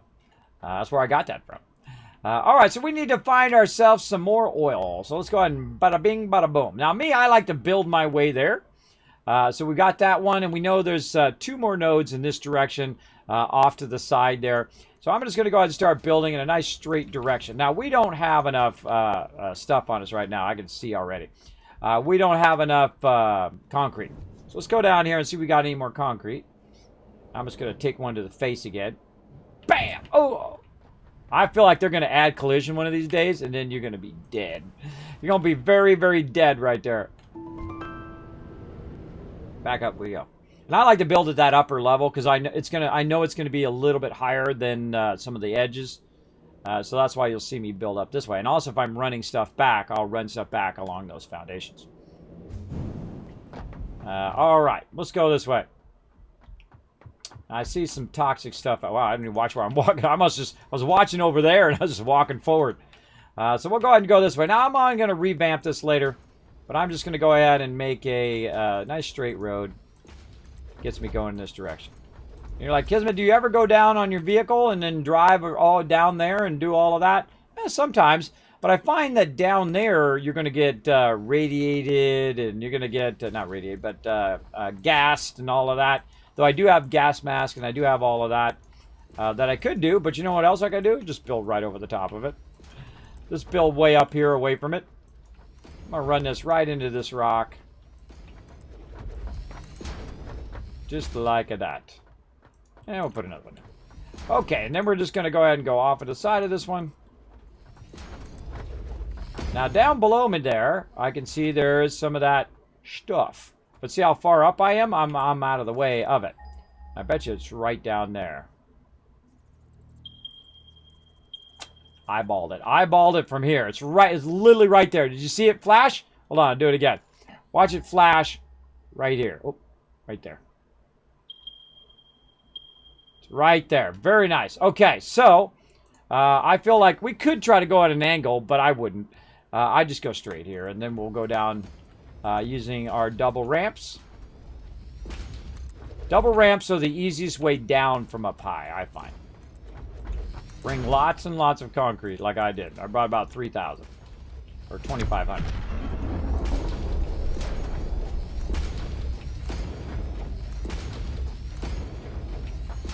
Now, watch out, by the way, when you're doing this kind of stuff. You can... where's my map? Press the right buttons. There we go. Watch out. You can actually end up where you hit the edge of the world and fall off and you die. The edge of the world actually is right here. That's the edge of the world. In this case, it's not the edge of the world. This is actually just the lower part of the game. But it can happen. It can definitely happen. All right, so down there, again, we'll go ahead and hit it again. Right there. Oh, so yeah, one there and then one over there. So nice. We can come in from the side and we could work it from the side. That'd be good. So what I'm going to try to do is just line it up from up here. Just eyeball it. So I'm kind of lined up across both of those. Now, the cool thing about these oil nodes over here is these oil nodes over here are only going to really be for my power. And I'm actually going to move the power from there over to here. And then that other one over there will actually become more plastic and stuff like that later on. But for right now, I think we're going to leave it as is. And let's say right about there. That's looking pretty good. Maybe one more. Just so we can kind of go on the side there a little bit. Okay, now we're going to go ahead and use our other foundations, the double ramp. Now, the double ramp is unlocked in the Awesome Shop. And it is awesome. Unlock it as quick as you can. Because when you're going down, it's really difficult to build downwards. And a lot of you have watched me build like this, where you build foundation, and then you have to go to the side of the foundation. It's really awkward, but we're going to do it anyway. Here we go. We do it like this. Then, oh, wait, hold on. We go forward first, then down, then take this out, take that one out, and then we go down, take this one out, and so on. You can just go ahead and then this one forward, and then put this one back. Oh, we get it. There we go. and do something like that, right? It's a real awkward way of building. And then you put your ramps in. You get the idea, right? That is typically how I build in the very beginning because I haven't unlocked the double ramps. Now, once you unlock the double ramps, your life is a wonderful thing because you can just walk down. And because this game is so awesome in the fact that you can just roll over the edge of the item. I mean, don't take that for granted. It does not work like that in any game other than this game I've found, or at least not as well as this game. Thinking that through is the true genius of this game. This is the moment of genius that they had when they said, you know what, let's put a little metal thing on the side, and if our players roll over that, it's going to go in that direction. If they roll over toward the bottom of the ramp, it's going to go that way. If it goes this way, it goes that way. How about if I put it up here? How's it going to go? Well, it won't go anywhere because it's the thing blocked. If I put it in the middle of that item, it's going to go up on top. Right? Just so the subtlety of that type of building is really lost on a lot of other games. But not this game. This game is the jam. Now, I'm going to actually overshoot here eventually like this. So we're going to go way down here because I actually started way up on a hillside when you're doing the more advanced start like I am right here. And again, bring lots of concrete. Now, as we work our way down, we got to watch out for baddies down here who might be camping these nodes.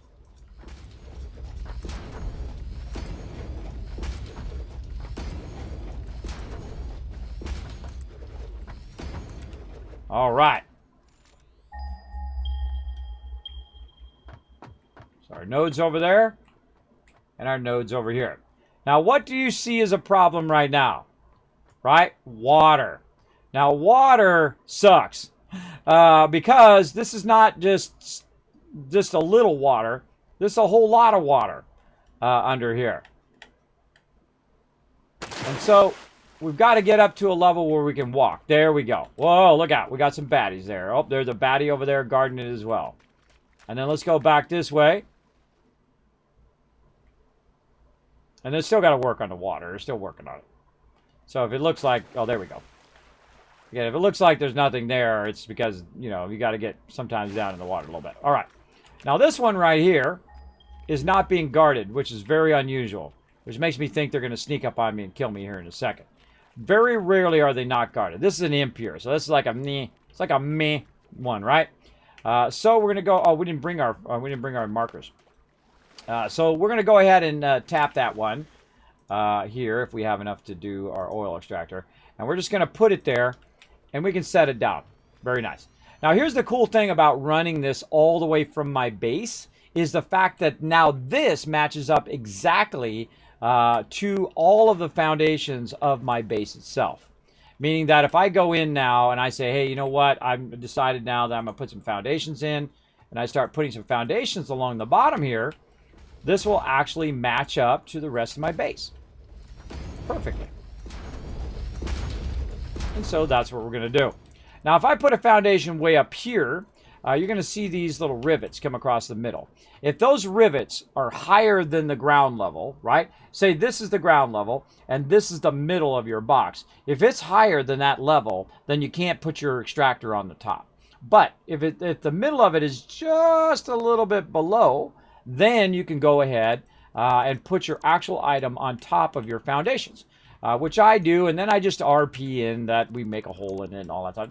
Don't be too crazy, people.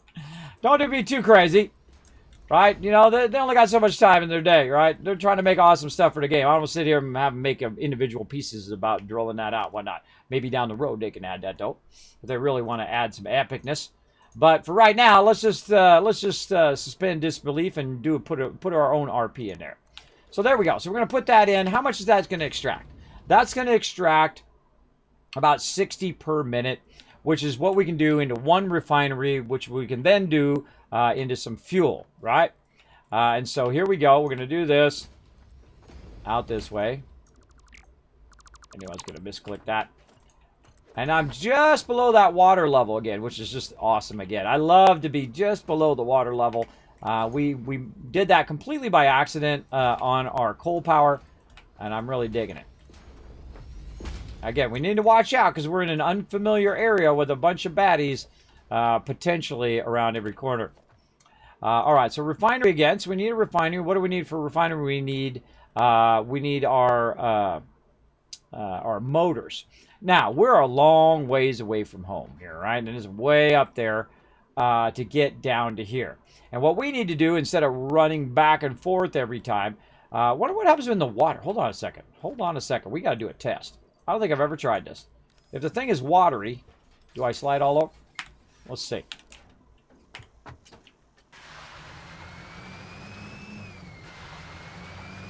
Nope. Sticks to it like glue.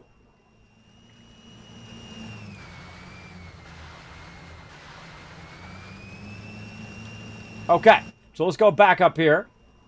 And let's think about, do we want this ramp to finish right there? And you're like, well, what do you mean, Kismet? Because I can make the ramp, not only can I make it further back, but I can also make the ramp at a less incline. And the reason why you would do that is because if you're running your trains or your vehicles. Now, I saw an awesome thing. I think it was on the dev thing, or they were looking at mods or people's playthroughs or whatever, that some people do like train spirals, where they spiral up into the thing. I've seen those in screenshots and stuff. That's cool.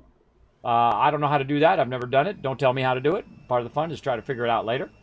But that's kind of a cool thing. And so we could do that as well. But I feel like always a longer ramp at a lower shallow angle is a better idea in the long run. Now, again, we're going to need transport to get from here to there.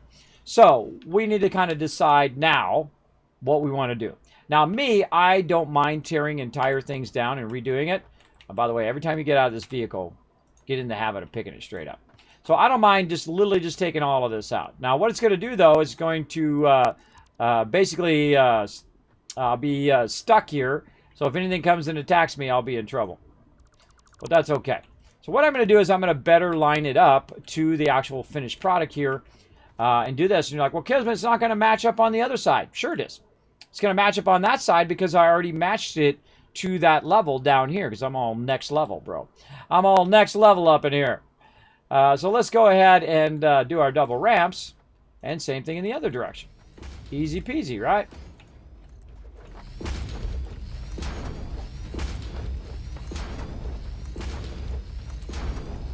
So what you do is you work toward the end and then you work from the end backwards. Or you can just start from the end and work backwards. That works good. But I worked forward first so that I could get the thing to match up. Those plates down, these foundations down here match up to the foundations up here. And that's the whole point of going forward and then turning around and going the opposite direction. Right here until we get up to this same level. Now you can probably start to get an idea of where I'm going with this in the fact that that might be not the most efficient way to go. It might be more efficient for me to go from the other side over here and run through there and then double back. And we'll take a look at it. Again, that's why we brought lots of concrete. We're just doing some exploration now. Now another thing just to double check is I will run this across just so I know at what level that is. And then I'll go ahead and run it across this way.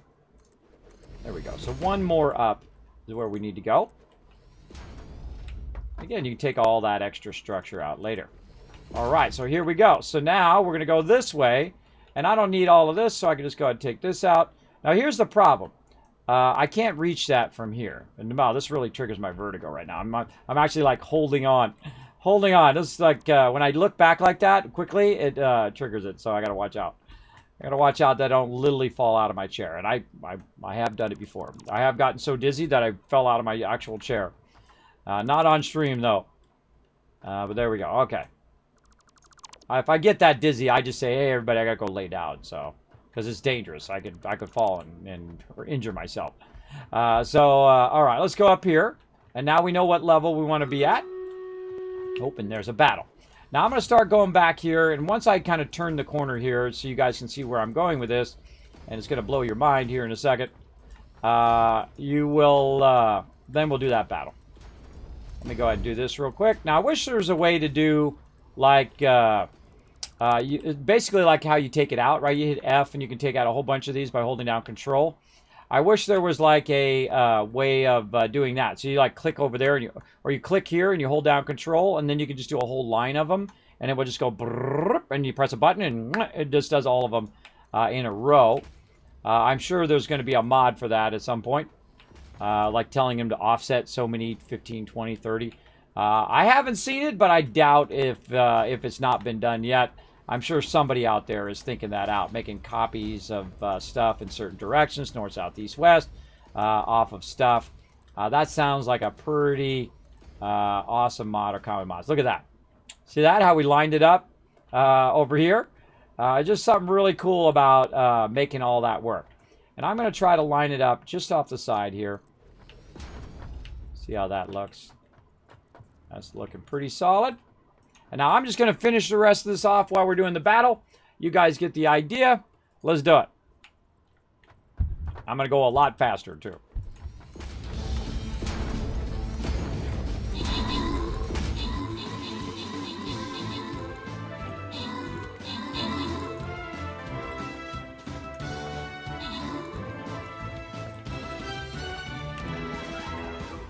Oh, we got this. We got this battle, everybody. Let's do it.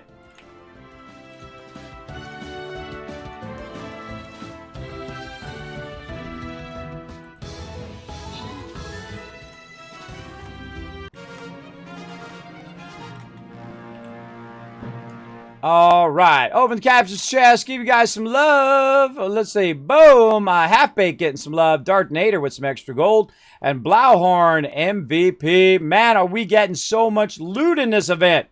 Holy moly, uh-oh. I pressed the button, there we go, all right. I hate it when there's a little bit of a lag because you don't know if it works. All right, our sweet spot right here we found on this level is right over here. I got 1,615 scrolls on my tank. And why do I use my tank every time? Because I want you guys to get the win. My tank is very built up. So he can, he's at max level. He can take a lot of damage. So I just keep doing that same one. It's okay. I'll level up all my other guys as we go along. But right now I want you guys to get tons of event stuff. So we're going to just keep running and running and running. All right. So come and join us, streamraiders.com right there. Click that link. Go ahead and find me. Get it going. Hey, little K-Fox, how you doing? Thanks for coming in the stream. Appreciate it. Appreciate it big time. And again, thanks again to everybody coming in with the love. Thanks everybody with the follows as well. Let me catch up on my follows a little bit here. I forget who I called out, so I'm just going to call you guys out again. Let's do it. Let's see. Holy mackerel, a lot of follows. Spoono, we got Wolf and Sneak, we got Suffer You, we got Old War Goat, we got Kaboom Joe, Hydrogen coming in, Hydrogen H, Shrek's Box Live, also coming in with the sub as well, Arctic Fox, and the Mao Tuiti, the Mui Tuitu, the Mui Tuiti. I butcher everybody's name, but I try. Thank you very much for coming in, dropping the Dragon Hammer, crushing that follow button, becoming part of the Wasteland Tycoons here in the Kismet stream. Thanks for being here. Now, what I did is I built all of that while you weren't looking. You're like, gosh, Kismet, you were jamming. Yeah, I go pretty fast. Now, here's the thing. When you get close to the other side, you don't have to do it one at a time anymore. You can just go aim it over here, click in the same spot. Look how easy peasy that is, bro. That is just so awesome. And there we go. So now this is actually the real way that I'll go because I want to have the minimum distance between where my power is and where I'm going to be generating my power. Now, what I'll do is I'll just go in and take a bunch of those out from this side. And then I'll go around the other side and take those out as well. So let's go ahead and run. Let's actually run some transport first. So we got this over here, so we can go ahead and run along the side here. And we're going to make some more transport. Oh, let me turn my sound back on again. Transport down this line. Now, whenever I do a line, I typically do it 3 wide. And the reason why I do that is for vehicle and for transportation. And so we're going to widen this out a bit on our way back. And we're going to add what we can. We might have to get some more resources. And the center one, by the way, usually becomes my actual road, which I'll paint in later on. But for right now, we're just going to go ahead and do that. Now, this road will come down this way here, down that center, and then we'll have it turn into our main primary crossroad that's going this way. So we'll go ahead and just bring this down to about right there. Now this whole part over here, probably don't need it, so we're going to go ahead and just take that out for now. And that just gives me my concrete back. And that just kind of lines all of this up. And I like to leave a little bit extra in case you're coming in and you go, whoa, and you do a little sliding while you're trying to turn at maximum speed. Yeah, probably a good idea. So let's go ahead and make our road here. Oh, I keep forgetting the transport. Let's go ahead and put our transport in. Put it on the right side this time. And let's actually put it the right direction. I'm hitting F like I'm going to take it out, and then middle mouse button to pick that stuff up so I don't have to switch my key sets. And come on. Yeah, no, that's right. This way. All right. Now what I'm going to do is go ahead and start. Now I'm actually going to switch my set down here, my key sets, or my kind of quick bars. So I can go in and I can make a hole in the wall here. Now I'm really liking this. So this is the first time I've done it in this playthrough. Is add my ramps. Add a ramp in there so you can just walk up to it. Now we're going to need some power. Now we're also going to be running our power at the same time while we're doing this, so that when we come back later and we power all that up, then boom, we're going to be styling because all of that's going to be already run. All the power is going to be already run. So we're going to go ahead and bring our power over as well. And so we'll bring that wall outlet over there. And we'll cross-connect that using our number 4 here. There we go. Now we also need an entrance, so we're going to go ahead and add an entrance. Now I like to put the power connection in the back. And the reason why is if you put it in the front, across this one, you're going to see the wire. But in the one back here, it's going to just perfectly connect, because it connects actually into the back of the connection when you have a wall thing. So there you go. Now we're going to go ahead and use our wall hangers, because those are fun, to run some of this. So we're going to go ahead and just do this. And we're going to walk forward, but we're going to run out of stuff anyways. We're going to run out of foundations. So we got to do foundations first. So get out of there, hit F, middle mouse button. And we're just going to fill this in. Super easy.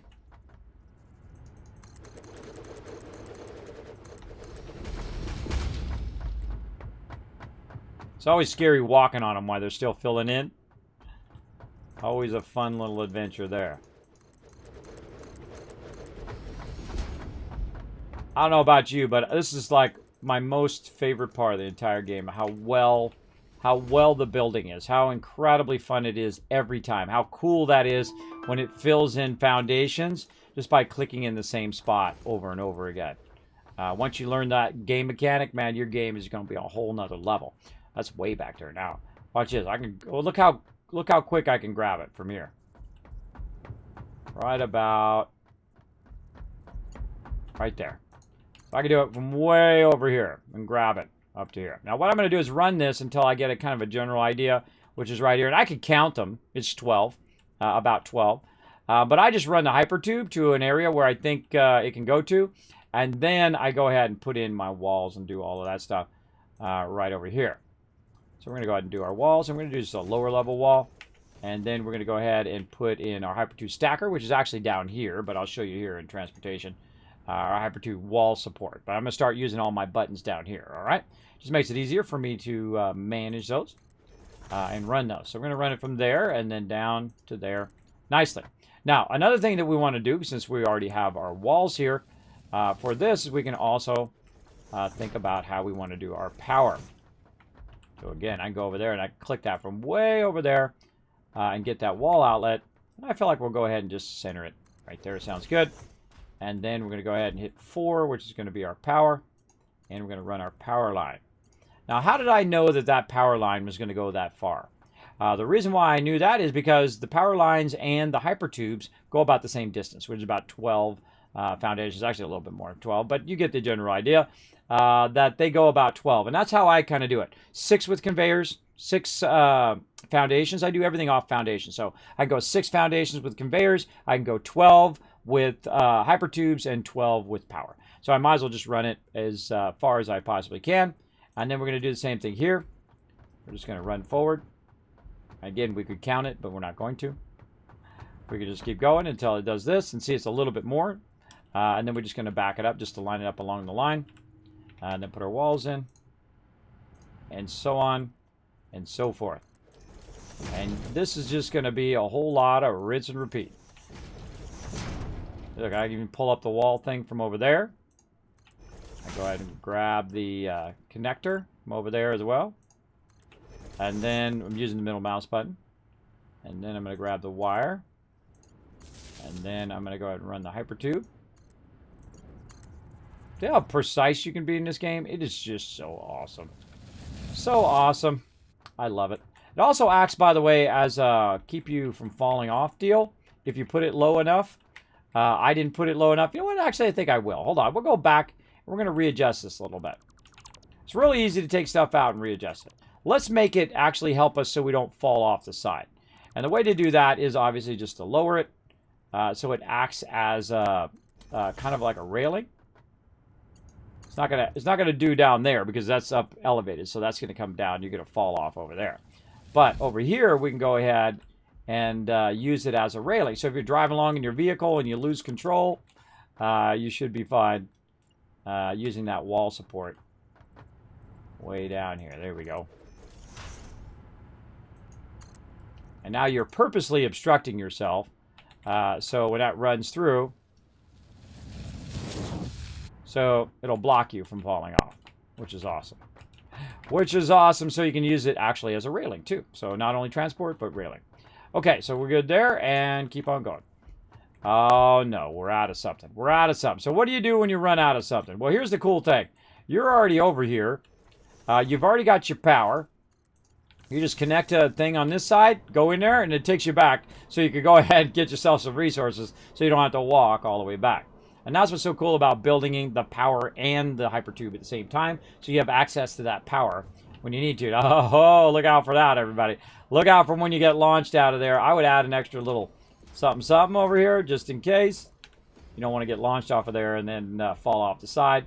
I've had that happen many times. I don't think I have any more resources here, but let's go double check. By the way, making computers while I'm doing this. I like it to be multitasking. And that is definitely massively backfilled with power right now. All right, anything else over here? No. Okay, we can take this out now. Now we won't take that to the face every time we come out of our thing here. Now, if you notice, I don't run separate hypertubes. Like, I don't run a hypertube that runs me all the way back to my base. I don't run a hypertube that does that. I don't have 12 hypertubes all stacked. I like it to be like a train station where it goes and then it stops. And then if I need to do something right here, I'm here. If I need to go and do something at my a part of my base, it will go take me and stop me and then take and stop and so on. So it's like little train stations along the way or little stop areas along the way that I might work on that particular part of the base. And I usually do it at key points through the base. Like great examples, I have this one right by my copper. So if I need to work on my copper, I'm good. If I don't need to work on my copper, then I just run by, go to my other hypertube, and I'm good. Like that. And this one's going to take up to my central hub. This is how I like to do my resources. These are finished resources for me to use, not necessarily for the actual production, but for me to use up here by the hub. So when I need to turn around and put something in the hub, I can just do so nice and easy. Now, speaking of doing that, we're doing our train technology right now. So let's go ahead and put our computers in there that we nicely made earlier. We'll go ahead and put that in there. We're going to need a lot of heavy modular frames. We'll get into those eventually.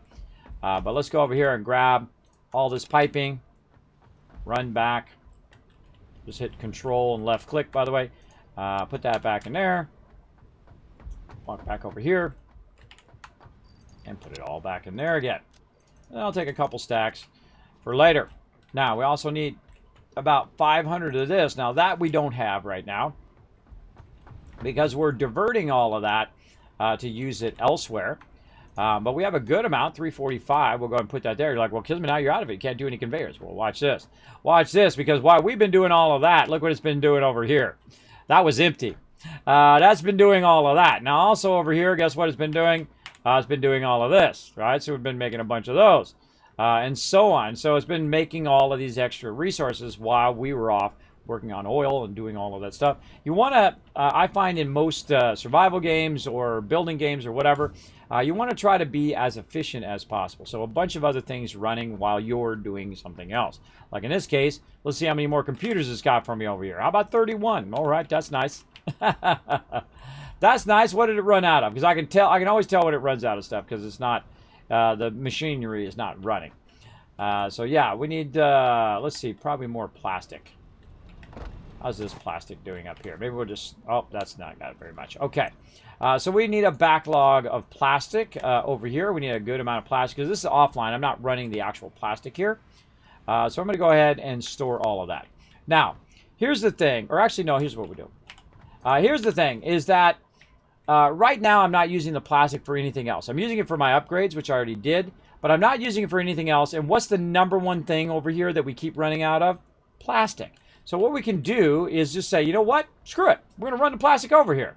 And so we can go over to this side, which is already running our plastic right into our box here. Actually, go on this side.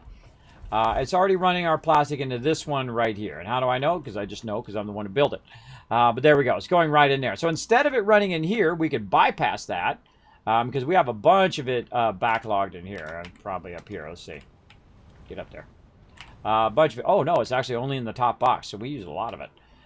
So instead of me coming in and manually running it now, now what we'll do is we'll say, okay, we want to take this plastic and we want to get it to the other side of the factory. Now you can see I've got a lot of stuff going through here. So running that back through there might be a bit difficult, but it's not that tough. It's not that tough because you know what? If you got your wall mounts, you can go ahead and just put a wall mount up high over this one right here. If I can just see what I'm doing there. There we go. We can put a wall mount up there. Oh, we need plates. That was the other thing we needed to get. Let's get some plates over here. Got plenty of it stacked up. Just going to start my plate factory back up again. All right, so we're going to use our wall mounts, and we go ahead and put them up above there. And then we're going to try to reach this from here all the way over to there. Now, one of the problems with what I've got going right now is the fact that if I run a line, it's going to run into this other line. Oh, I'm in the wrong thing. Hold on, I got to go back to my other set. If I try to run a line from here, and also I don't have enough of these things, it could run into other stuff, and it's not going to run far enough to hit that. It's only going to run to about right there. So I'm going to go ahead and bring this up like that. And then more wall conveyors, and I want to kind of look at what that level is. Oh, actually, I did a little low. Where'd it go? Oh, I didn't put it up there because I didn't have any plates. That's why.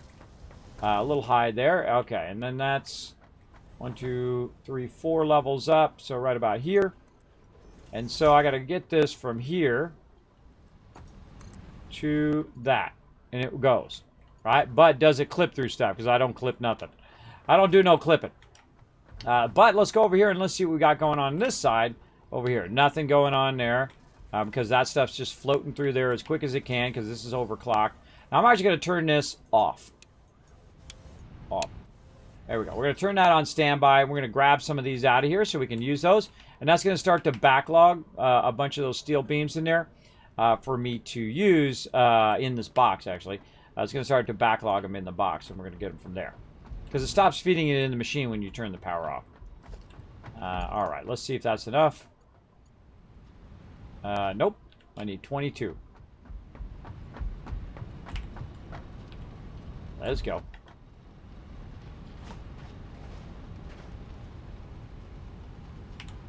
There we go. 22. Nice. Okay. Let's see if this works out. Nope. It's going up right through that. We don't do it. It'll work. It'll keep doing it. But that's not how we're going to run that. No, no, no, no. We're going to run that proper.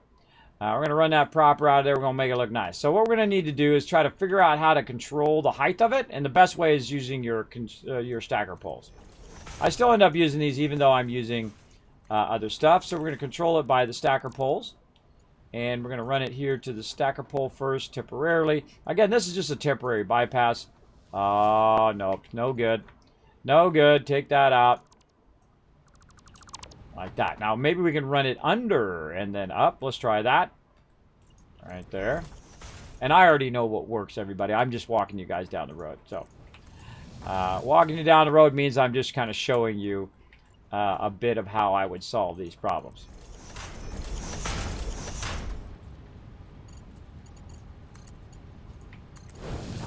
up by 1. Or let's say up by 2. Nice. All right, now we're gaining some level there. But this is not going to go up to there. I can tell you that's too steep. But what if we just try to go all the way across? Oh, we can make it, and it doesn't run into anything. But we don't have enough pieces right now to do that. So we're going to go ahead and take this back out. And we don't need this wall here right now. Take all that back out. We'll add that back in later on.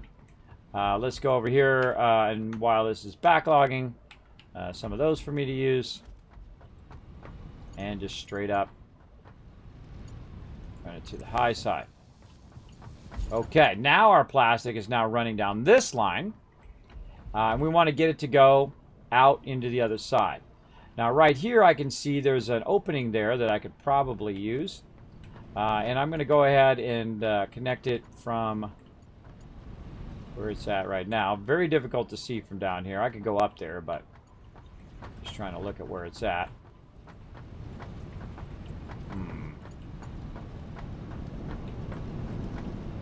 Should have ran it to that one. Hold on. We're going to rerun that. Let's see if we can get it to go all the way to the other one. That's going to be a pretty far way. We'll give it a try. GG. All right, right to there. And then we've got an opening in the wall here, which would be a perfect spot for taking this. Oops, I don't need a double. I need a single. I need a single. Boom. Single wall connector.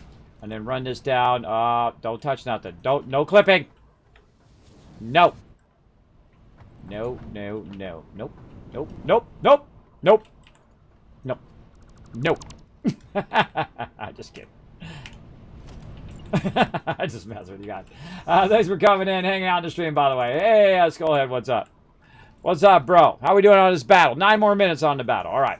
So what I'm going to do now is I'm basically controlling the heights and whatnot of this different conveyor so I can keep it from clipping into other stuff. Now, later on, we're going to work on organizing this a lot cleaner and nicer than what we have right here.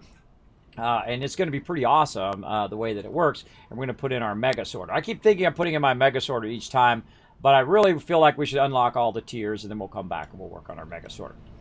All right, so there we go. Plastic easy. Look, there's our stuff right there. We want to get it from here over here to our plastic one. That is conveniently, get your butt up there. Conveniently right here at the top level, right there. Okay, so now we can just go ahead and grab this, straight up run it into that box. All right, well, Kismet, you got it here, but bro, what about the other stuff? You need it way over here as well. You need it over here into this box right here. This one's got that there. And again, we could run all the other stuff over here too. But what we're going to do is just go ahead and just straight up lift it up high. And then we're going to take this one out. And we're going to connect it across this way, which is actually a better way to connect it. Take this one and try to run it over. Doesn't reach. Always something. Always something when you're trying to run it. Now, actually, I can try to sit it on top of the thing, but I actually don't have enough resources right now. That's because we're using those resources for other reasons. But we'll get gearing up all of these resources and whatnot over time. Don't worry, we'll be making a crazy ton of all of this. But I'm just doing kind of minimum resources as I go. So here we go again. We'll try it again. Across here to there. Now another thing we could do is we could do something like this, where you sit it up on top of the box, and this triggers everybody who doesn't like spaghetti. And I find it incredibly funny every single time. Look at that, just able to do it. But it does clip through the top there. But I find it funny every time I start to do that. It's like, spaghetti, Kismet, no, don't do it. But it clips through the thing. I can't handle the clipping. I would leave it there just to mess with peeps. But we're not going to do that. All right, we're going to try it the opposite way. We're going to go this way, like this. And we're going to try to run it back over here. Just to kind of show you can do this. You can use this as a foundation. And then you can run it out of there. And so now it's going to run one half of it that way. And then the other half right to here from that one box. So the box actually acts as a splitter too. So now it's basically going to feed both of these things at the same time. And so now I don't have to do any more plastic. Now, am I going to leave it like that? Absolutely not. This will all be redone. Obviously, it's not the greatest way to be running your stuff just like willy-nilly over the top of your things. But you can. It's your game. You do whatever you want. For me, that's what I'm going to do for right now until I have enough power to run all these manufacturers individually. We'll get into that. Later on, we're going to work on organize this. I've never heard that one before. Yeah, see, my rule of fixing stuff later is I'm going to work on it later or never. That's the Kismet quote right there. If you want a quote about working on stuff later, that's it. So we'll work on it later or never. Let's go. Okay, so we'll let that run, do its thing over there. We need to get some more of our stuff backlogged in here now because we need to use some of this also for our monorail technology. Now, am I going to do trains? I don't know when I'm going to do them, but I will do them definitely in this playthrough. We'll get into it. Well, let's go ahead and put some more of this in here. And we'll see if we can max that out. So close, 481. We'll go grab the rest of that in a minute. Now, we need our heavy modular frames. We actually need those more than we need our computers right now. So we need to kind of crank those up and get about 100. And that's a lot of heavy modular frames, by the way. That's a lot this early on in this stage because I don't have enough power to sustain a bunch of those. But we got all of this fixed. Now that we got all this fixed, guess what? We're going to change it all now. We're going to change it back to heavy modular frames. And you're like, God, Kismet, geez, we got to do all this stuff again. Yeah, that's okay. But that's okay because we've got this set up in such a way we can very easily retool all of this in such a way. And that can just stay like that. Retool all of this, and it's going to make a backlog of these things over here now, and that's okay. Make a backlog of our circuit boards. That's okay. Make 100 of those. I'll be just fine with those. But this is already running screws in there, so screws is good. All right, so that one's good. Now what else do we need? We need encased industrial beams, which I believe we put up here on the top. Yes, we did. And so we'll go ahead and do our lifter. Back up there. Easy peasy. Right into there. And same thing on this inner one. Turn it this way. Okay, and then down here we have our piping, which we need, which we were using earlier. Put our pipe in there. And then, you can probably guess it, right up here at the top, heavily modular frames, which we have a whole of one of those. One of those right now, but that's okay. We'll work on that here in just a second. There we go. So now I've retooled it again back to heavy modular frames because that's what I need in the moment, right? I don't need to have multiple gigantic machinery running at the cost of so much extra time of me going out and building more and more and more power. At least I don't think so. Later on, I will build more and more power, and that's what we're working toward right now. But while we're working toward that power, guess what it could be doing? It could be making us heavy modular frames while we're busy doing that instead. So here we go. So we could be doing both things simultaneously, which is awesome. Which is awesome. All right, and we're going to do the upper one here. So we got those two, and then this one up here. Where'd you go, frames? Boom, put that in there. I'm going to grab the little bit back just in case I need those. But that's going to run that in there, and then the machine's going to start back up again and run and run and run. Now, I don't necessarily need the other side over there now. I can go ahead and run these at maximum speed. And I want to check my power first, though, before I gear that up. Looking good. How much we got overhead? Let's say 400 overhead, and this is going to take about 250 to run that at max speed. Sounds good. Now I'm going to go ahead and take this out of here and just let that run at its normal speed because I'm not in a hurry for those circuit boards. Another thing I can also do is just say, you know what? Keep making them circuit boards until you run out of resources. And then go ahead. Take all this out now. Go ahead and just run that right in that box, and I'll have a bunch of extra circuit boards in there as well. Now, it's most likely going to run out of copper things first, but it's going to keep feeding the plastic across automatically because we already have that bypass put in, sort of that. All right, so that's going to run that, and we're going to go ahead and overclock this. Very rare do I overclock stuff, but I feel it's, even though it's more power hungry to overclock it, it's more time efficient for me to overclock this and just let it run as fast as it possibly can into here. And then when I come back, hopefully we got close to 100. But for right now, we'll let those run. Now, to continue to do what I'm doing also in power, I need heavy modular frames as well to do the actual power itself right here. But I can do some of the pre-work, which is working on the refineries and all of that stuff to generate the fuel for the actual power plants that I'm going to put over there. So let's do a bit of that while we're waiting for all of this and do the thing and the stuff and the thing.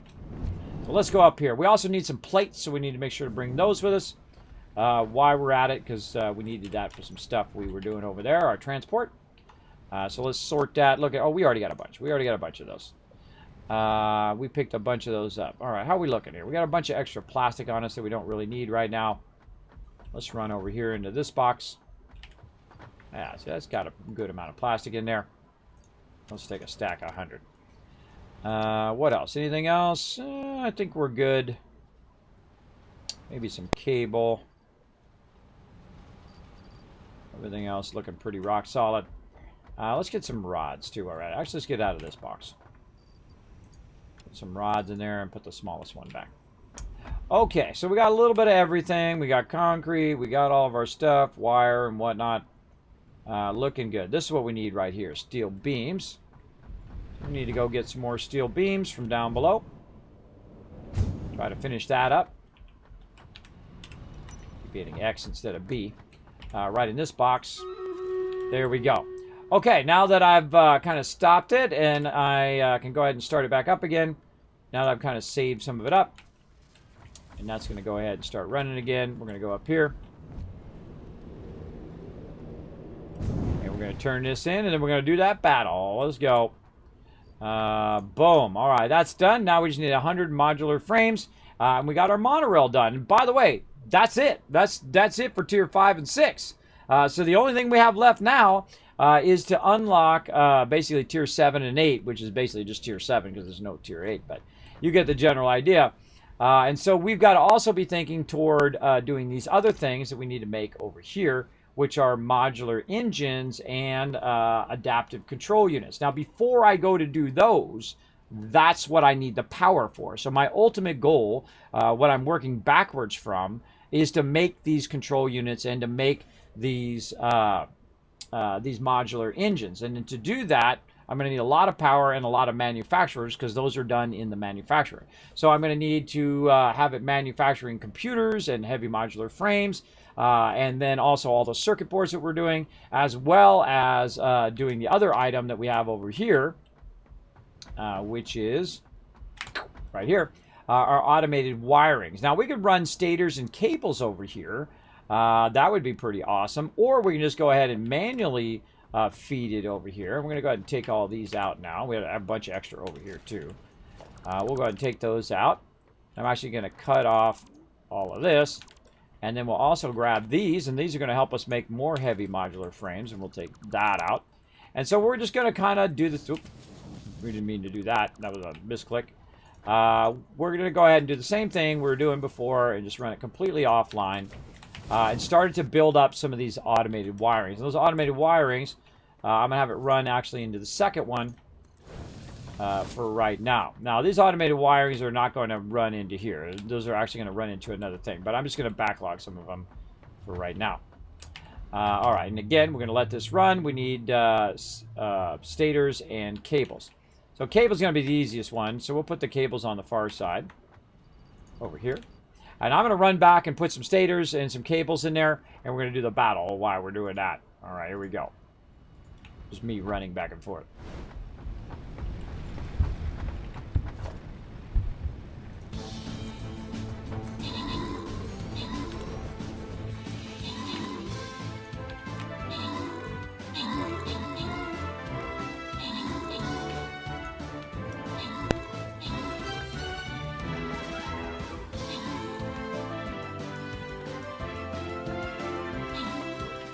Oh man, we are massively slowed down there.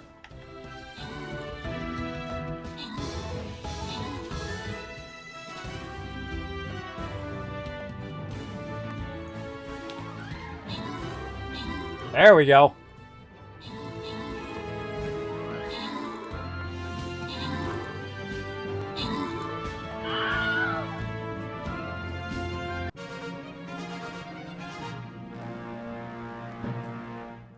All right. Thank you, everybody. We kicked some booty there. All right. Open the cap chest. Grant some rewards. Darth Nader, Jif Jimbo, Subi, and Kellam all extra loot for you guys. Red Raven coming in again with a 20 assists. Just kicking some booty. Nice job. All right. We're going for this blue chest right here. We wanted to get you guys some loyalty rewards. High side or low side? I'm feeling low side on that one. Just go with my instincts. Go with my instincts. All right, now you can see I'm sitting over here where my my motors are being created, and it's basically making a bunch of stators over here and running them over here to this thing. Now I've actually got a box for these stators that are being produced right here, and I'm actually going to just go ahead and cut this off to backlog a bunch of these stators because I really don't need that many motors. I'm okay over here, and I can just go ahead and also just turn this off. Works as well onto standby. Instead of taking that out. So we'll go ahead and put that back. You get the general idea. Now what it's going to do is it's going to run out enough stators until it backlogs, right? So you can do it that way. But again, I'm going to take it out so it doesn't sit there and have a bunch of them along the line. I want them to end up right here. Now that's going to keep on doing its thing for a little while, making a bunch of stators for me. Now I do have some laying around, so we're going to go ahead and grab those. Not that one. Put them over here. I'll turn my sound back on again. Over here. Now, I happen to have 75 of them on me. Don't need them right now, so I'm going to go ahead and just boom right into there, and that's now going to start that up with our automated wiring. Boom. Go, baby. And that's going to just do a bunch of those, and then I don't have to do as much later on. Again, the more stuff that you're adding, the more power that you're going to need. And eventually, this will definitely kick off my power again. Because again, we're getting to that level, right? We're just riding that level, right? Riding that level at the top. All right. Now, what would be more important, by the way? What would be more important? To use my heavy modular frames for getting my trains right now? Or would it be more important for me to use my heavy modular frames to make more power? Well, I think that's a pretty obvious answer to that one. It's going to be power. You definitely want to take those before I do 100 for that over there. If I had more power, I could produce more of them faster. So I'm going to actually take that round of 26 and use it for actually making more power. And that's why I was waiting for that to run. And back up we go. All right. We got a good amount of stuff. We got our plates back. Yes, we've got our rods. We got all of our stuff that we may need. We go ahead and, oh, actually, we were going to put those down there. That's what I was going to do. That's the number one thing that's going to run out of those. Is those. Yep. Already ran out. Start it up again. Off it goes.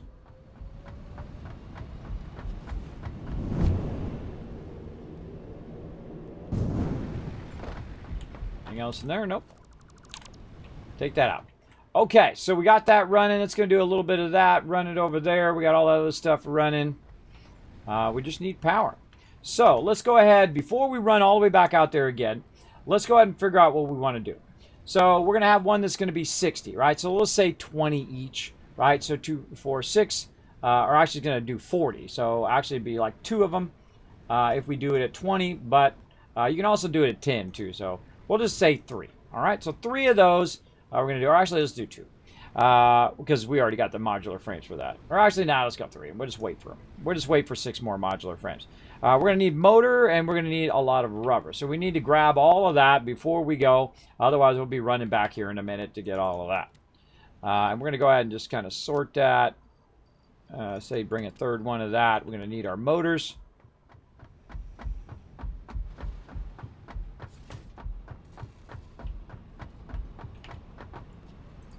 And again, I don't build everything in line. I don't build everything that's connected to some connector and whatnot. I feel like maybe in my next playthrough, I'm just going to do nothing but power at the very beginning. I'm just going to make a bunch of power, find all the oil nodes and tap every single oil node. in the very beginning, and then run all the power, run all the water, and then go from there. But I typically don't like to do that because I feel like it takes longer. It takes longer. It takes more of my time to build up all of those areas with power and whatnot. I like to build up, add power as I need it along the way. What's up, Besfer? How are you? Did you get to watch the keynote? And what are your thoughts about the new products? I did watch the keynote. They're okay. I feel like every time they say that Apple Watch, because I see the Apple Watch all the time. He's talking about the Apple keynote, by the way. Every time I see that Apple Watch, I'm thinking, oh man, I want to get one of those for one of my daughters that likes to run. And I think, oh man, I'm going to get her that Apple Watch, right? But every time they say the price, I go, ooh, I'm not buying no $300 watch for no 12-year-old child. I can tell you that's not going to work out well. If it's $99, that would be like the tipping point in which would get me to buy her an Apple Watch. But $300 for a 12-year-old child, no, no, no, no. I wouldn't even wear a $300 watch. I haven't worn a watch in forever. I can't even think of the last time I wore a watch. I used to have a Nike watch, which was really awesome because you could time your runs and all of that. I think I still have it somewhere in a box. But I can't remember the last time I wore it. Maybe 20 years ago? 30 years ago? If I need to know the time, guess what? I got a phone right here. I got a phone right here to tell me the time fine. What else do I need a watch for? Well, I can need a watch so I can do my messages on this little tiny display about that big. I guess it's convenient. You don't have to pull your phone out. But are you going to have your phone with you anyway? Yep. What else do I need to do with it? Oh, well, I can check my heart rate and do all of that. Now, that is actually a good use. But not for $300. $99 would be the right thing. Because I don't need all those other features. I'm not going to check my messages on there. I'm not going to do all of that. Even though it does remind me of the old cartoon strip, right, where you're talking into your watch, which was like a pipe dream, and now you can actually do it in reality. I lived long enough to actually see that, right? The Dick Tracy watch. I lived long enough to actually see that in real life, which was cool. It was close, though. It was close. I almost didn't make it. So, yeah, I thought that was cool. The new iPad's awesome. I have an old iPad Air that I have, and I have the older one, too. The original iPads, too, which are just outdated now. You can't even use. But the cool thing about Apple, though, is their products don't go obsolete as fast as like PC products or Android products or stuff like that. Like Android, they make money by you buying a new version of that thing. So Apple does not make that much money. They still make money, but they don't make that much money off you buying a new phone, right? They want you to buy a new phone because that makes them more money, and then they can do more stuff with that money and make more cool stuff. But their products last like 3, 4, 5 years, where an Android or something like that lasts 2 years at best. And they want you to get another product. They want you to go buy a new Android 5, 7, 8, 9. So you got to think about the obsolescence of stuff. Same thing with PCs, right? Second I buy this PC, it's already obsolete, bro. Just like that. I had this iMac over here. I've had it for 5 years. Still works perfect. Never had one issue with it. Knock on press wood. Yeah, I don't have any problem with it. I don't have to do anything. It just does what I want it to do. Right? I like products that just do what you want it to do and you don't have to screw around with them all day. Windows is not like that. Windows is like, why don't I spend 6 hours of my day just making the darn OBS work, right? Or why don't I spend an extra hour every time there's an update so I can have to fix my sound every single time, right? That's Windows for you. Just imagine how many hours it's sucked out of your life just solving technical problems. Where on Apple, and then I'm going to give them love for that, I don't have to do that. I just go in there and I do it. Now, does it have problems? Of course it does. All products have problems. Your microwave's going to have a problem. Your dishwasher is going to have a problem. Your washer and dryer. You know why? Because it's made by these type of people, humans. Humans are inherently flawed, and that's why we make flawed things. All things are flawed that we make, right? Even children are inherently flawed, but because they're human, and they're going to be flawed, and they're going to make mistakes, and just roll with those mistakes. They're going to spill their milk. They're going to, make mistakes and make bad choices, and your job is to guide them through all of that up and down. So there we go. So That's what I feel is the greatest kind of balance between those two things. And you're thinking, well, PC's cheaper. It's really not. If you look at the comparable things, they cost the same. And this is going to last you 2 to 3 years, and this is going to last you 5 to 10 years. This is the Apple one, by the way. And this is the PC. Now, do I care which one you got? Do I might say, no, Apple's better, PC's better? I don't care. I got them all. I got everything. Why? Because to me, it's just like if I'm a mechanic, right? I have a bunch of tools. They're actually in a big toolbox over here. This is a wrench, and this is a screwdriver. What do I use a wrench for? Things that wrenches are good at. What do I use a screwdriver for? Things that greater screwdrivers are great for, like prying stuff and opening, taking screws out, and things like that. To me, it's just a tool. I don't care who makes it. You make it, great. If it does a good thing, like, for me, I find that the streaming, the OBS, has more features on PC. So that's why I have a PC thing, because that's the best format for that particular thing. When I'm playing games I'm playing it on a custom PC right now. Why? Because it's better for games. It's cheaper when it comes into games. You don't need all that other stuff that comes with your Apple, right? With all the other interface and fancy stuff that makes it stable. But then, of course, it comes with the price of you've got to troubleshoot it all the time. And the obsolete factor is faster. But Apple machines or Macintoshes are not made for games. It's not its primary focus. It wasn't invented to play games. It plays games great. You can play a bunch of games on there if you want. I played tons of games on there over the years, for sure. Including, I've won tournaments against people on PC on my Mac, and a 33 megahertz Mac. Now, that's really embarrassing. Somebody who comes along and wins the tournament on a Mac when every other person's playing on PC. That was me. Because I don't care. I'll play on whatever I feel like playing on. But it's made for graphics, and it does a great job at graphics. Really, just about everything you want to do in graphics. It's what basically pioneered it and started it in the first place, right? What converted the traditional graphics into digital graphics like you do now, and actually made a whole career for me. That's how I made my money, bro. That's how I made my money. I know how to do the computer, and I know how to do the graphics, and when those two things merged together, Kismet was making the bank, man. I was making the bank. I was making more than people who've been doing it for 40 years. I was their boss. That's right. That's where you got to be. When two things intersect or three things intersect, you got to have all three of those skills where nobody else does, and then you're going to be in high demand. If you got all the same skills as everybody else, you ain't going to be in high command, because they're going to say, well, eeny, meeny, miny, mo, that one, right? So you got to have some skill, just like you do in the game, right? You got to build up your skills in game. You're playing an MMO. You're building up your, leather working, and you're building up this, that, and the other thing. You do the same thing in real life. Build up those different skills. Mine's problem solving, graphic design, art, technology, all of those things, which you actually see on my website, which is really fun. I went in there and I thought, oh man, I'm going to put all my little skills on my website. So when people go there, they'll be like, oh, Kismet's got all these different skills. Now I have plenty more than I have on there, but I like to develop certain skills to the top level.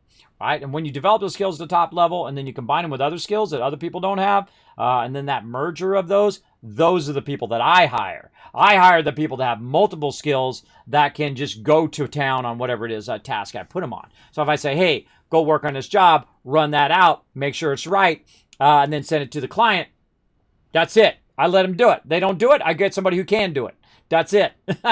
That's all that your boss wants you to do. Show up, do your work, make it so the company benefits, then you benefit because you get a paycheck, hopefully some vacation time, and then hopefully some bonuses or overtime over there too, right? And of course, the more valuable you are, depending on the corporation though. Some corporations don't value hard work, but some corporations do. So if you work really hard at what you do and you're really good at what you do, you'll get those benefits over time. And I used to have salary plus overtime, and I worked a lot of overtime. I'm talking a lot of hours. I'm talking like 18 hours in a day. So you're working 8 hours, and then you're getting another 8 hours in overtime, which is 2.5 times pay, right? Yeah, sometimes 3 times pay if it's on a holiday. I'm talking you walk home and you're just like, your pockets are full of money. I'm talking about those days way back now. Do I have that much money now? No, I had to spend it all on stupid doctors instead, just to stay alive. But I know what it's like to make a lot of money, and I know what it's like to love what you do. And I always prefer to love what I do first, and then the money will work itself out along the way. And if you just got to have less stuff, then have less stuff. If you got to, not buy that fancy new computer and buy an older one, then that's what you got to do, right? If you got to prioritize food over buying that computer, then you get that food first, bro. Get that food, get that water. And I've done a few of that along the way. Do a little kiss talk here, and then we'll get back to it here in a second. I've done that along the way where I've made at the moment seemed like foolish choices, right? Like I was moving to another place. I got a job in another place. And so there was like, a month or so in between, because I want to take a little time and do whatever. So I got my last paycheck. Now I could pay my car payment, or I could buy a new compressor to do airbrushing. Now here's the thing. In the moment, the sensible choice is the paying the car payment. But I got the compressor instead because, I was young. And I got the compressor, and then I was doing a bunch of artwork, and I was doing airbrushing, whatever. And then I met this other person who then turned me on to this other job, and I decided to go to that job instead. And that was the job that made me an absolute fortune. And that was a weird coincidence in life. What seems obvious in the moment may not be the thing that actually leads you to the thing. Like when I had to step down from my job at Apple, that may seem like, oh God, that's it, your life's over, which it felt like at the moment. But just to be honest, but it's pushed me in a different direction. And here I am 5 years later, 50 pounds lighter. Probably would have been dead by now, by the way. Probably would have been dead by now just because I'm overweight at the time and not taking good care of my health and just working all the time. But it said, no, Kismet, you need to be doing this because this is going to not only help you, physically, but also mentally in what you love to do.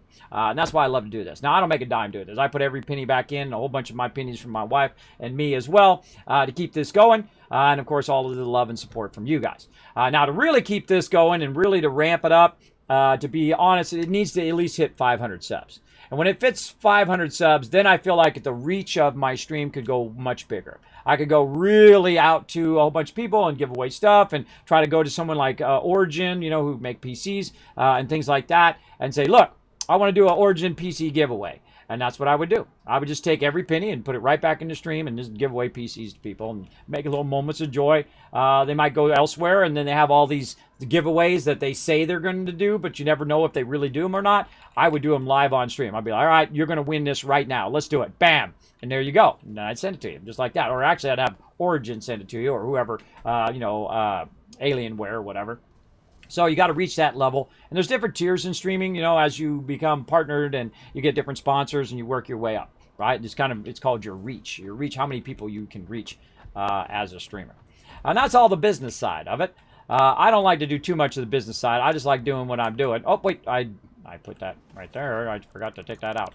Don't put that there. Put that in there. There we go. All right.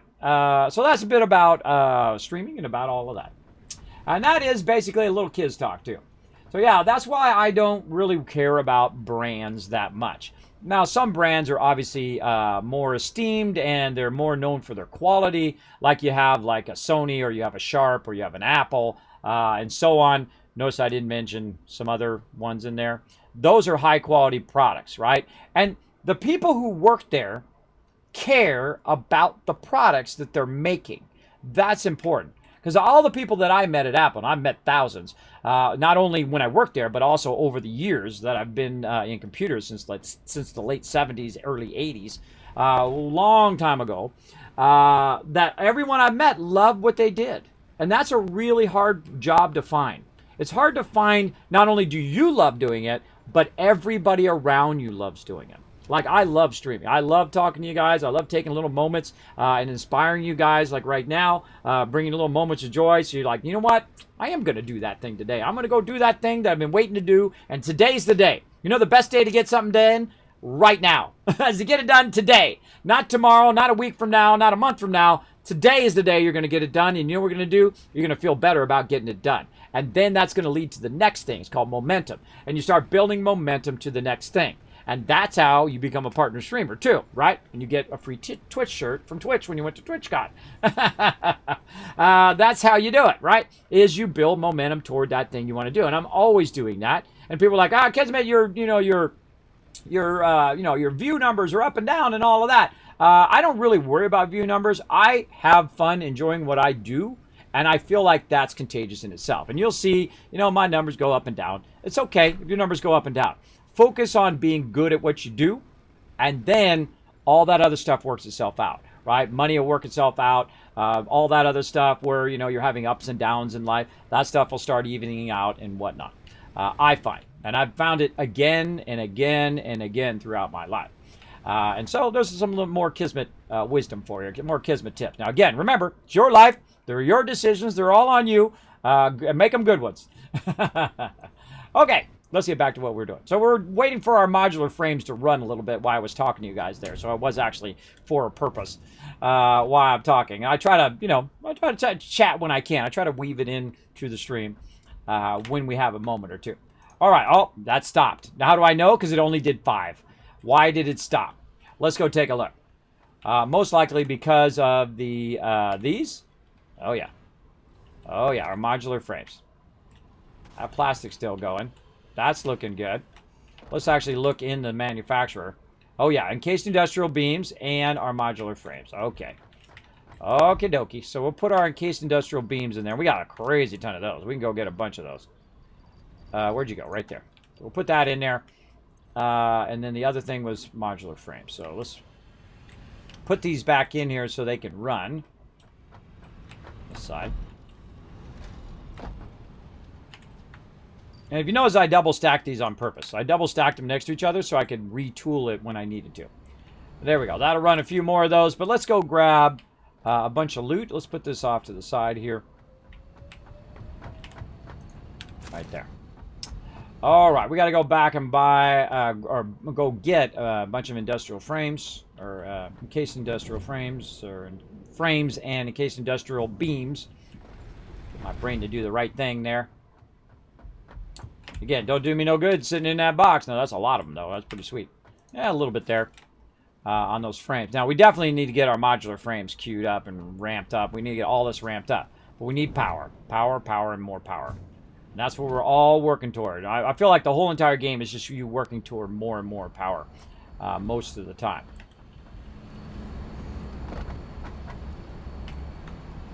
And again. And again, eventually we'll get to the point where we're not manually feeding this. It'll just auto-feed all this stuff over here. Now that's going to have plenty of that. But it's going to definitely run out of modular frames. But we'll let it run for a while. And we'll do pretty good probably over the long run. So let's see if we have enough. We only needed about 5 anyway, so let's see. Yeah, perfect. We have 31. Perfect, perfect. So we can go ahead and do 3 more fuel generators. Way out over here. Oh, that's not where I wanted to go. Second I did it, nope. Wrong, wrong, wrong, wrong, wrong. Wrong, wrong, wrong, wrong. All right, going this way. Booyah! Now, the interesting thing about computers, too, is any computer you buy is instantly obsolete, just like a car. When you buy that car, bam, that thing's worth $5,000. You drive that new car off the lot, $5,000 left, just like that. Just like in 10 seconds. That's $5,000 that you might not even paid for yet. Because you know why? Because you're making payments on that sucker for the next, 2, 4, 5 years, 7 years. I actually paid on my car I bought from the factory a long time ago when I was young. I foolishly said, you know what? I'm going to make the payment as low as I possibly can because in your 20s, you don't know about these things. I made it as low as I possibly could, so I paid on it for 7 years. Imagine the interest on 7 years of payments. Yeah, I thought of that later after I paid it off, and I thought, you know what? I'm going to pay that off early because that's foolish to go that long. So I did. I paid it off. I forget how many years it was in. It was like 4 or 5 years in. I just decided to pay the whole entire thing off so I didn't have to pay the rest of the 7 years of payments. And so that's what I did. That was much smarter when I thought about the interest. Because, when you're young, you just spur the moment thing. Oh, I'm going to buy this car. And there we go. It was kind of cool because, I still have it out in the driveway. I rarely ever drive anywhere anymore. But, because vertigo. Vertigo is a scary thing, everybody. Very scary to be driving anywhere. But I can drive short distances. Less than 30 minutes. I'm fine. But yeah, it's cool because it comes with your name on it. It says this car is specially made for me, which is pretty cool. Pretty cool to do it once in your life. Later on, it just becomes a car. It's not It's not that sexy after a while. You know, after you get past the stage where you feel like you got to impress everybody all the time, you get past that stage, and then you're just like, it's just a car. So I can buy a, $200 car, or I can buy a, $20,000 car or $50,000 car, and to me it's the same thing. It's a car. What? Forgot my darn wire. Put my wire down, and I forgot to get more wire. It's always something, everybody. All right, going back. I don't think I have enough wire. Oh, and I don't have enough encased industrial beams either. That's too funny. Too funny. And I can't make a wire there because that. Okay, we got to backlog this one. Hold on. We got to move back over here where we have an actual entrance. Okay, one of these times I'm actually going to get this going. All right, we have just enough to run one wire there, and we got to go back and we got to get some wire. I knew there was something. I forget something every single time, everybody. Every single time there would be one resource that I forget. Like the DeLorean can't go over 55. Well, there you go. Without having issues, there you go. True. True. Well, it's all handmade. What do you expect? The reason why people use computers is to try to eliminate human error. That's a lot of reasons why they automate stuff. Right, because you have people doing it, you're going to have a lot of error. Now, I feel bad for people who lose their jobs, replaced with machines and stuff. But the reason why they do use machines is machines are going to do the same thing, exactly the same, in the same exact way, over and over and over again until they wear out, or until they have a problem and you got to fix it. But then, of course, you used to be the person who's sitting here pressing this stuff out. Now you could be the person who becomes the mechanic for fixing the thing that is pressing the thing out. That's what I would do. If you're knowledgeable about how that works, you should be the person on how to fix the machine how that works, right? Because you got both the knowledge of producing that thing and you have the knowledge of fixing the machine that makes that thing. And that's valuable knowledge. So definitely learn both of those things, not just the one thing, how to make the thing. You need to know how to fix the thing that makes the thing, right? That's where we're going here in technology. So you need to know, you got to be the person like me right now in this game. You got to be the person making the machines and fixing the machines, and then you'll be styling, for sure. All right, let's go up here and grab a little bit of this because I foolishly, not that much. I foolishly forgot to grab some back. And then same thing with our wire. I think I put our wire over here. And the funny thing is we're not even using the wire right now. We put it right here. The other funny thing is I got 4 boxes full of it right over there. Right over there. 4 boxes full of wire that I could be using, but I'm not going to. I'll use that stuff over there on the side first. This way, the reason also I do that, by the way, if you see me go back and grab it out of a side box as opposed to the main box, if I grab it out of the main box, it's going to start up my production of that wire again. So it's much smarter to use it not there because I'm using that power for other reasons, to make heavy modular frames and other things like that. Right now, I want to make some power so I can make even more manufacturing. Oh, not there. Over here. A little bit of save lag always throws me off. So let me take a few more of these out from over here.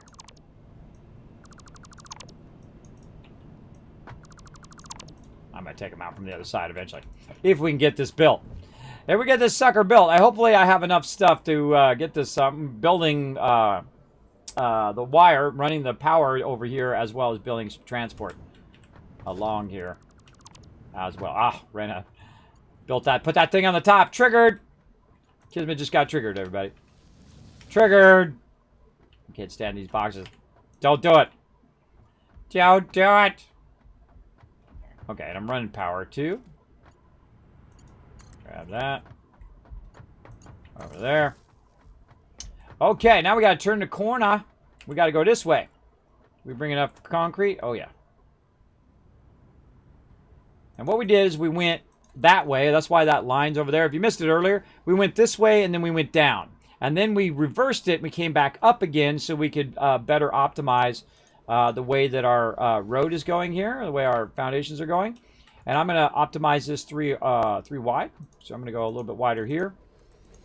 Like this. It's so wonderful to build in this game. Look at this. Bam! Easy peasy, man. Just like, boom. Put it down. Good to go. There's so few games that are just so elegant in the way that you build. I mean, a lot of that stuff is pretty clunky. And I'm talking about like Fallout, is pretty clunky in the way that it builds compared to this game. This game is like refined to the umpth degree. And that's what I really like about it. I love the way that you build. And see, a lot of game manufacturers wouldn't even think about that. They wouldn't even think about how do you build versus just building, right? And you're like, well, no, they think about how you build. Well, yeah, the items that you're making, but they're not thinking about how do I put the foundation down and make it go in that direction or this direction or that direction or that direction. I find that sometimes gets totally lost on people. What's up? We're going to go into battle mode. We're going to go into battle mode, Dovey. So thanks for that question. No retargets today. We're going to do battle mode all day long until tonight. So I'm going to be doing that, by the way, until this event's over. So just a heads up to all of my mods. How many more days we got in this? 7 more days. So let's see. Today I'm going to be in battle mode. Tomorrow, Thursday, in battle mode. Friday, not battle mode. Then Saturday and Sunday I'll be in battle mode. So that'd be 5 days from now. And that's got 7 days. And then Monday I'll be in battle mode. And Tuesday I'll be in battle mode. If I can. Now, if all of a sudden my power goes out or something happens, which I'm amazed it hasn't come out because they are working on my power right now. Working on the house right now. I've had a problem with leaks and problems with the house and power and whatnot. So they're down there trying to fix all of that. So if I suddenly disappear, you know why. But I will try to come back as quick as possible. So just best thing to do is just to chill in the stream. All right, let's do another battle. Speaking of battles. So I'm going to go about another hour, and then I'm going to go into battle mode, and we'll be doing battles all day long.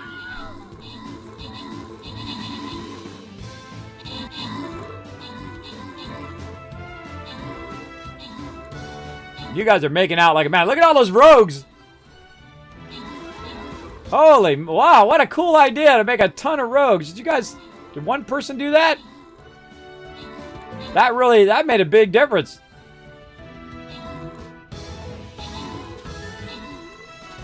What a tricky idea. A bunch of people making rogues. That definitely probably wasn't one person, but I feel like that's a whole bunch of different people putting their rogues down, and then you made a cluster of rogues, and those rogues went in and just like annihilated a ton of stuff.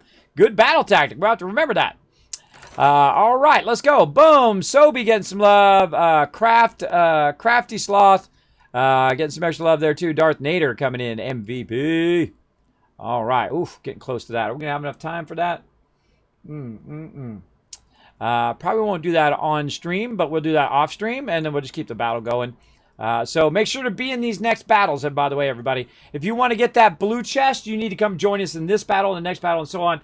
So click the link right there in the chat. Come and join us. Even if you've never played the game before, it's free to play. You play in your Chrome browser and your web browser. Now, here's some good news. I saw on the dev stream that the mobile version is going to do a soft launch, meaning that you guys can download the mobile version of Stream Raiders coming next week. So I'm going to download it. I'm going to try it out. I'll let you guys know about it as well the second that it drops. And so all of my mobile peeps, and I know there's a lot of you right now who've been wanting to play with me and say, Kismet, tell us when it's available. I will let you know the second it drops, and I'll have a link in the chat so you can download it onto your whatever your device is, Android, iOS, whatever it is.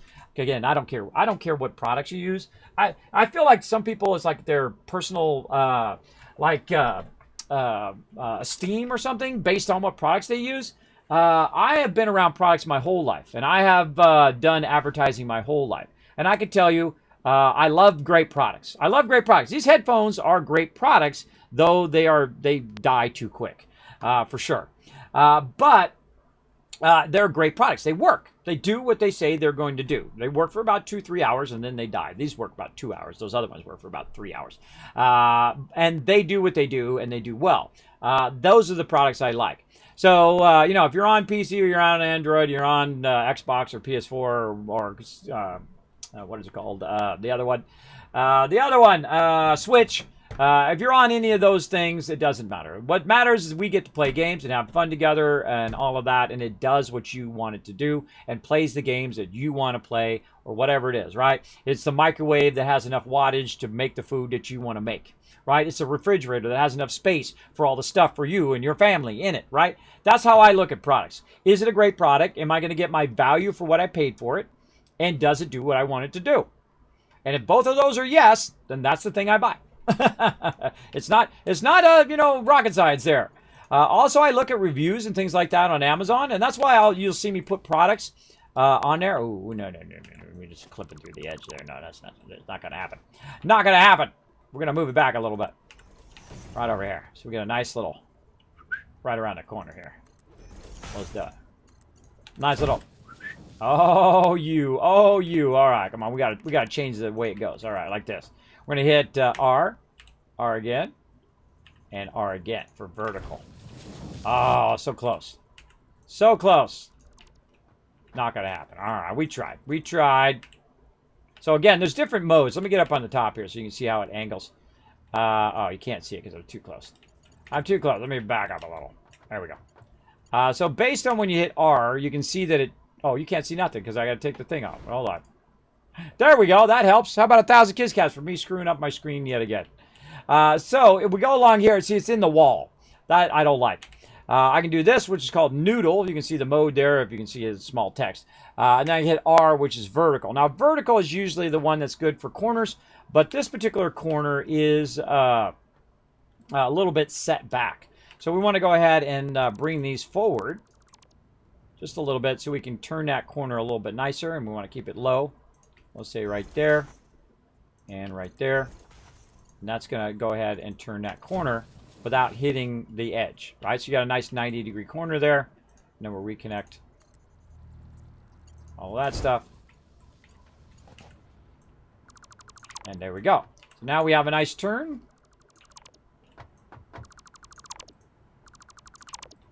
Hold on. Let's do that again.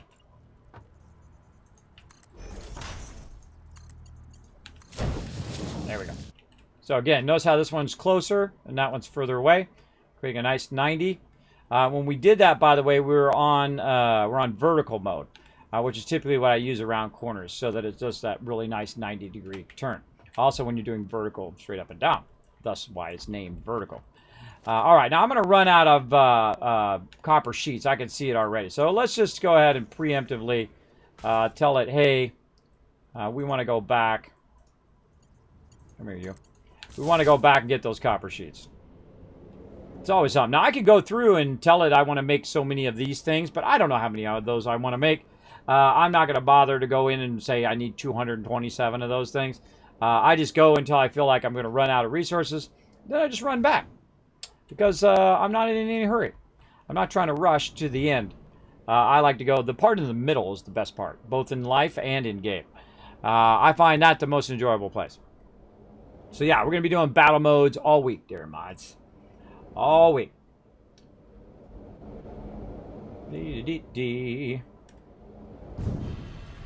I love that page function, by the way. We have a page function that only my mods can do, and it pages my Stream Deck. And the Stream Deck flashes. I should really do a video on that. I'm sure that would help a lot of streamers when their mods are trying to get a hold of them for whatever thing they're screwing up in that moment, which is usually what I'm doing.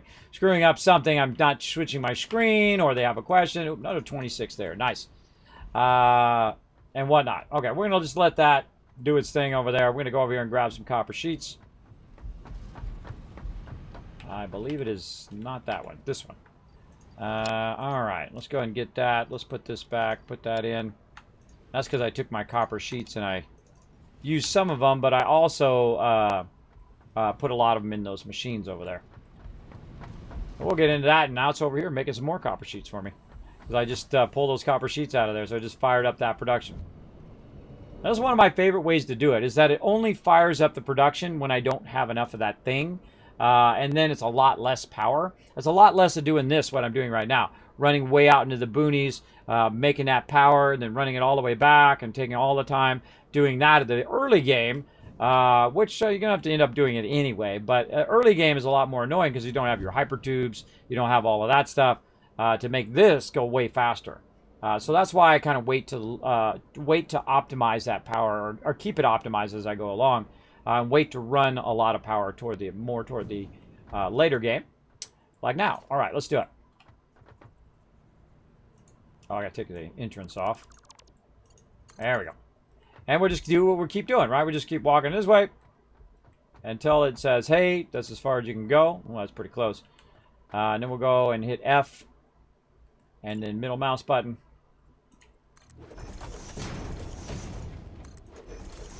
Back that. I'm just actually going to use my thing here. You know, I'll put it over here. I'm just going to use my quick commands down here at the bottom. Just speed this up a little bit. And really, you want to get that down. You want to get your quick commands down where you can just do this stuff from really far away. I mean, really far, as you can see. Now that one, I should probably bring it around, but let's just go ahead and see if we can run it right from that wall. Nope. Nope. Right from that power line. Can we run it all the way to this one? We can. Okay, cool. Now, I would normally run that around the back, but I have to make a foundation to do all that. I'm good. I'm good. Okay, now, down there we need to go. Whoa, see, I almost fell off. Now, I'll do the same thing with the ramp here. I'll go ahead and make this double ramp 3 wide. Let's put this in. And whatnot. Now, another thing you want to do to save yourself from falling to your death is typically if I have only one ramp, I'll put walls there. Like this. I'll go in and make a wall that says, look, walk through the middle, bro. Right, I'll put it on that side and on that side. You'll see it sometimes when I'm building. That'll do that. Now, when I do it straight like this, then I'll put 2 walls on the sides, and that tells me that I have it 3 wide without even have to look over the side. And that's just a way I remind myself of how to do that stuff. Now we're going to do something really awkward, which is running our stuff at an angle here. Running all of our stuff. Our power's not as awkward, but doing hypertubes at an angle is awkward. Just going to fill in the rest of these ramps. Getting low on concrete. That's the next thing we're going to have to get. Save lag there. Auto save lag. If you see lag, that's it saving it for me.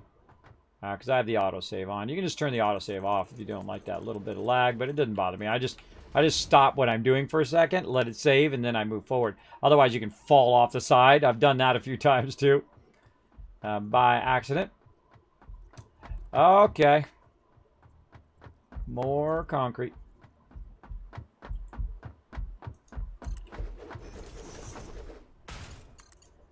Now, here's a smart thing to do. Before I run back, I just put that transport in, but I'm going to go ahead and put this down here. You're going to see me do this a lot, where I put down containers. I put all the stuff that I have on me down into there. And then when I run back, I'll have an empty inventory. And I'll just grab a ton of concrete, and I'll bring that concrete forward. Because I know I'm going to use a ton of concrete at the end there when I'm working with both of those oil nodes to produce more power. And then I'll also already have my line run, and that'll just sit over there and make me power all day, every day, away from everything else. And it will just backchain that power all the way into my main factory. Now, you can also create separate power for separate parts of factories. Make separate factories that have separate power if you want. I like a central power. That's just me. That's the way I like doing it. I like to have a central base that's all connected to each other and not different foundation levels and foundation angles. Though sometimes I will do some different ones. Like when I first started on this particular playthrough, I did different foundation angles. One angle for my power down there, and then one angle for the rest of my base. But I prefer it all to be interconnected in such a way that all of the foundations are facing in the same direction. All right, we got a lot of it in here. Now that's going to also fire up my other production, which is my thing there. We're going to see it start to rise. Yeah, there it goes. There it goes right there. So it's going to start to make more of that concrete. So it just turns itself on when it needs it, and it turns itself off when it doesn't. I feel like that's my best way of controlling the power, because there's no way to turn, without mods, to turn certain parts of your factory on and off in game. And I feel like that definitely needs to be something. It definitely needs a control panel or whatever, and I've seen mods on the dev streams that do have control panels and stuff like that, and I hope they add that actually to the game. Just straight up add it, as opposed to having to add it as a mod. I feel like that should be part of the core mechanics of the game, being able to turn off different parts of your factory. Even if it was just a switch, like you have like in 7 Days to Die, you got those little switches you can turn on and off to control different parts of your power. Even if it was just something like that. Just like a wall switch that I could run the power to, and then I could run to it, just flip that switch off, and then everything after that would go off. That would be awesome. I would be down for that for sure. Now, what I'm going to start doing is running all this over here. And then I'm going to go ahead and grab some of this back. Oh, not all of it. Right there. And then we'll make another one of these right over there. And then put all of that in there. Grab all of this back. Grab some more of this back. Sort that. Put that back so we have an empty slot. Okay, and now we got all of our stuff. We can go ahead and keep on running this over. Now I'm going to go ahead and run this right over to the edge of this wall support. Right there. There we go. And, oh, I got to take off the entrance.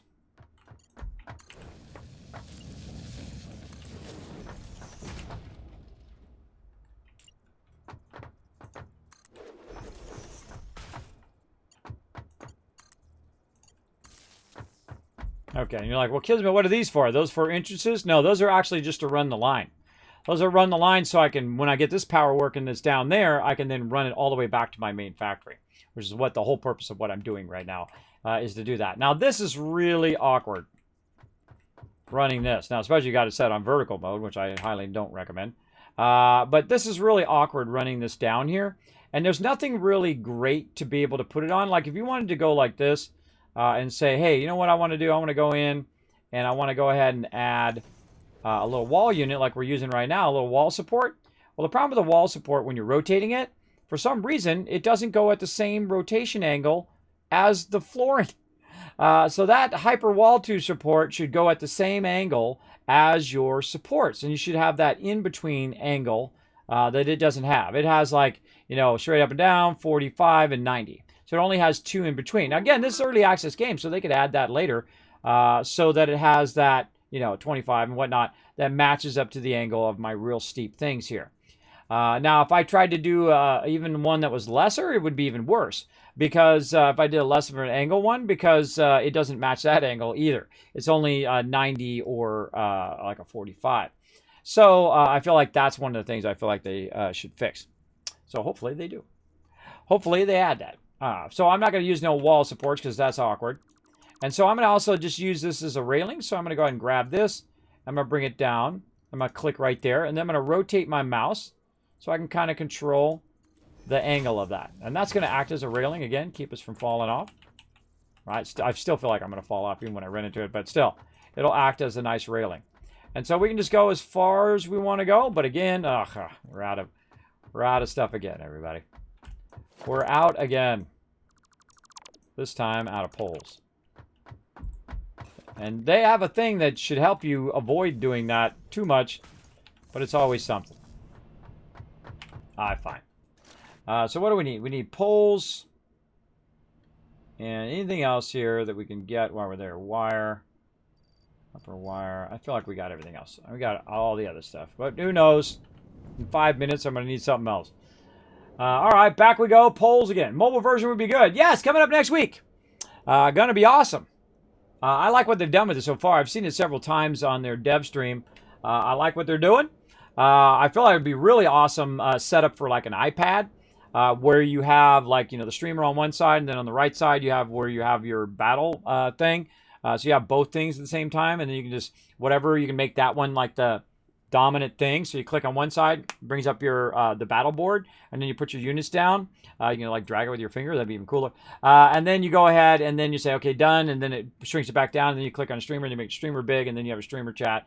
I feel like that would be a cool interface where you have a tabbed interface. You can click between the two things. And you have like a little mini picture-in-picture for my stream while you're doing the battle board.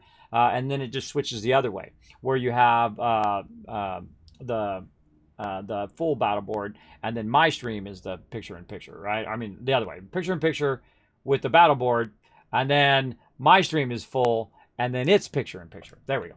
That's what you want. That's what you want, so you can switch back and forth. You get the idea. You get the general ideas. How are we doing on time? We're doing fine. We got plenty of time to get this done. My whole goal today is just to make more power. And I've already done that, so my goal's already done, but let's make even more. We get these 2 oil ones done here, we'll really be ahead of the game. Okay. More poles.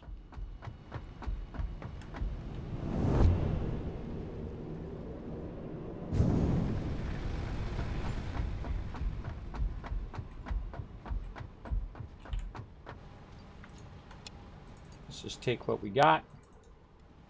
Leave a little bit behind. That's not going into there anymore. We started back up that production. Let's go look just to make sure.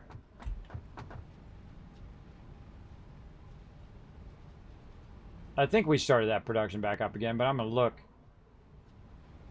Yes. I'm making sure that number went up. So it's continuously making those as well.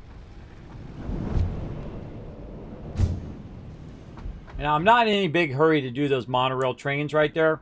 Right now, I'm in building power mode. And at some point in the game, you're going to have to go into this mode where you're just building tons and tons of power. Because the next stage of what I'm doing with the manufacturers, each one of them suckers is like 50 power. And right now I added 300, which means I can add more of those. But then, of course, there's also refineries and a whole bunch of other things that actually take up some of that power to make the power as well. Just like when you're trying to make coal power, well, guess what? Your extractor takes power, right? When you're extracting the coal, your water takes power. So that's some power usage there.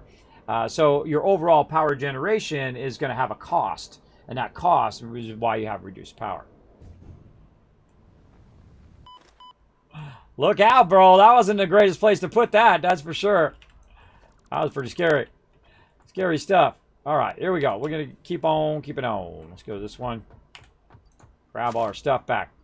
What do we got way too much of? These poles now. Let's grab... Oh.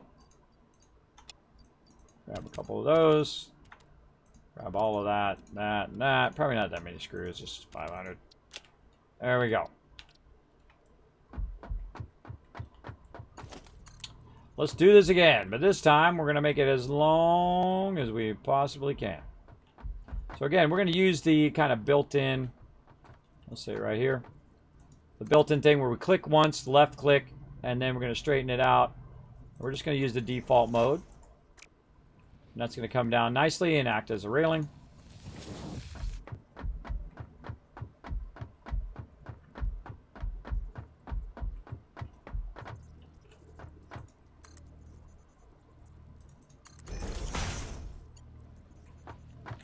Oh, look out. Look out. We went back to get more concrete. I had actually totally forgotten. I'd totally forgotten until that moment that's why I went back for concrete. That's how easily distracted I get. By the way, the longer the day goes on, the more I start to forget stuff. That's why it's a good idea for me to take a break during the day. Otherwise, I'd really be on the wrong screen all the time. Imagine that.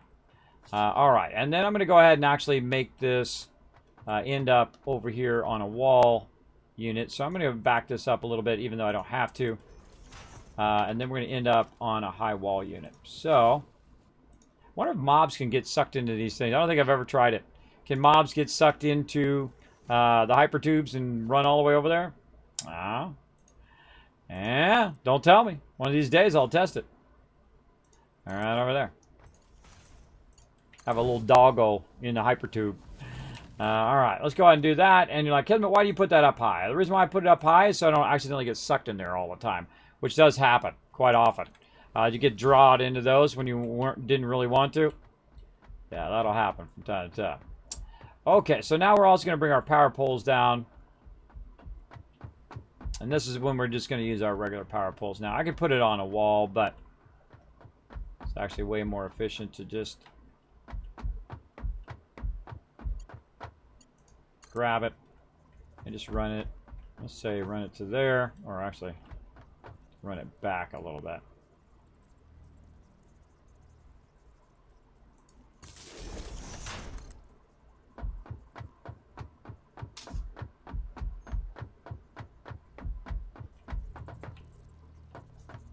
Yeah, it's going to bug me. That's going to bug me that it doesn't line up. Hold on, let's fix it up here up front. Let's fix it a bit up front, and then we only have this one that's offset.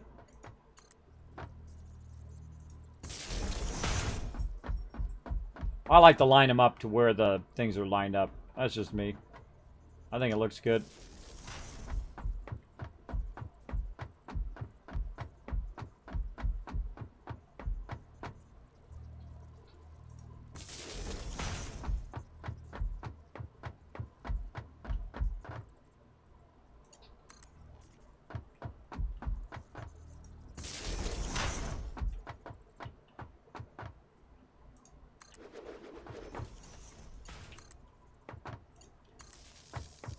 Always number one priority, get your hypertube stuff in first.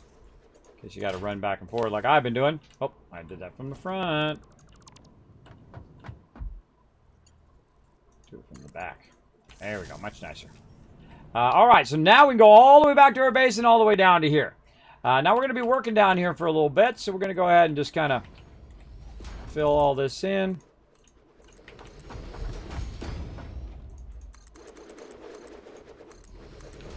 Okie dokie. Now, it doesn't really matter which way this thing goes.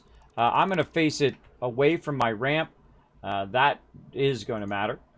Because otherwise I'll just run right in the side of my ramp, obviously. So we're going to aim it this direction. Because there's nothing that inputs from that side. It only outputs. So that's fine. And then we're going to go ahead and say, yo, boom, fire that up. Okay. And then we're going to make a bunch of power here. But the smarter thing for me to do at this very moment is actually to go in and make a storage. And put it right there and store all of that. Now, hold on a second. Wait a minute. There's no break up there, right? Uh-oh. Watch this. I can actually turn around and go back down. Because there's no stop point up there at the top. So if I go that way, it's going to take me all the way back to my actual main base. Which I eventually wanted to do. Because I don't really need to stop here at the top. Other than to pick up my materials. Now, there's actually a faster way I could be doing this if I have my vehicle. I could be using my vehicle. Or I could just make a temporary stop up here at the top while I'm going up and down. To make it go a bit faster. We're going to use the vehicle option here in just a moment because it's really fun. All right, grab all of that, take that out. Grab all of this. And whatnot. Got all of that. Oh, I put the vehicle down below. Oh, I got the vehicle down below. Oh, well, never mind. It's actually in the box at the bottom, because normally I have it in my thing there. But I forgot to put it in there. It happens.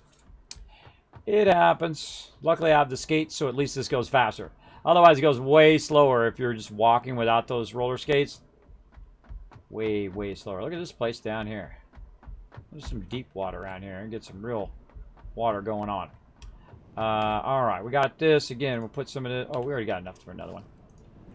I'll put this one this way. And this one will be the concrete. There we go. Where's my vehicle? Get in here, vehicle. Alright. And then store all in there. Store all in there. And then we use our vehicle.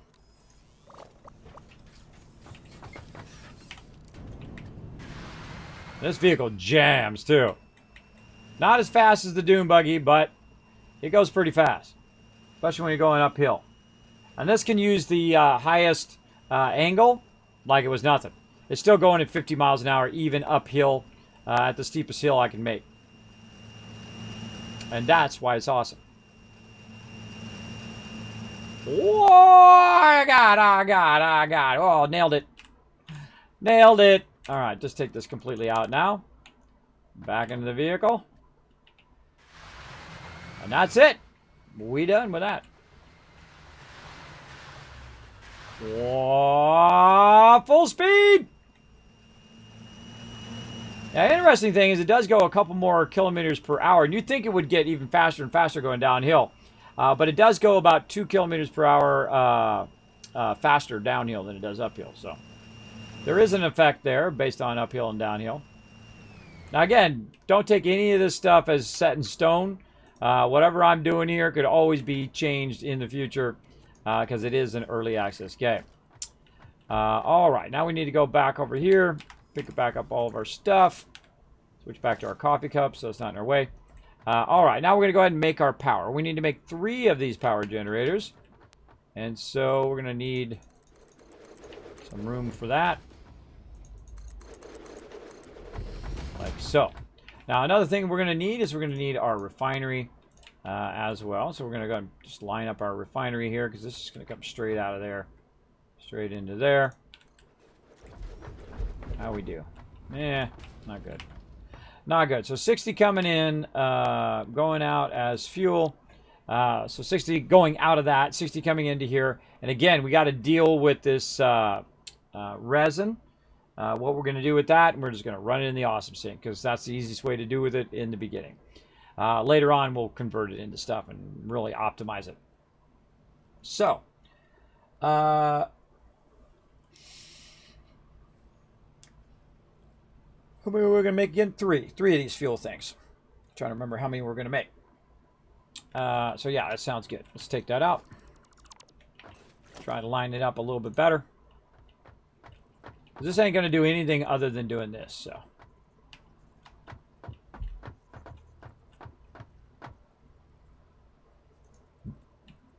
Great little trick, by the way. Just to kind of line it up visually like that.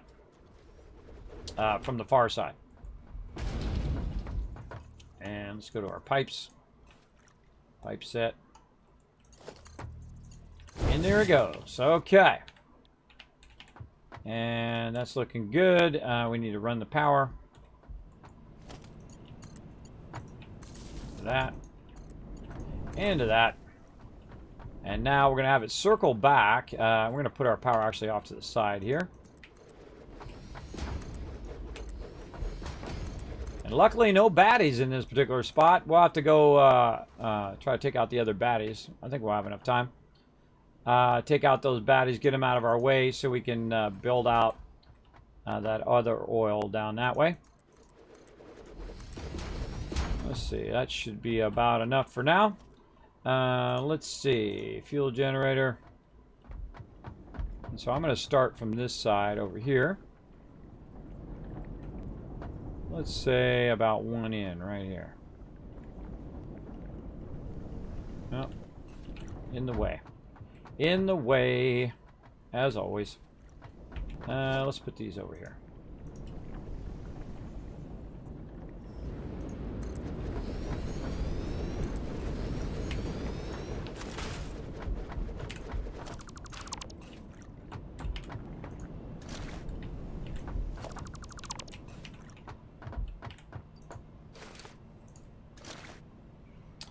Okay, let's try that.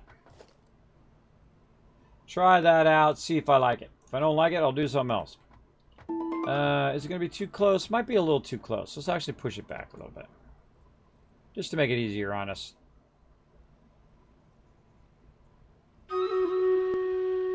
Oh, battle time.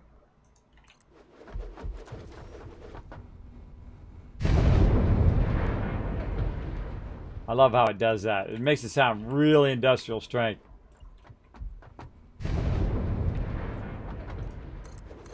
So cool. Alright, I'm going to finish this up. Then we're going to do this battle. Add myself a little extra room over there too. And here we go. Okay, let's finish this up real quick. Now I'm going to speed up a little bit since you saw me do this earlier. We're going to go ahead and just line these up. Side to side.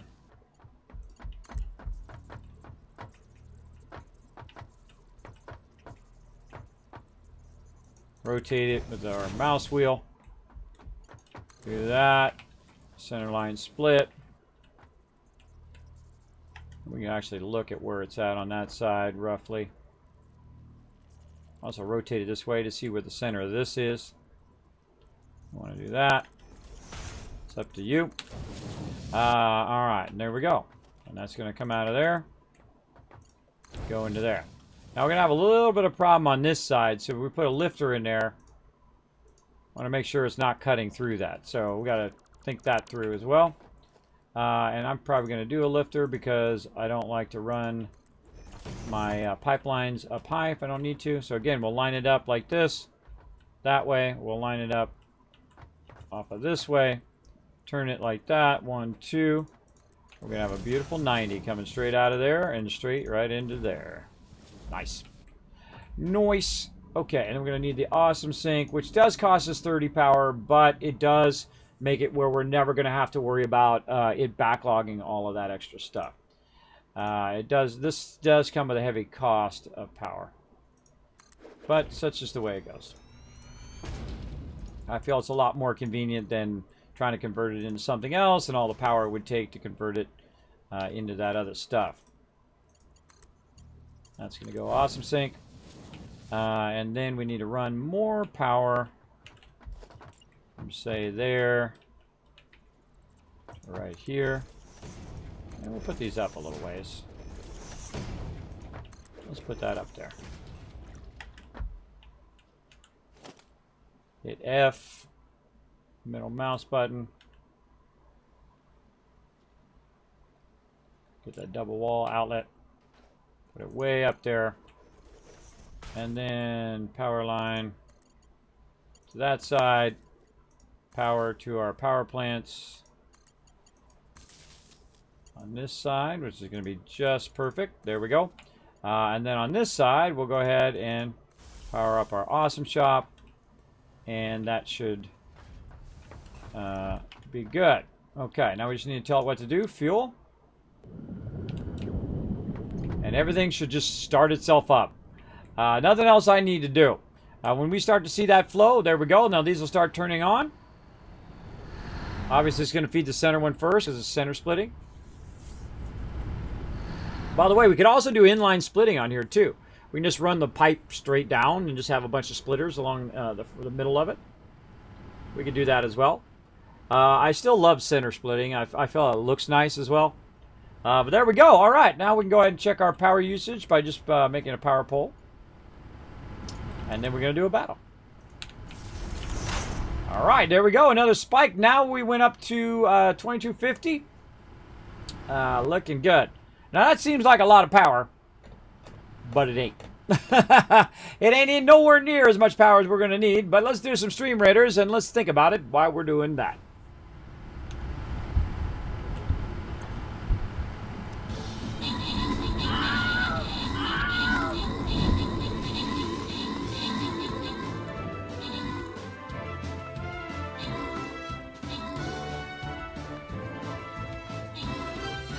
Wow, that was a fast battle. All right, how much time we got? Oh, we can get another one going. All right, let's see. Vera, Fox Vera. We got Limo, I'm going to guess that is. Subi, all getting some love. Jimbo coming in MVP with a 10 assists. Awesome. Let's go toward that blue chest right there, everybody. Let's do it. We want to try to get you guys some loyalty rewards today. We'll be doing battles all day long, so feel free to come in and join us. All day long, 15 hours of battles yesterday, 15 hours of battle the day before that, and so on. We're going to be doing a lot. Join us at StreamRaiders.com right over there. Find me, your Captain Kismet. And there we go. Now, as you see, I'm running back to my base, and that's so we can get some battle going on here. We got some peeps to battle, and I think we might do this the fun way. We'll see how it works out. Oh, I turned my sound back on. I turned the sound off from my game when we're doing Stream Raiders, so you don't have to hear me putting down foundations or flying through the hyper tubes. You can hear that game sound. We got all of that looking good. Running back to get our thing. Now, the only time I worry about my health is when I'm actually like clearing mobs. Other than that, I rarely do it, and even then, sometimes I don't bother with it either. And that's so we're going to need some of these. Now, actually, I feel like I could make some of those other items, which I don't think I've ever even made before. Let's go see. We got our alien inhaler and whatnot here. So we could go ahead and make some of these. We got bacon thing. Let's just go ahead and grab our stuff. What do we need here? Marsilia and alien organs. I don't really want to use my Marsilia up. But we can do pale berries. Those we got. I don't know how many bacons we got. Let's go try it. This will be the first time I even make these. I never make these because I don't care if I die. It's okay if I die. I'm fine. Yeah, I made 2 of them. All right, awesome. All right, cool. Let's use one. See what happens. Probably going to be OP for what I'm doing right now. Or actually, we can probably just roll over it and see if it says how much it is. Can be inhaled to fully restore health. All right, so I got to be somewhat damaged to use those. I don't want to waste them. Don't want to waste them because they cost me some of my stuff. I usually use the berries, which works really great. These things right here that are barrel nuts. But we'll go ahead and do a couple inhalers. Have those as backup. Never made them, never used them. Now we are. Doing some new stuff. So we got that. What else do we need? I think that's it. I think we're good. And we'll come back later and we'll work on some more heavy modular frames. We'll get our actual whole heavy modular frame production going, as well as we'll get our computers production going. And then we'll start to work on our stuff for our highest level tier. And then we can work on nuclear power and stuff like that. That'll be pretty sweet. And then we'll have plenty of power for all this shenanigans we're into. Shenanigans. It's kind of like sausages. Sausages.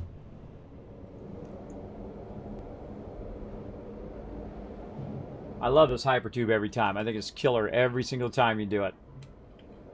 Pretty epic.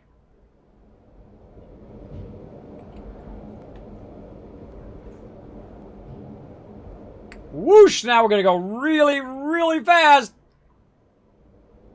Speeding up. Take one to the face. Boom! Right to the face. I feel like you're going to die one of these days doing that. Oh, look at that wonderful... Listen to that wonderful sound.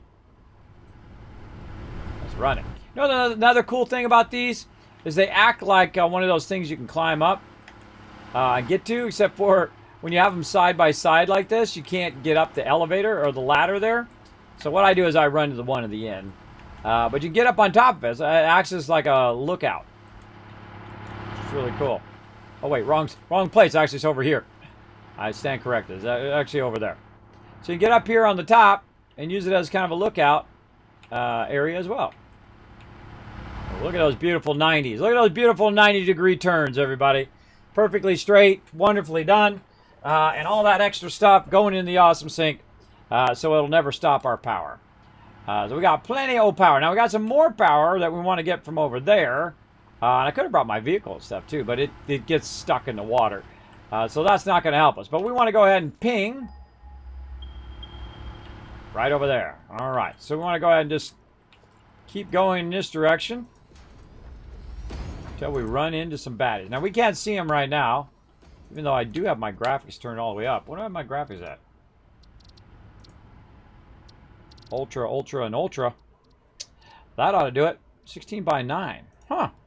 Why did that get smaller? Oh, that's been turned down all this time. What the heck? Yo, bro. What's up with that, man? Probably because I went out of the... probably because I windowed out.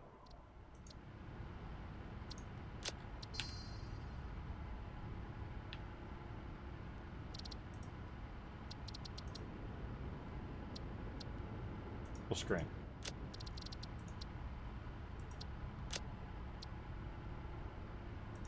So it looked like it didn't change anything, but it did.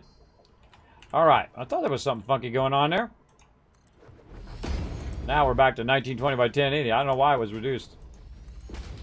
Alright, here he comes. Now right now would be a great time for a rifle. But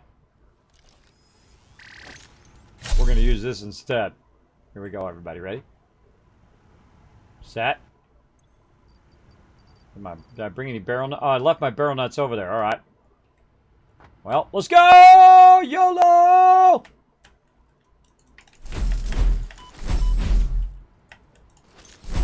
Come back here, yo!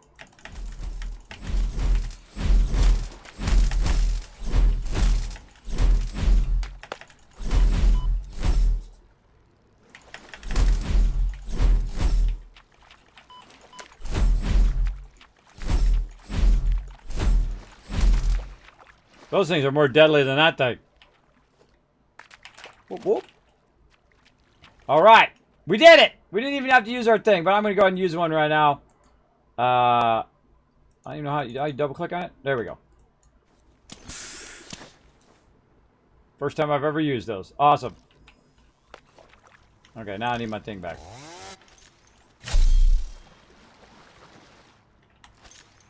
Yeah, that's dangerous. So you can't use your thing while you're in the water.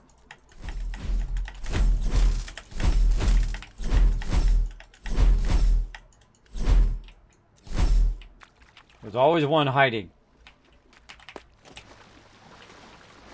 Get all three of them? I don't think so. Oh, maybe I did.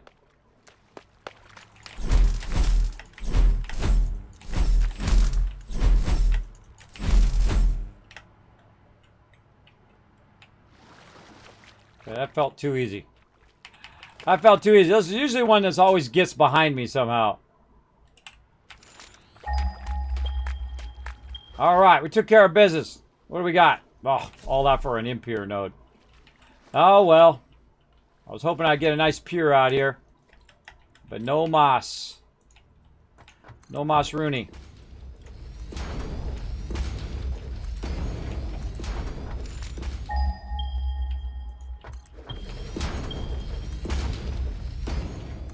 Oh, there's another one over there. You see that? There's another one off over that way. Maybe that's a pure node. Let's get this one in first. First things first. Now, by the way, I rarely ever build at ground level. So this is probably the most I've built at ground level since I started playing this game forever ago. Yeah. Since it, like, released. Well, since it went into early access on that platform that does the thing and the stuff, the people. Epic Game Store. Since it went on the Epic Game Store. There we go. All right, let's go check that other one out.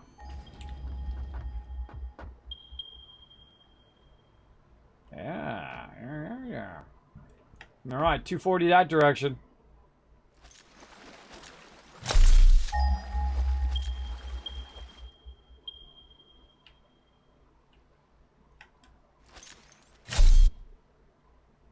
Oh.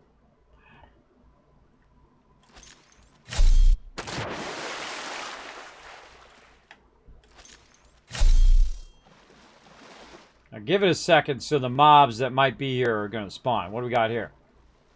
Oh, there he is. I knew it. Another impure. YOLO! Dodge that first shot. Oh, he got me with the second shot. Oh, he's hitting me good this time.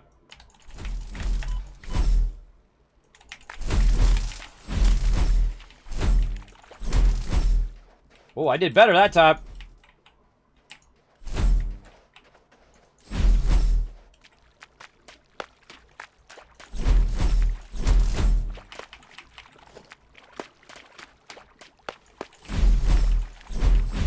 Try to hit one of them when I do the thing, but look out! They're all over the place!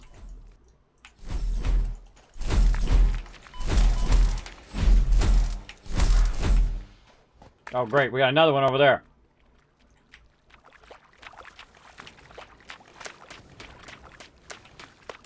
That's a bit easier one. Oh, got me with that dodge. This is actually, these are easier to kill with a jetpack, by the way. Sometimes you just want to go in with no fear, everybody. Go in with no fear. Just do the best you could do, bro. Go in swinging.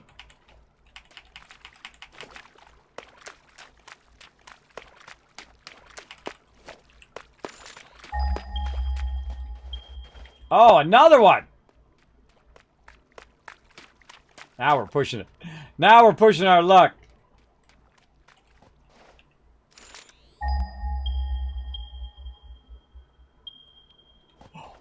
Two more over there.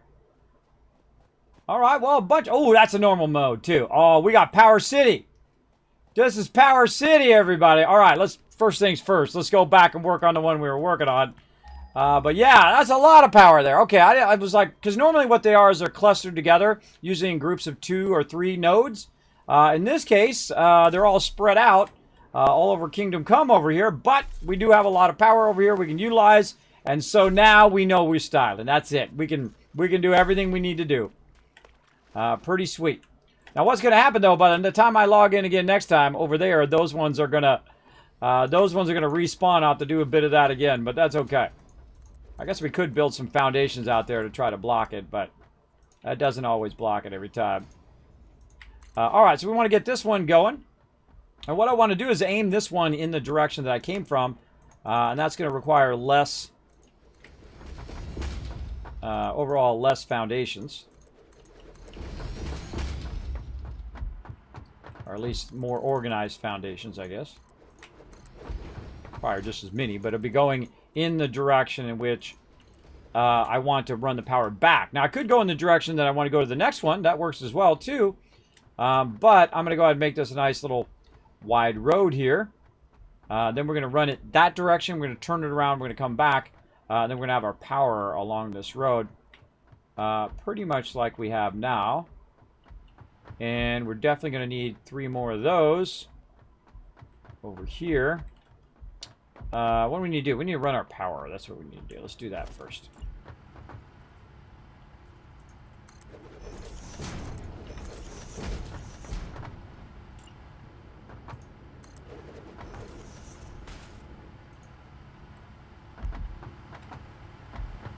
Oh, I got too many connected. Let's do this.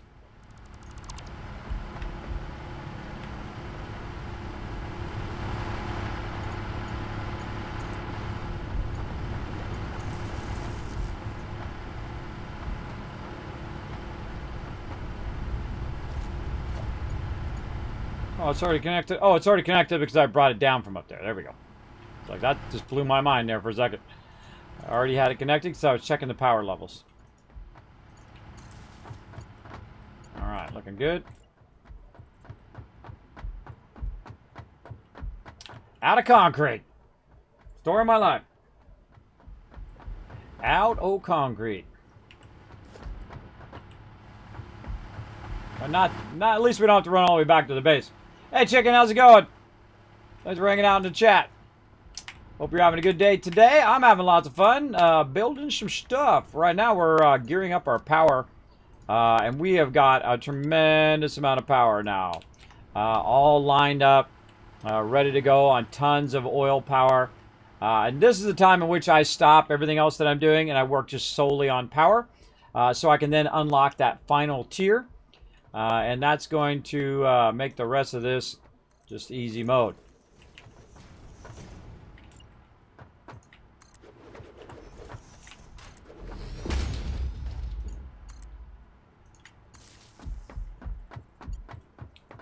Let that start up.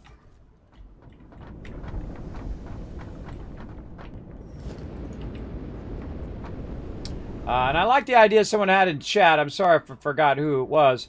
Had in chat to have like placement items. Like you could put down, like you could go ahead and grab one of these and say, oh, I want this to just be a placement of the one that I actually want to put down. That would be awesome. I like that idea too. I think that would be pretty great. Gotta extend this out just a little bit more.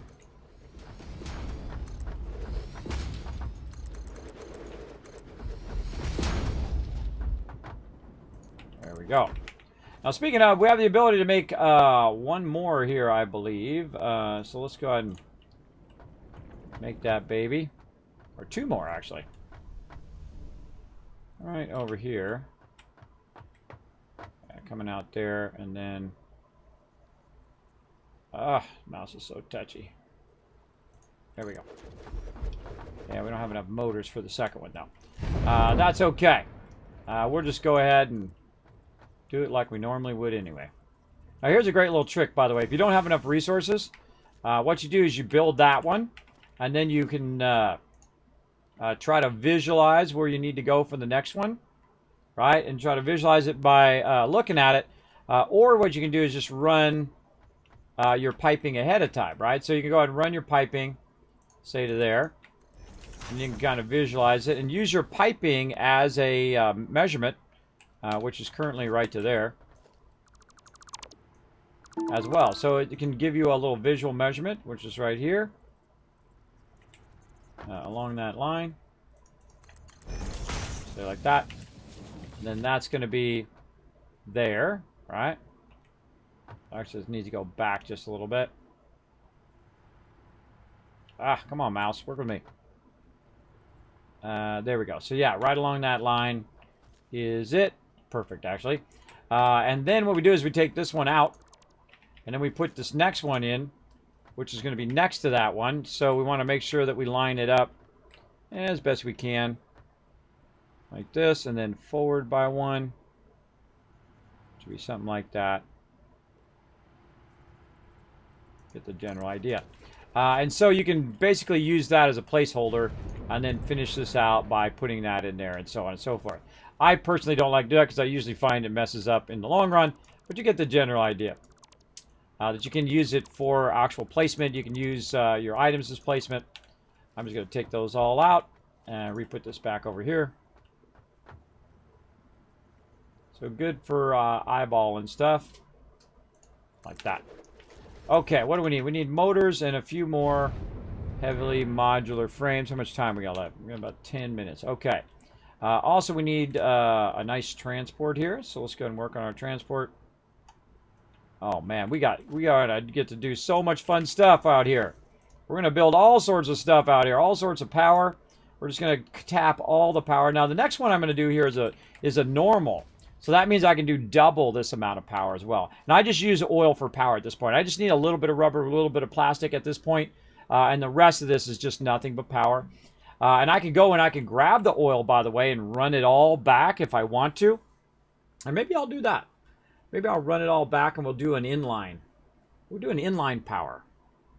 Yeah. Let's do something different. Now, normally I would put these at the node. I build at the node typically. But since this is so flat here, as such a flat area that I'm not going to have to use any pumps or any lifts, I can literally just run it from over there. Now, one of the cool things also, if we think about it in the long run, over here in our oil, since it's only 60, we can actually do 60, which is 120, and then do a bunch more of those. Another 120, 120 is 240, and then another 60, which would be 300, and we could run that 300 crude oil through all of them in a row. So we could literally just run our oil line straight through here and combine all the oil together to make all the refineries work. And then from all of the refineries, we can then make all of the fuel work and run those in line as well. So I feel like that's what we want to do, just to do something different, is we'll just pipe all of the oil over at one time, all to right here, so we don't have to run out there too often, but we're still going to put some transport out there because we're definitely going to want to be able to go that way if we need to get out there. But I feel like once we got it set up, the only thing we would do is come back over here and add more power.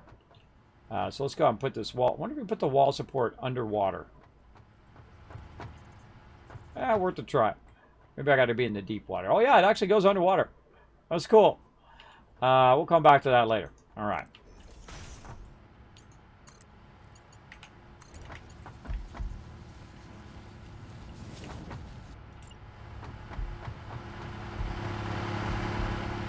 I love that sound. That's the sound of power right there. Lots and lots of power running. Alright, we'll grab it from way over there. We'll see how far we can go. Oh, wow. Perfect. Okay, that's awesome. That's awesome sauce. Let's grab that wall. Oops. Make a wall. I'll just make a wall. Hold on, I should have noted which one of these foundations it was. It was this one. Take that out. All right, let's see if we can get it to go that far. Man, I always have the greatest time doing all of this stuff. Do that. Let's do our. Oh, hold on, I gotta do my top one. Top one. Hole in the wall, and then our foundations ramp like that, and let's see if it reaches. That's going to be a close one. Pipe is just too long. Look at that, just a half a hair too long. Always the way it goes, everybody. But that's okay. This one over here is actually not max distance anyway. I don't think. Did we max distance that one? I think maybe we did. Huh. That's okay. We'll just put one in between. No biggie.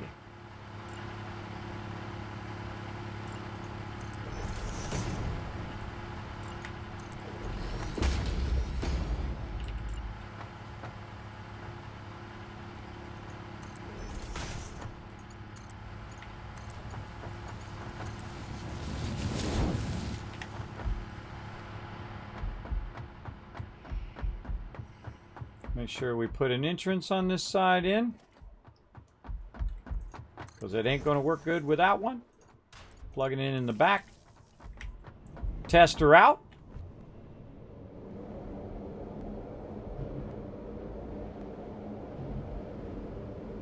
Boom! Oh, not quite in the water, but close. Put that over there. Put a power attachment.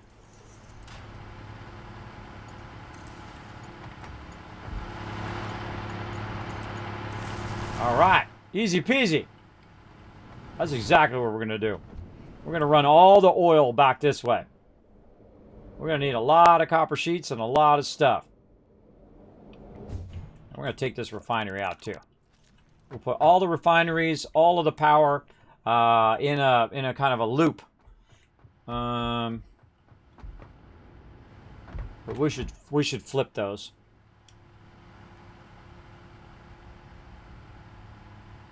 Yeah. I'm never afraid to just take the whole entire thing down. Like this. Never afraid to just say, you know what? I can do it better.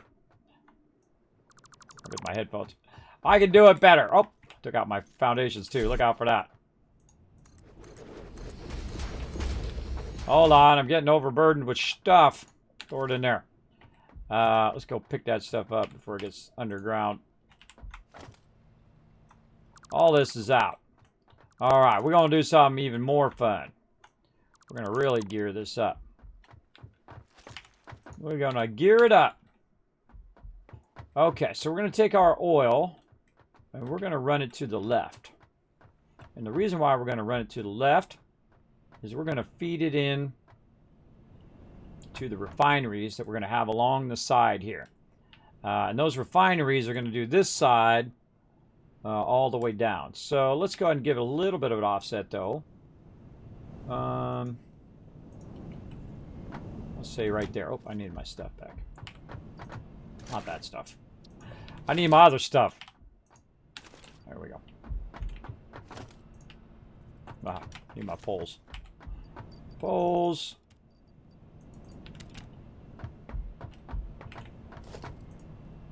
All right, nice.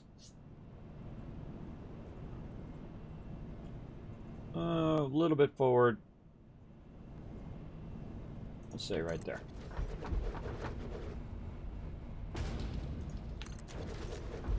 Now, this first one is only going to need 60. So this first one's just going to come from this over here. So we're going to go ahead and do the same thing we did before. We're going to go back to our pipes over here. And we'll bring it out a couple. Say to there and then turn it this way. Rotate it. Make it look nice. There we go. We're just going to bring that straight across. Again, I don't want to elevate it or change the elevation of it because that'll cost me have to use a that will make it have to use a pump. We're not going to use any pumps. No pumps. Although pumps are fun. They're cool. But not the kind of cool I want. 1, 2, right there.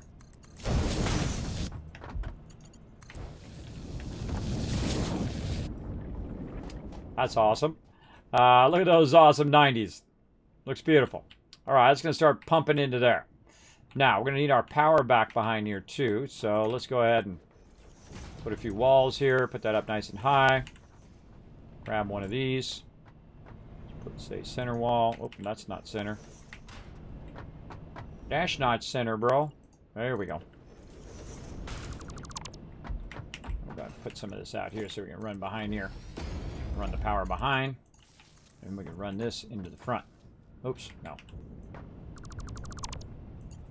That one in the front. All right. And so that's going to run out. There. Okay, we're going to need a spot for our awesome sink to run all of the other stuff. So let's go ahead and widen this out.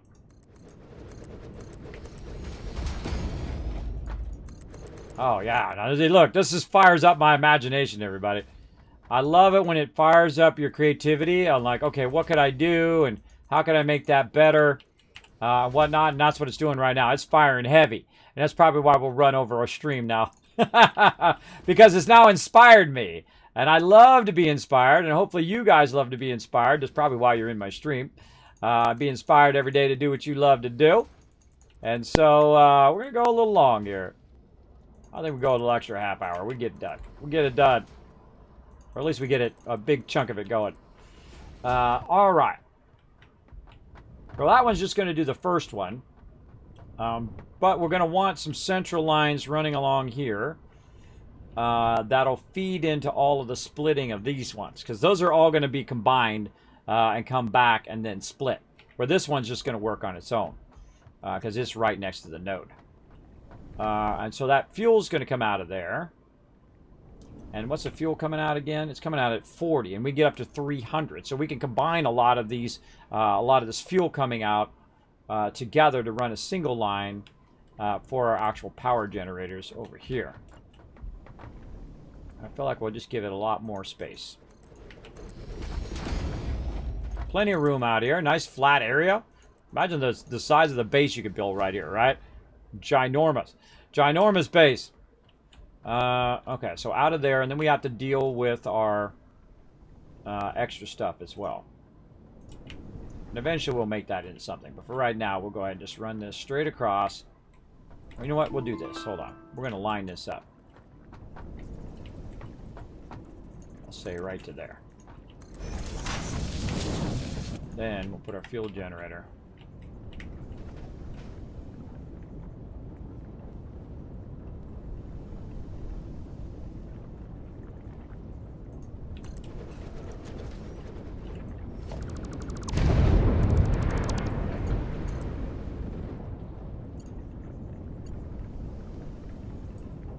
I just don't have enough stuff to run that line.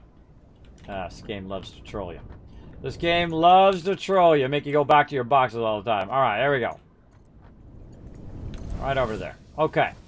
Now, what that's going to do is allow me to do this. Which is split it and make it go that way.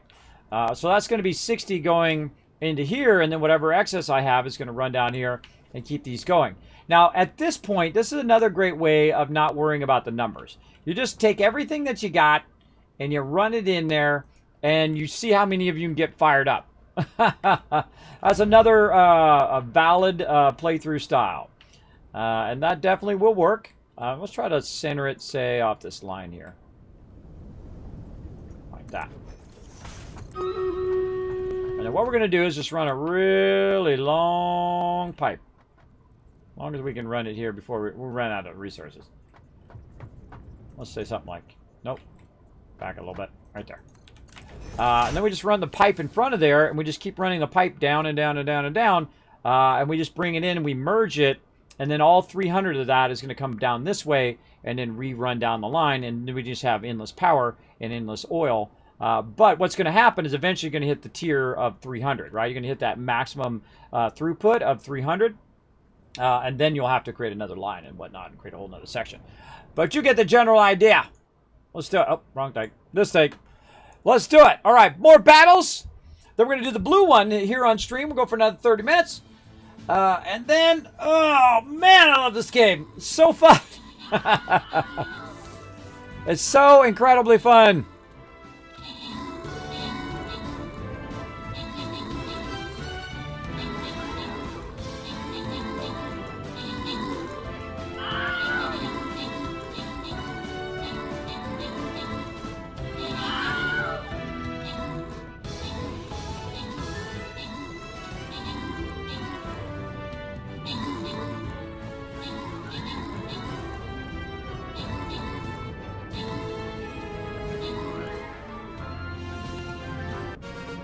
All right, boom. Crafty Slosh, Sobe coming in, getting some love. Visera coming in overall MVP. Nice job. All right, let's do it.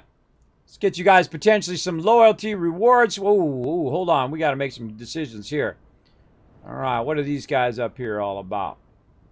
These guys are all level. There's a level 10s there. Some level 10s there. What are you guys? Level 1, some level 10s there. Oh boy, oh boy. Oof, there's some level 20s. Level 20s on that side. We don't want to be over here and then come and sweep behind us. Alright, there's a couple level 20s over there. This is the hard side over here. So we want to take on the hard side, and that's my job as a tank, is to go in there and take a beating for you guys. Let's do it. Right over here. Let's get over here. Cluster up together. More of us cluster together. Higher chance we have of winning. The more people that come and join us at streamraiders.com. Right there. Follow that link in the chat.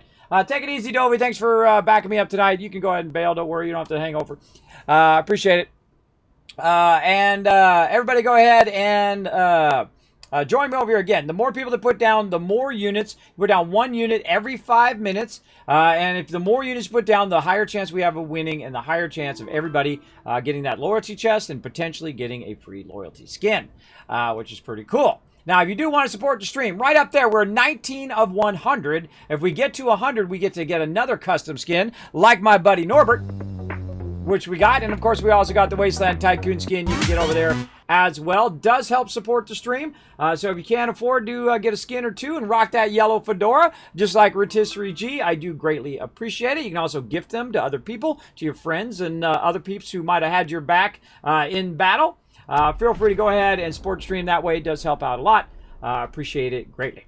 All right, let's get into it. Boom, there we go. So, yeah, we're having some fun now, bro. We're having some fun. This is good stuff. Let's go ahead and keep this going. Big items are always the most hard. Oh, well, look out. Speaking of, Rotisserie G just came in and got the Kismet healer. There you go. Thank you, Rotisserie G, for helping support the stream, getting us a couple steps closer there. Now we're at 21 of 100. Thank you very much for getting those skins. Enjoy that, Norbert. Norbert's the best, bro. He's the most epic healer ever. He's the most epic healer ever right there. I think that turned out amazing, man. It's also, by the way, you got like a special effect too on Norbert. When he's healing, his wings glow. Watch for it. Watch for it when he's healing. I had them add that in. He also got a little heart, heals with his heart wand. Very awesome. Very, very cool. Bringing the dragon in. Oh, now you know we're going to win. That's it. We got this on lock. All right, let's go ahead and get some more of all the stuff that we need. Let's see. What do I need to do more pipes? I need more copper sheets. We got to do this, which is more copper sheets. On this, we need motors. So motors and copper sheets. Let's do it. Now, before we leave, though, we're going to need a lot of copper sheets because we're going to be running a lot of piping. So we want to leave all of this behind and go for it. Now, hands off. Ain't nothing I got to do. It's going to take me all the way back up.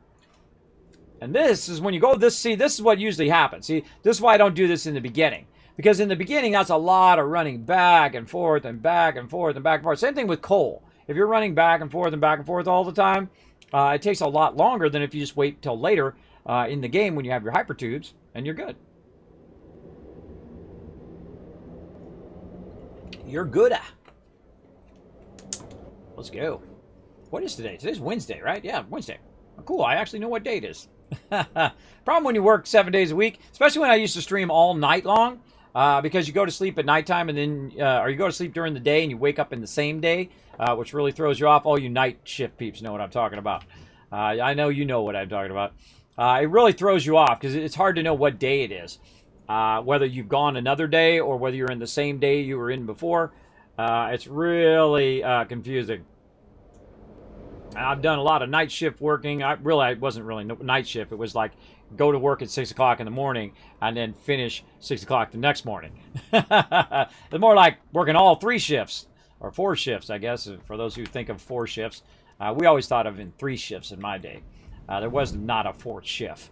It was like 3 shifts and you're good, right? So 3 shifts of 8 hours. That was it. That was it in my days.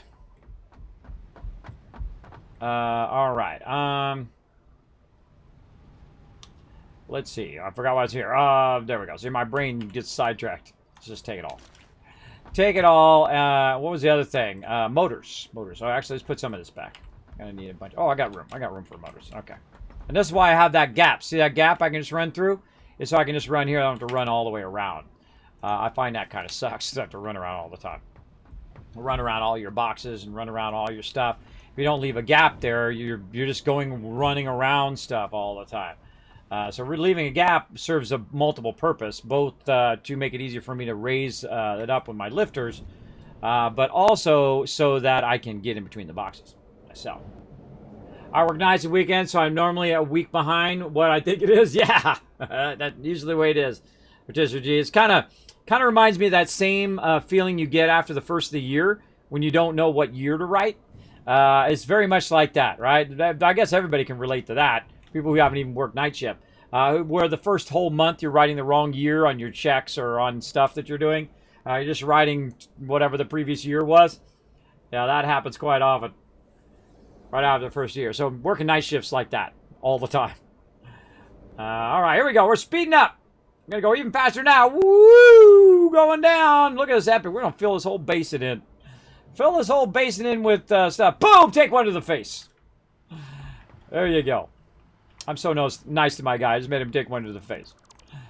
I got it. I'm overburdened. Why am I taking it out while I'm overburdened? Let's go ahead and make another one of these boxes. Oh, I can't. I gotta put some of this away. There we go. We definitely gonna need another box. And I've, for once, put the boxes in the perfect spot. Out of my way. There we go. Let's get a bunch of that. Put that back and just get a stack. One stack of that. Get this. Take all that back. All right, now we're looking good. Now, hopefully, we can stop dropping stuff. Stop dropping that loots. Okay, so we want to line these all up along here. So we're going to go ahead and do a long pipe as long as we possibly can. Try to keep it straight. What are we on? We're along this line right here.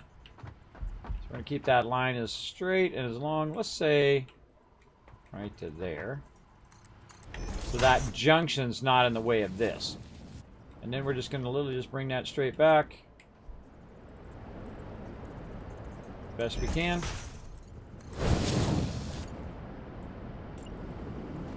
Now this is not going to work right now, by the way. It'll work on the first three, but any ones beyond the first three, it's not going to work well. I wish that snapped, by the way. It doesn't snap yet. That part doesn't snap to that yet. But that is now what we call inline. So it basically comes in from over there, and it's coming through at its maximum speed right now. It should be, anyway. The polymer. I got to deal with the polymer. But I think I'll put the awesome thing on the end here. Yeah. But it should work once we get it awesome shop going again. Or awesome sink. Not shop, sink. We'll just stick that off to the side over here. Kind of out of the way. Get it turned the correct direction. There we go. And we'll bring that up so it's not in our way. Oh, we do a level 4 connector. We don't really need that fast. We just get it up here. Like this. There we go. We'll see if we can get that across.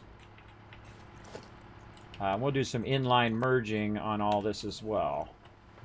So, let's do it this way. Like this. There we go. And then we'll set the precedent of where we want our mergers to be. Change back to my other set. And so we want to get it, say, right here, and then 1, 2 out, and then we'll go 3 up. Nope, that is not it.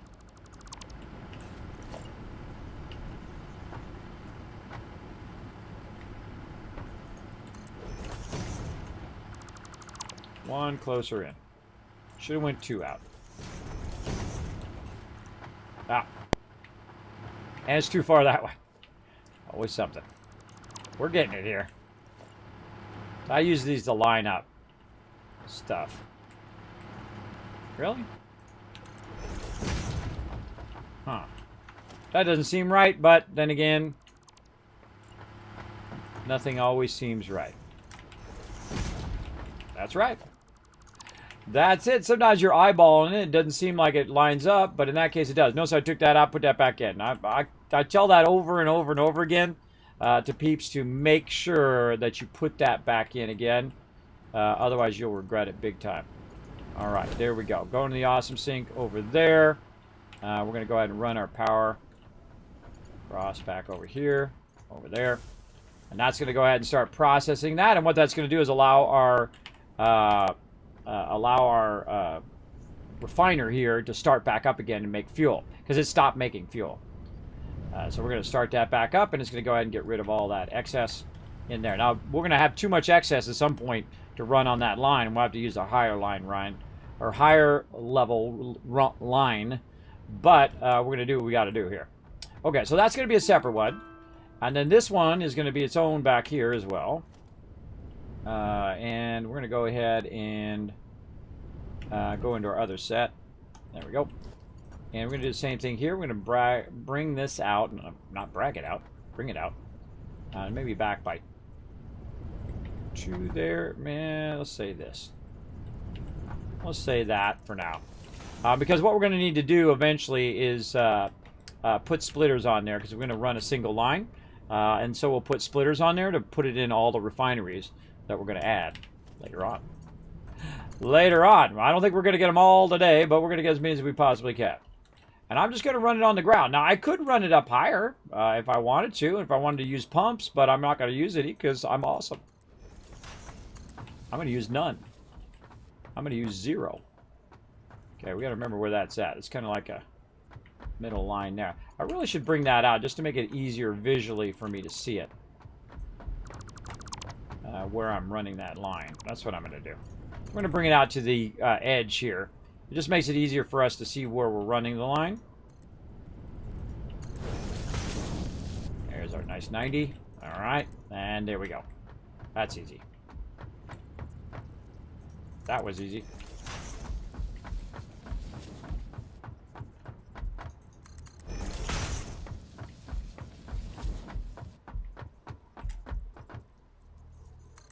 We could be using our wall pipe hangers too, as well. But we want to keep this all at the same level. And that's what we're going to do. And we'll do that one in a second. This needs to turn around the other way. Oh, this is going to make this so much nicer. Holy mackerel. This is going to make this awesome, because watch this. It's like boom. 1, 2. Oh, actually, no, I don't want to do that. I want to do this. I want to do this. Like that. Where's the other one at? It's over there. So...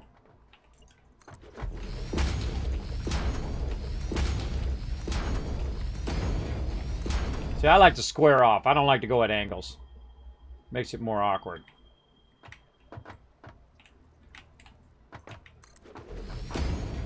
I said do this all day, everybody. All day. I love playing this game. Especially at this point right here.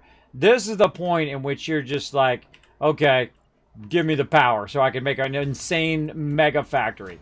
That's basically what I'm doing right now. Because I'm working toward that mega factory. I'm working toward that power that I need. Now, eventually I'm going to get, atomic power or nuclear power. But this really allows me to do that last stage with style.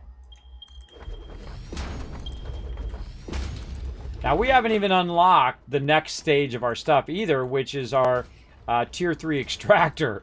Wait till we get that going, because we have tons of pure nodes. And that's going to help a lot. We're going to run out. That's a long ways.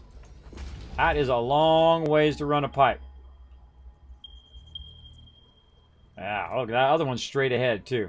I think there was another one over here.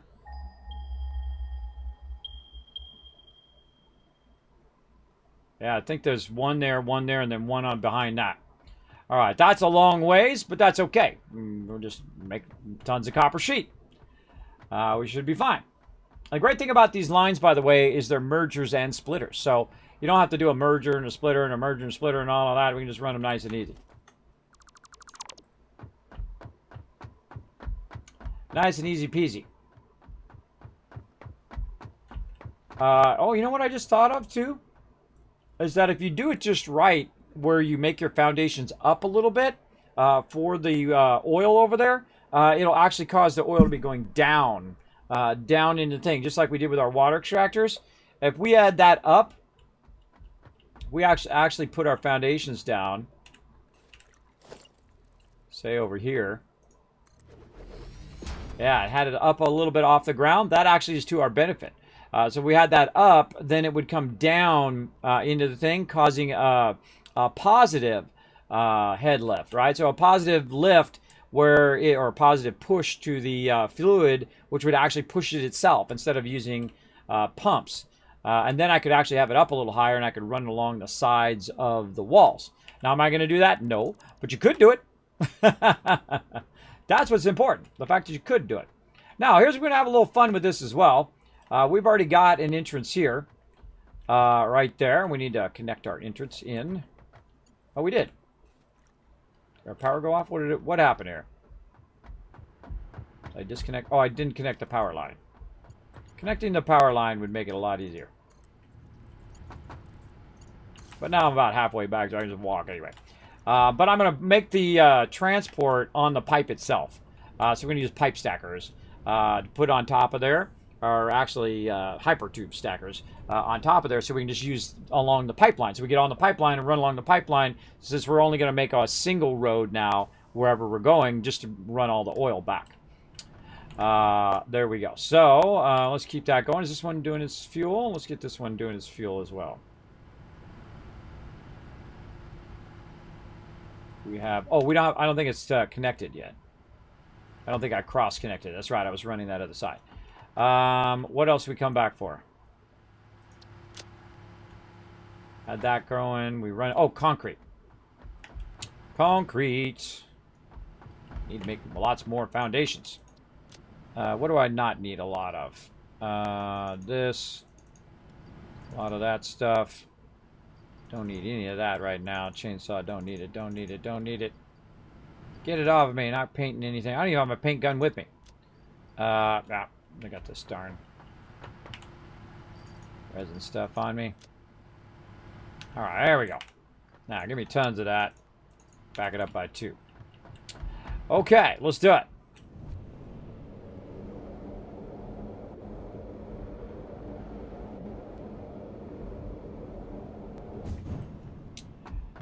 Okie dokie.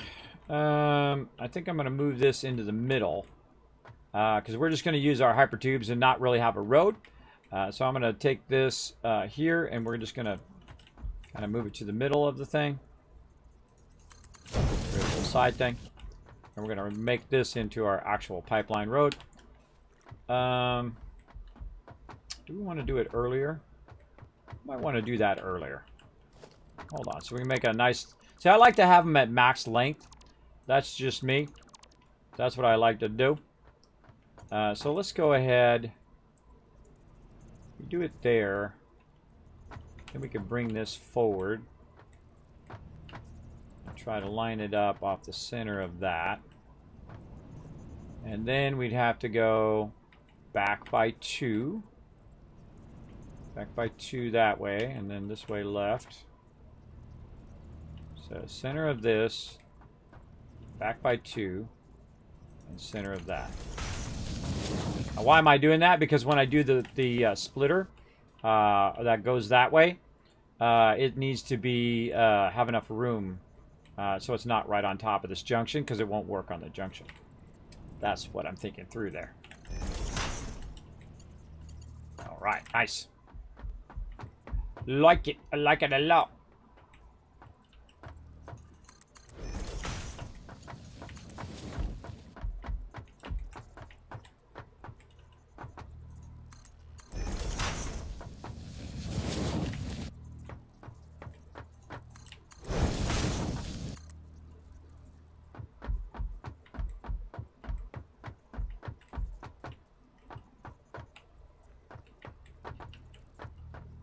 Pipe is too long.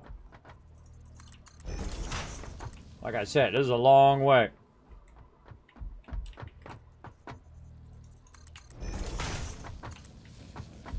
By the way, it doesn't matter which direction you build pipe. It will go in either direction.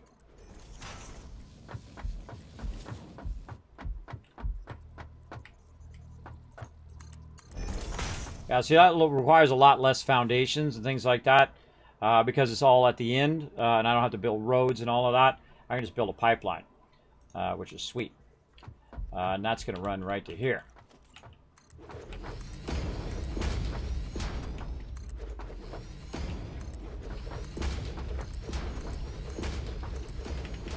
go with that. Oil extractor. Don't need those foundations.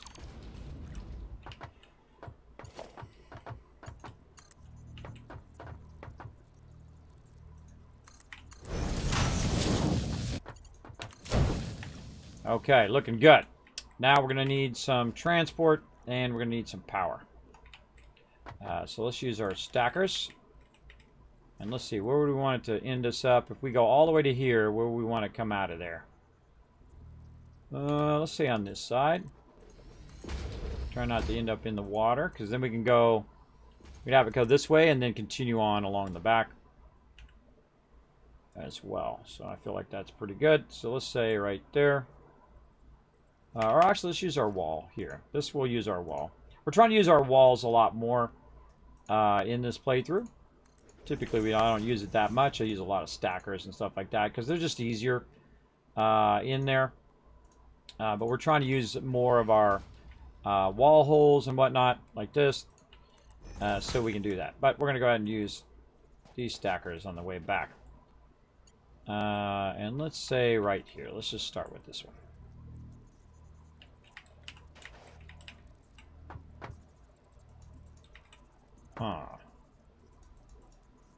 Gonna have to move it back a little bit this way.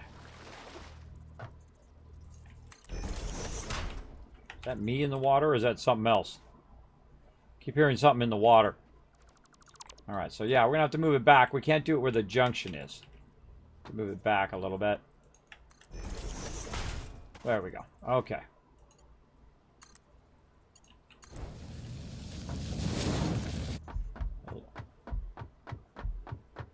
Headphones are dying again.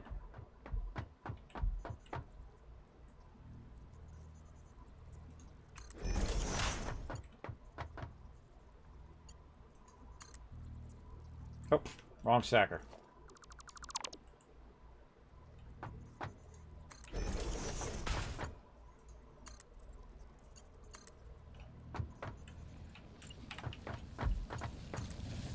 So what I do is I just run until it shows me that I've gone too far.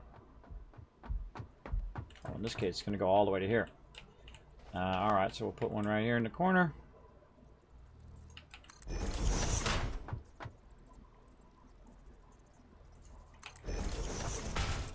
That corner in.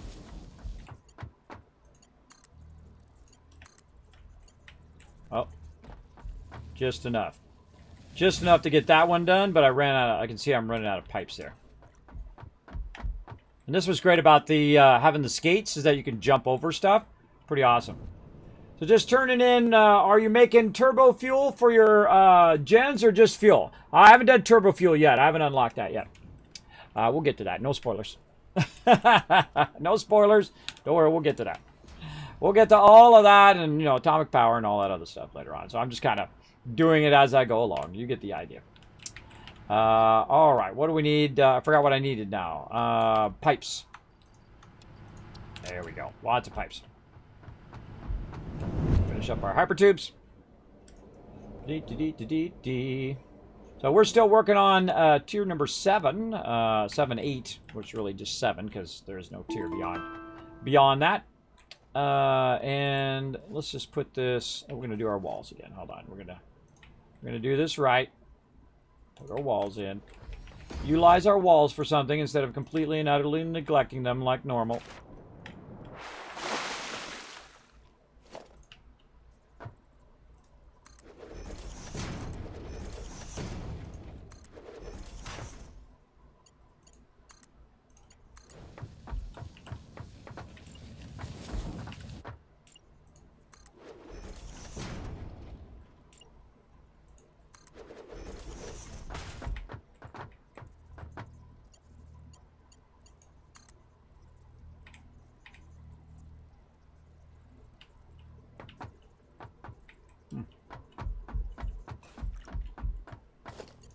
Oh, I haven't added this. I haven't added the entrance. I'm like, wait, why is that not working? Put the entrance in first, duh. There we go. Okay. That working? Nope. I got a cross power. Got to do my cross power. Okay, and oh, I forgot to start this up. That's going to make it work a lot better when you have it running. This is another 60. So that's going to do the same thing. It's going to run down there and run into this one, and then that one's going to make a bunch of fuel. And we already have it running out the excess. So let's get it into there. Now again, notice how we have these things along the way that are now splitting into these. Well, we can also use those for cross connections. So they actually serve a double purpose. But not only are we splitting it down the line, so all of the excess is running. If this fills up, it'll run that excess fuel down the line, and this one's going to run the excess fuel down the line, and so on and so forth. Because it can run up to 300, and right now it's just doing 40. So together that would be 80. And just imagine 80, and so we do 160, right? And then double 160 is 300. You get the idea, right? So that's a lot of those right there that we can fire up and get going. Well, let's go back. Speaking of fire up and getting going, let's go have a little fun trip. Now again, I like it to stop like a train at a certain station or at a certain thing like this, the oil extractor. I like it to stop there so I can work with that one if I need to, but I'm not going to need to work with it. Once I have it working, it'll be fine. Same thing with the oil extractor over here. Once I have this, oh, that was the other thing I was going to do. It just dawned on me when I arrived. Let's go back. We can't go back. We're walking. Reason why we can't go back is because I didn't bring the power forward when I was bringing my stuff forward. So we'll go ahead and bring our power forward. And we're just going to use power poles.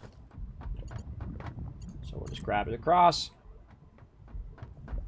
I usually, when I'm out here in the middle of nowhere, when it's not like the sexy part of my base, I just do whatever.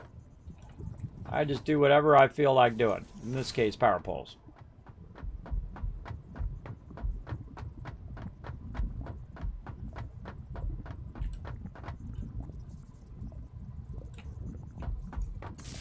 I like to line them up to that thing there. That's just my preference. Let's just keep on going. We make it to there? Yeah. All right, cool. And then once we get over here, we'll go ahead and use our double wall connectors, which are awesome.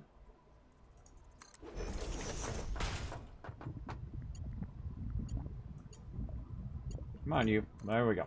Up to there. Oh, did I put the entrance in? I think I did. Nope. Did not. Okay, there we go. And that to this one. Off it goes. Now it's going to be piping 60 down there as well. Now the cool thing about this pipe is it meets up with the other pipe. So that means this is 120 pumping down there, and it's going to meet that other 60 because this is a normal node. I believe this one's a normal node. No, this one's actually the impure node. So this is 60 plus 60, and that is going to be 120. And then we have another 120 coming up, which is a normal node. I haven't seen any pure oil nodes in this particular playthrough. This is the more advanced start, by the way. Everything's very vertical. You have to work very vertically, as opposed to, you know, like in other ones, like in the desert, you can just do a horizontal building for days. Which one was it? Yeah, this one's the other one. So now when we look through here, we're going to see that this is coming through at 60 or so. Now, it's going to go up and down and up and down. Just whatever it says, that's what it is. So it's going to be 60. It's going to pump through here. And what it's going to do is it's actually going to fill the pipe first, right? So the pipe's going to get filled. And once it gets filled all the way back, then it's going to be more consistent in its flow rate once it does that. And also based on how much flow rate that it needs on the other end, where you got over there. So that's another 60. So for every 60 over there, we need another refiner over here. And so again, we're going to go ahead and make another refiner.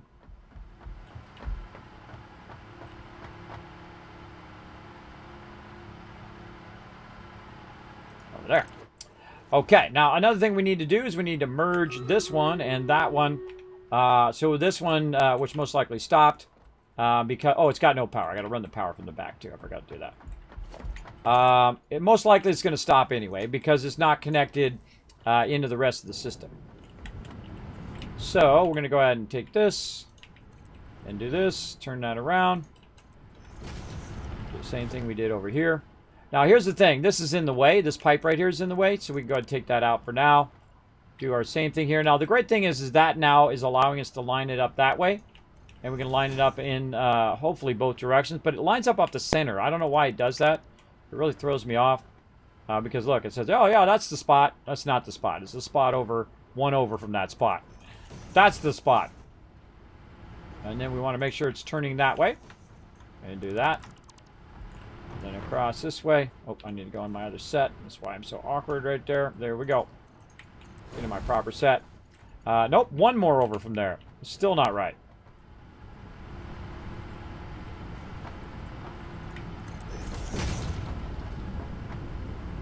That's too far.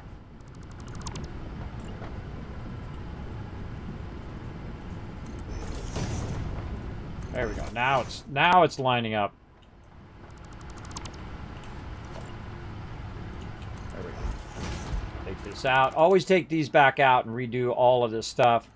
You don't want to run all the way back and go, hey, I wonder why my power isn't working. And then bada bing, bada boom, you're good. Now we're making an obscene amount of power over here, everybody. You don't have to normally make this much power, but we're gonna make a crazy ton of power and run all the excess stuff into the awesome sink.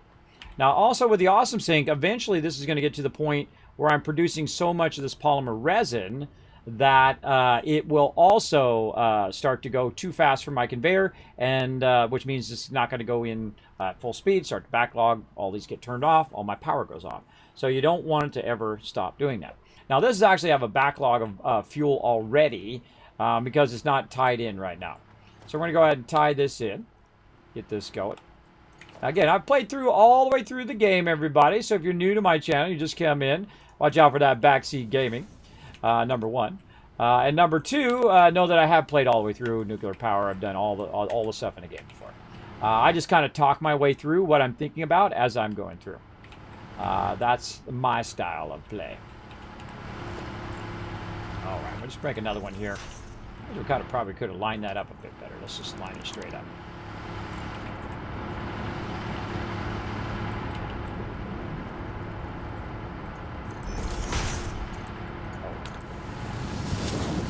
We're just going to keep feeding it in, feeding it in, feeding it in. There's going to be a lot of fuel. Look at it go. Look at it go. All right, up there we go. And over here. See, that's looking a little better this time.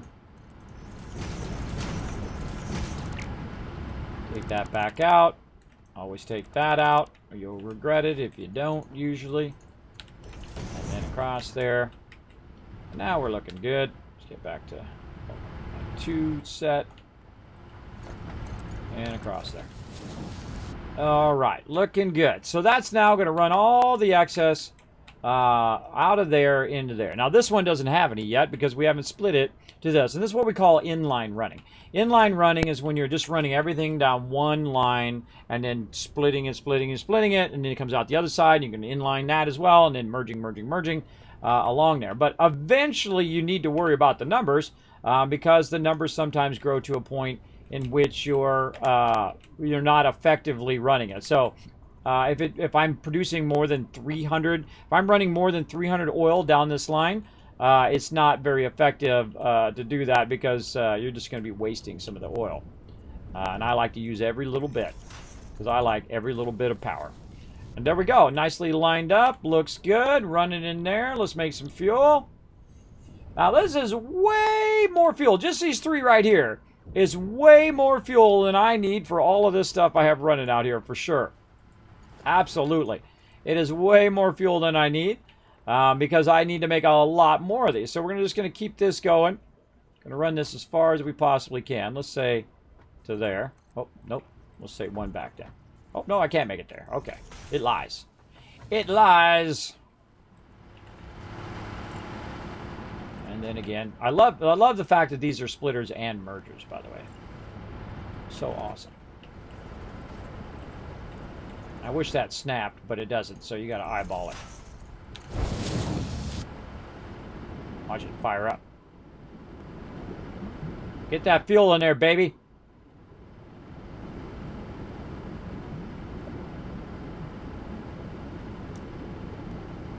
Now, you might be thinking to yourself, what direction is the oil going? Is it going that way? Or is it going this way? which way you think it's going. Guess what? It's going in both directions. It just fills the pipe up. And the pipe then runs through all the different pipes. So it just, as the pipe fills, it starts to fill it on the outputs of wherever it can run out, just like water. If you put water in something, you have all these different directions, the water's going to go in all the directions at once. If you drop it down the middle and you have all these different pipes, it's going to go down every pipe it can until it reaches an exit, and then it's going to go out that exit, and then the actual of it falling is actually going to cause it to pull the water out of there too. So all of that actually is in this game. That means you have a negative and a positive. Oh, I gotta take a break real quick. You have a negative. Oh, I'm 40 minutes over. You have a negative and a positive lift, right? So when that starts to pull the water, then you create a positive lift. Or if you're doing a down angle, that actually works in this game. It's so amazing. It's really great. All right, I got AFK for just a second. You know what? We'll just keep on running. I'll be right back.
You guys been enjoying the sound of my factory running?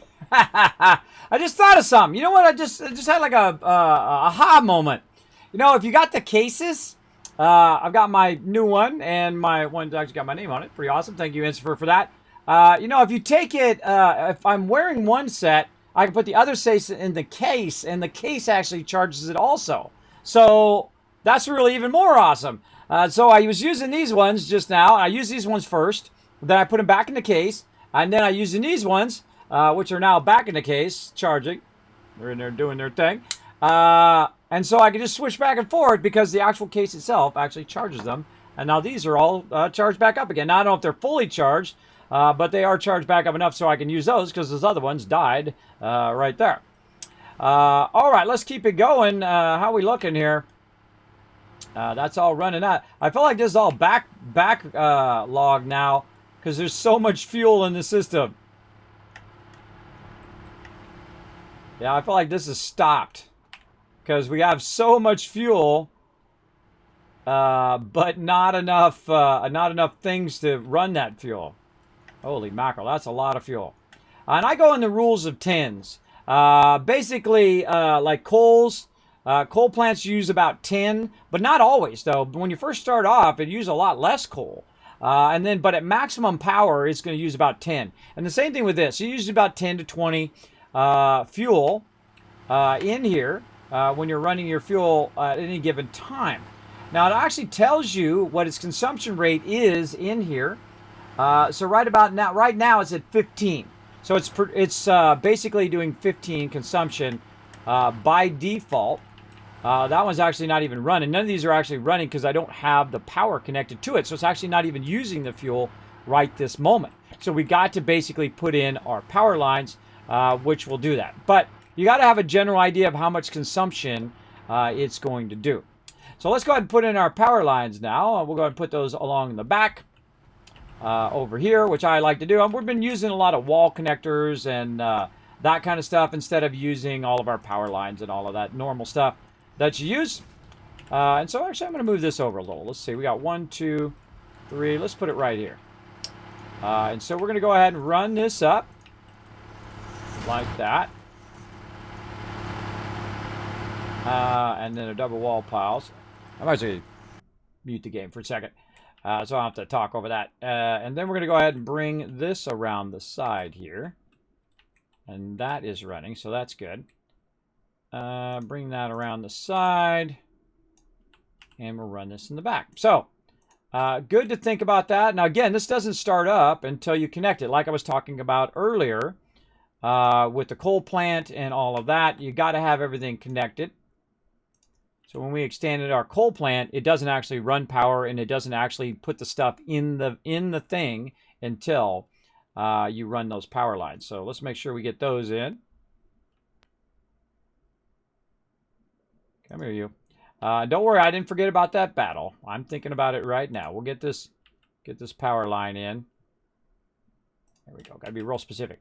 And then we're going to go ahead and run all these power lines. Now, while you guys are watching this battle, I'm going to go ahead and run these power lines. Let's go.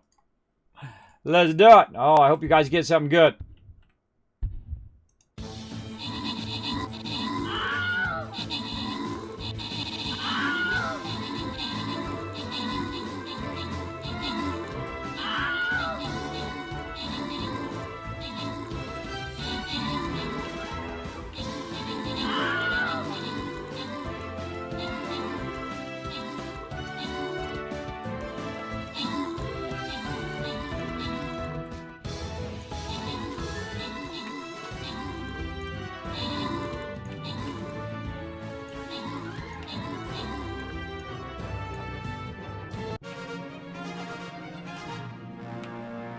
All right, there you go. You got yourself a chest. Awesome. Let's do it. Oh, wow. Look out. AJP. I don't know what that...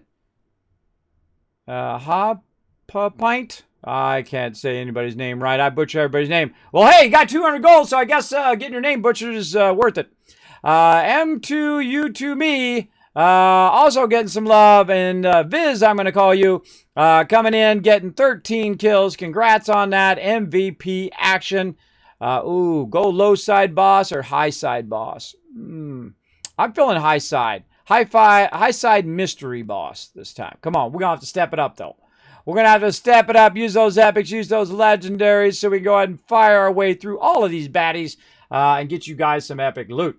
Now, there's a little side game we play called Stream Raiders. Very, very fun. Feel free to come and join us. We're going to get back to our factory. Okay, now while you guys were watching that, I very quickly ran some power lines over here. And then this one I'm going to chain, and we're just going to keep adding power, keep adding power. Now you can see it moving, and when you see it moving, then you know it's actually taking that fuel and running it. So now we'll check it again, and we'll look at it, and we'll say, okay, still going at 15. So it's consuming at 15. But wait a minute, what's the deal? Why is it not showing? Why is it not showing the actual power consumption or the link of all the power over to there? Now, I find the best way to tell whether you're getting power or whether that's working or not is to do a power poll. So you can just go ahead and take a look at your power poll. We're just running a little separate power poll just to kind of check up on your power right over here. Look at that. We got 0 power. Why do we have 0 power? Now, the power could have got kicked off. The power might not be connected. Or the thing is that these particular things are not connected to each other. Right? Look at this. See here? I got that thing there. But that may not be necessarily connected to the rest of this. So that could happen. That happens pretty often. That you can actually connect it to the wrong thing. So now we connect it. And then we're going to say, okay, now instead of this here, we're going to connect that there. And you're like, Kismet, did you do that on purpose? Yep.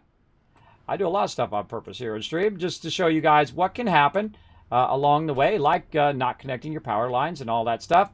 That's all part of the fun of watching my stream. There we go. Now we got our power. Now we're up to 2,400 power, and we can see it jump up when we got that running. We're running all in line. Pretty awesome. Let me catch up. Hey, Ace Tech, what's up? Thanks also for the follow. By the way, Keith Morton, I didn't forget about you. E.D. Coco, Hoopy Hoo coming in. Mutufu, Tutui. So many names. Thanks so much for dropping the Dragon Hammer, crushing the follow button, becoming part of the Teamwork Tycoons. Hey, man, you mind starting Stream Raiders soon? Don't get entitled. I'm going to do 15 hours of Stream Raiders. So don't worry, bro. Don't worry, you're going to get plenty of battles in all day long. Guess how many hours I did yesterday? 15 hours. How many hours did I do the day before that? 15 hours. So if I start a little late, I don't feel bad at all. I don't feel bad at all because I'm really playing this game and I'm doing that game on the side. But I know you guys are waiting, so I do worry about it when I'm sitting there because it does flash and say, hey, the battle's ready, the battle's ready. But I try to finish the thing I'm doing because I have sleep apnea and vertigo. I'm partially disabled. So if I don't finish the thing I'm doing, I'm going to forget. And then when I come back, it's going to be that much harder. So I try to finish what I'm doing before that. And sometimes it'll go over 5 minutes, 10 minutes, whatnot, but usually not too bad. Unless I'm doing stuff in IRL. If I'm doing stuff in IRL and I got to take care of my kids or whatever, that battle going to run long. Hey, don't feel entitled. Don't be like, hey, Kismet, I'm so mad you took an extra 5 minutes on this battle, right? Don't go there. Don't go there because that's not going to work out well for you. You're just going to get upset for nothing. It's okay. It's just a game. It'll be fine. But I'll try to run it every 30 minutes as much as I can. All right, there we go. Power lines help too. They do, Psycho. As you can see, I added them in. We're looking good. Okay, now we look up at the top here. We see all of our smoke. Our smoke's looking good. Now this is running through here. Let's go ahead and see how we're doing. There we go. That's running out nicely. And again, oof, look at that backlocking. It's backlocking like crazy.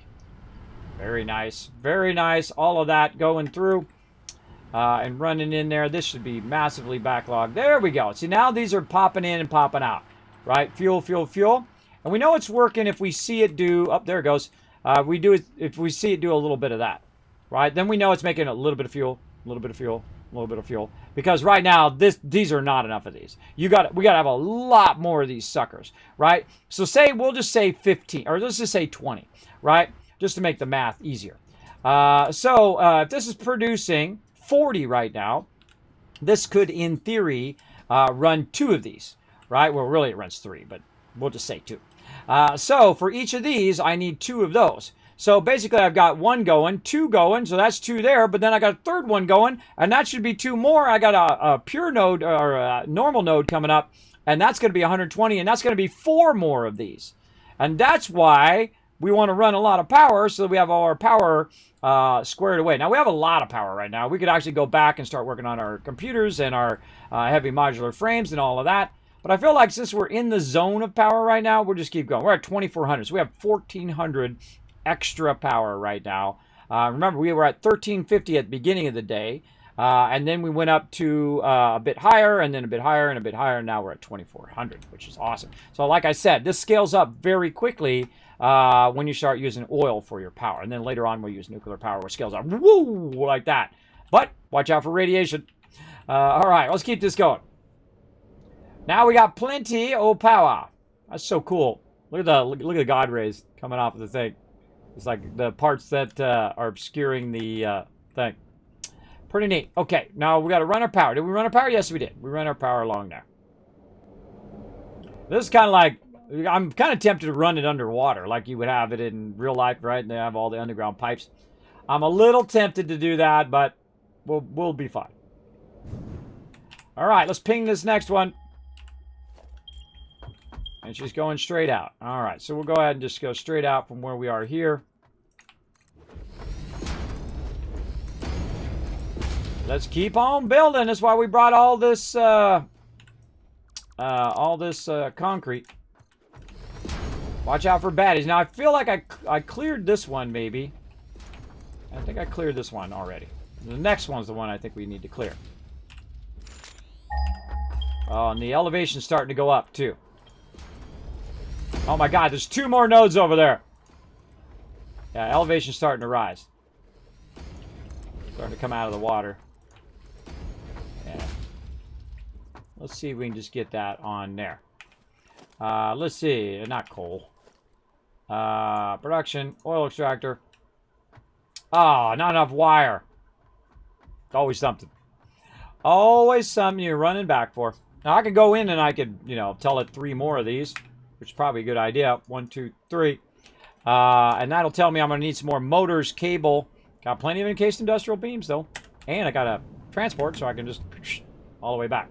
Now, the further and further you get away from your base, of course, the more and more and more you're traveling back. So I usually bring a lot of extra resources with me when I'm doing these long builds like this. And so we'll check that first. I know I've got some motors in there, but not sure about the cable. Let's go look. And that's definitely what you want to do. The further out you build, you want to have stopping points where you have extra resources built up. So you don't have to run all the way back to your primary base. There we go. There's our motors. Looking good. Yep, got some cable right over here. Looking sexy. All right, that's it.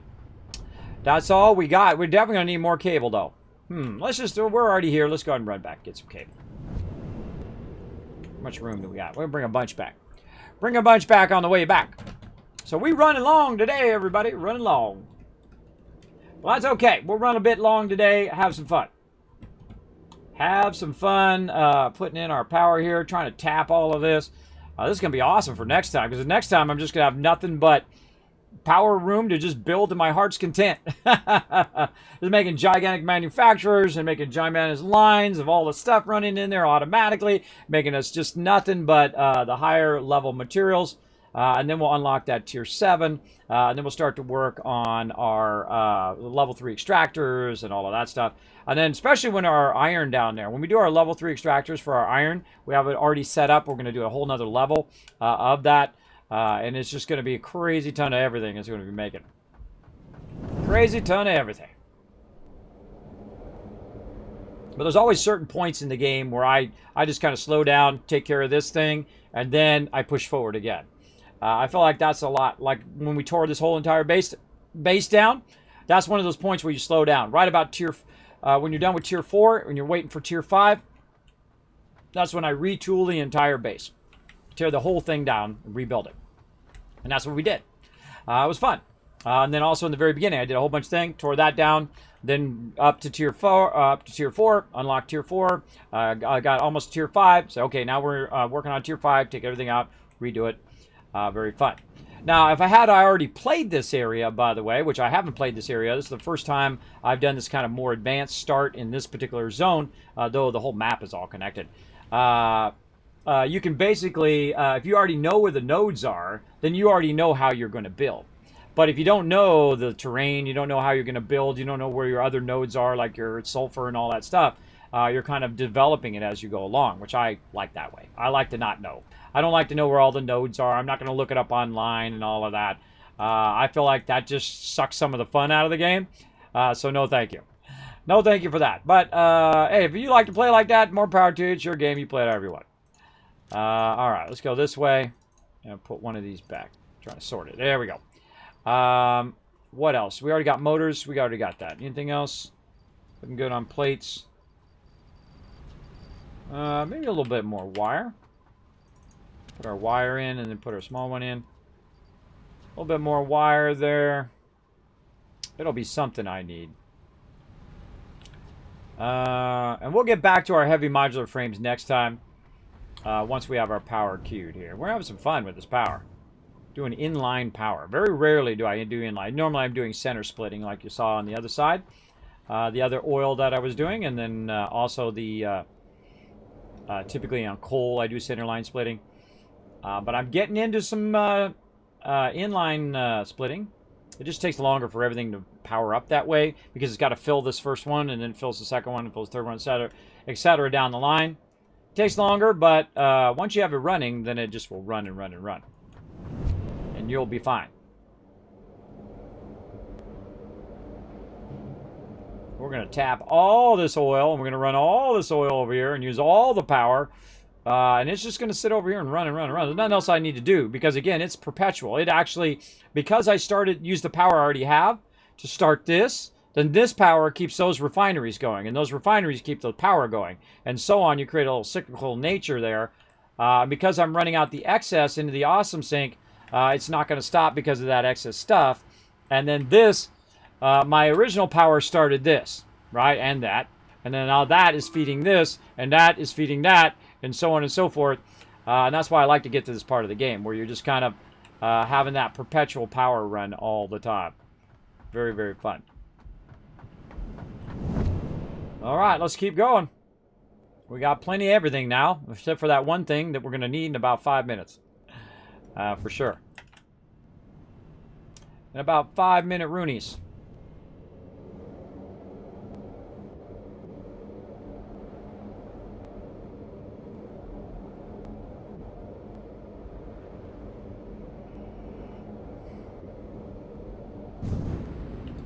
Okay, now we're going to actually take this one out, and we're going to run this one straight. As far as we feel like running it, let's say right there. Right there.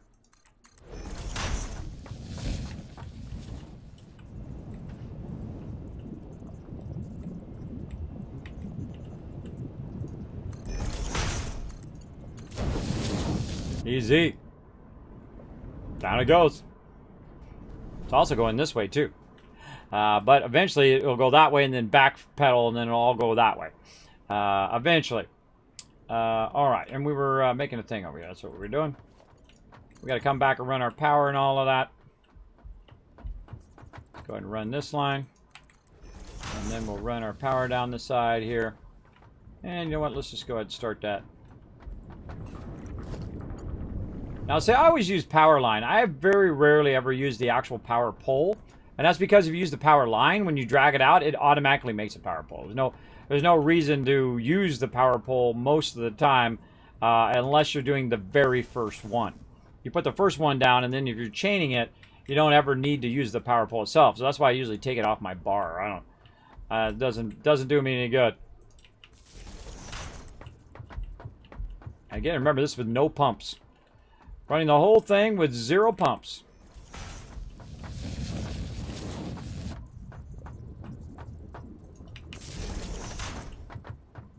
All right, that's going to reach all the way there. Okay, another oil extractor going this way. We're just going to run that.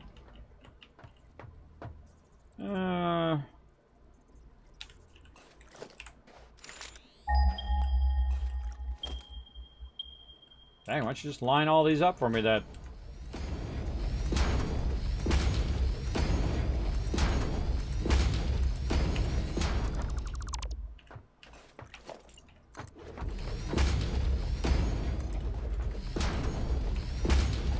There might be cool stuff over here too. Cool stuff. We'll get to it later. We're going to get our pipeline in here. That's why we backlog so many materials, by the way. That's why you'll see me backlog while I'm busy building stuff. You'll see I have boxes and boxes and boxes of stuff. So you can do these huge lines and huge power and all of that because you got plenty of extra resources. And if you run out, you can always run back and grab it or bring a bunch of it forward, which is typically what I suggest. And then same thing here. Kind of line that up however I feel like. Run that in there. Take this power pole, run that onto there. This one, I believe, is the normal one. Yeah, that's 120. So that's 120, and that's 60. And then the next one is 60 as well. So that's 240 right there. Right? So if I do another 60, that's going to put me at 300. That's the maximum speed at which it can go through this pipe. And so that's what I really want. But let's go ahead and back up a little bit. And let's just make sure that we're counting our stuff right before we add the next one. And we'll also add another hypertube and stuff like that too.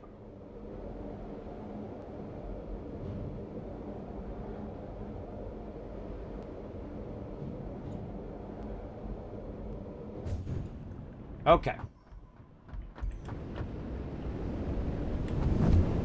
Just so you guys can follow my thought process as I'm going along. Let's back up. Okay, so the first one over here is a 60. Now that 60 is coming out of there and just circling around and going into here and then right into that pipe from the output, right? So that one's not necessarily traveling down the rest of that, though it is, in theory. Once this is connected to the rest of that pipeline, it would, in theory, or it's not doing it right now, but in theory, it would then run also in that pipe, right, to bring up the liquid level that's in that pipe. But that's why I have them separated from each other. Is because I don't want this 60 over here, the 60 speed of oil, to affect that side, right? So right now, all we have is 2 connected here, so that's 60 and 60 being used, so that's 120. And then we want to make more refiners as we go. We'll put some more in just for now, since we have Z materials. I don't know how many more I'm going to need, but let's just put a bunch in because we can. That's why. I like doing stuff because I can. There we go. So we'll line those up and we'll feed those in there. So how many on a single pipe of these do we need to do? All right, it's really easy math. Hey, Siri, what's 300 divided by 60? 300 divided by 60 is 5. 5. So 1, 2, 3, 4, 5. Uh-oh, we made too many. Take that out. Right, so that's going to be able to run along this single line. Now, I can preemptively do all of this stuff ahead of time before I go and run all the rest of that stuff in there. I assume we're going to hit 300 at some point. Let's say right there, and there.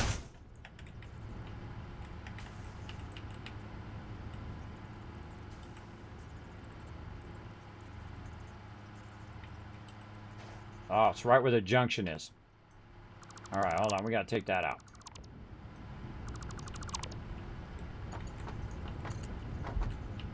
Right where that... You can't put it where the junction is. So I got to bring this out a little bit.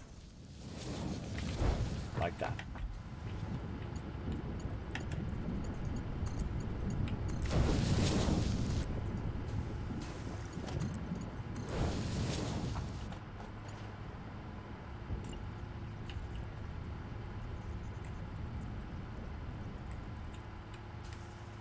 Mostly eyeballing that because it doesn't snap. I'm sure they'll fix that eventually. All right, so now we're pumping oil in like nobody's business, right?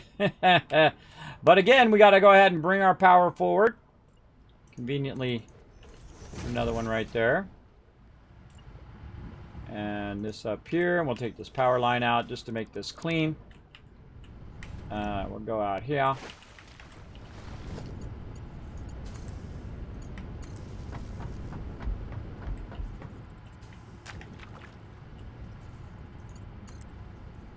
These are what these things are here for, by the way, for me to stand on them so I can run the power. All right, that's looking good. And then we need to fire up our refineries. Got those ones already going. So in total, it's going to give us 6 of these based on what we have set up right now. You're like, well, Kismet, I thought it was 5. Well, the first one is running that first one. And then everything that's going to come down this pipeline is going to run the other 5. Right? So just doing simple math, so you can even have Suri do it, or whoever your, whatever that chick's name is on PC, Cartonima or somebody, and whoever's on Android. I don't know. I don't remember any of those names. But you can go ahead and feed 5 of these from that. That's really the gist of what we're doing here. Now, we do have a lot of extra right now, so we can kind of backlog a bit of that in there and get that going. We need to also tell it what we want to do, right? It's not going to do anything until we tell it to do the thing. So right here, we're going to go ahead and say, just make me a bunch of fuel, like so. And so we'll just kind of set all this stuff up.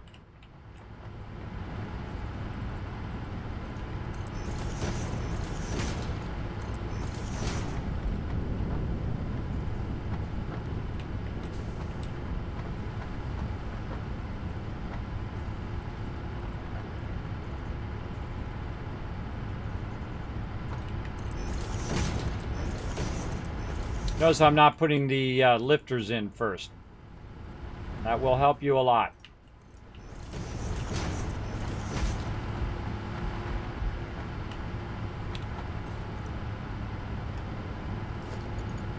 Just using level 3 belts as well. Because level 3 belts are super easy to use. Now, we got to go in and look at our lifters to see if this is now working. Because it always throws me off most of the time. Look at that. See? Nope, that's a no. How about this one? Oh, that one's good.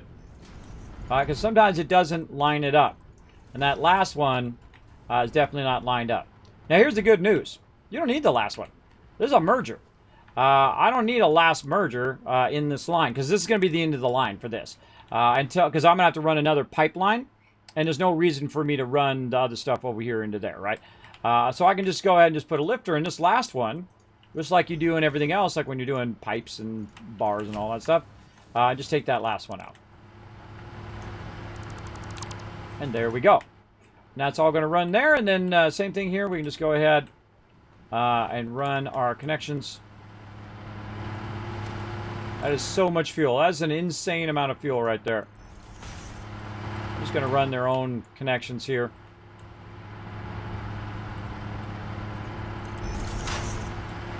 That one's already pretty straight right there. All right, we'll go back to our pipes.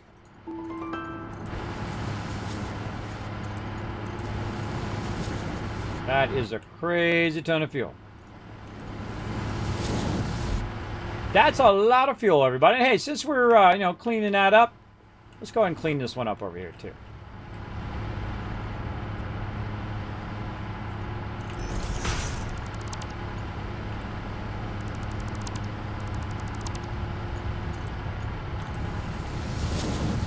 Okay, that's awesome. That is so much fuel. That is way more fuel than that is going to use.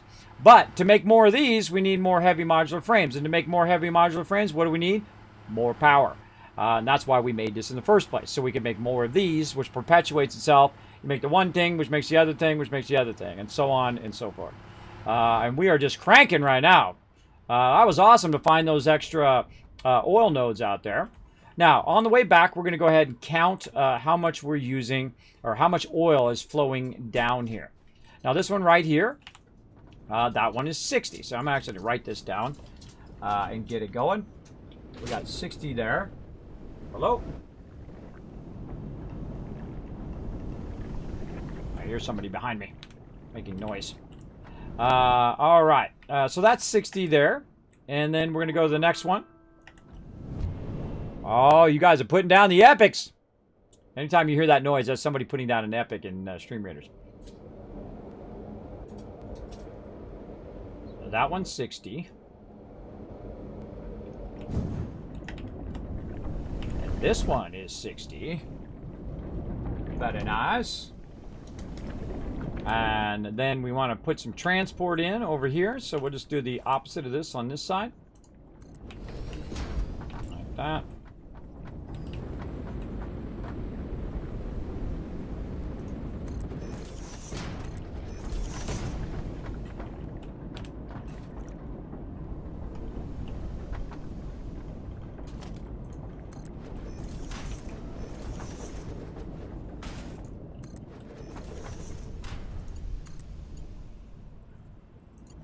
How awesome that is when you have them all in your quick bar down there.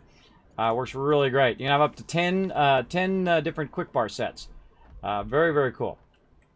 All right, then again there, we're just going to say right about here. Yeah, over here. Let's say that. What am I? Oh, the power line's in the way. No problemo. Move it back a little bit. There we go.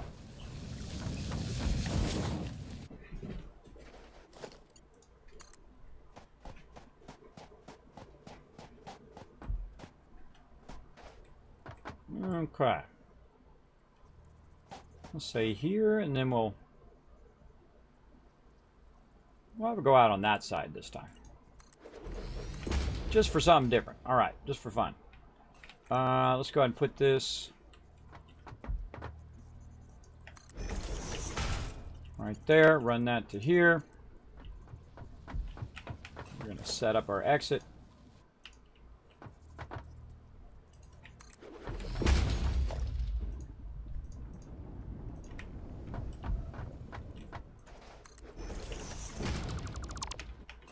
turn that around the other way. Oh, no, I'm going to put that lower wall in. All right.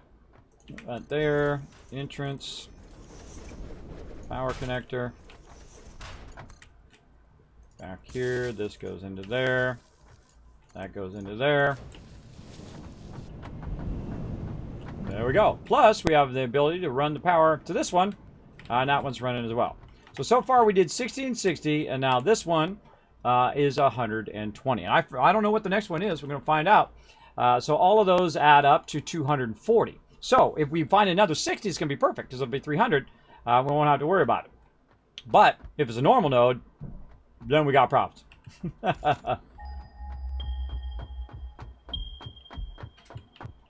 All right, now I'm just going to run over there. A doggo.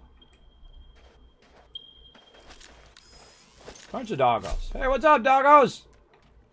Oh, and big boy. Ah, did we bring our inhaler thing? We did. All right, big boy. God, look at all these bees too. This is gonna be a fun one. YOLO! Dodge it! That always gets me with the second one.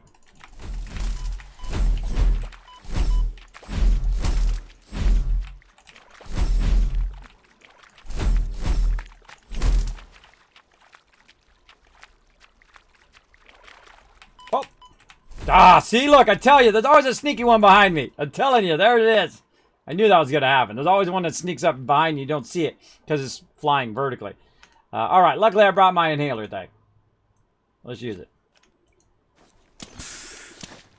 Easy peasy. All right, now the rest of this is easy. Why don't you take care of those guys? Oh, where's my thing? Took my thing off.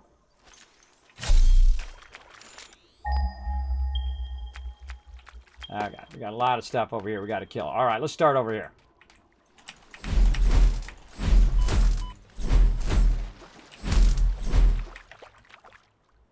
Good time to use your jetpack, by the way, when you're fighting these mobs that shoot range. I usually get one or two of them in the beginning.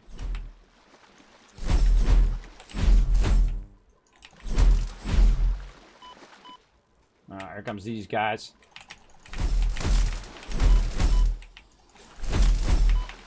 It's the bee that's getting me more than anything else. Jukes!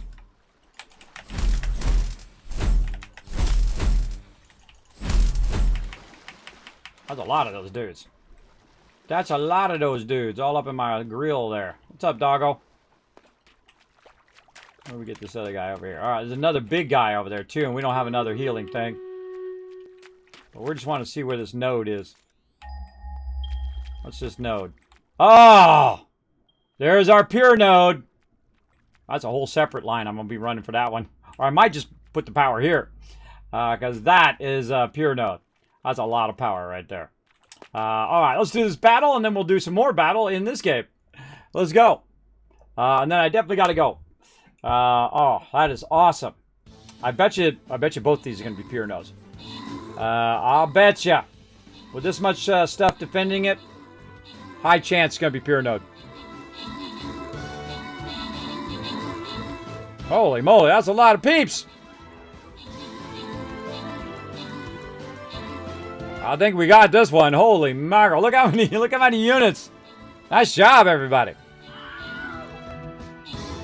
And don't worry, we're going to be doing battles all day long. So you'll get plenty of loots up in here.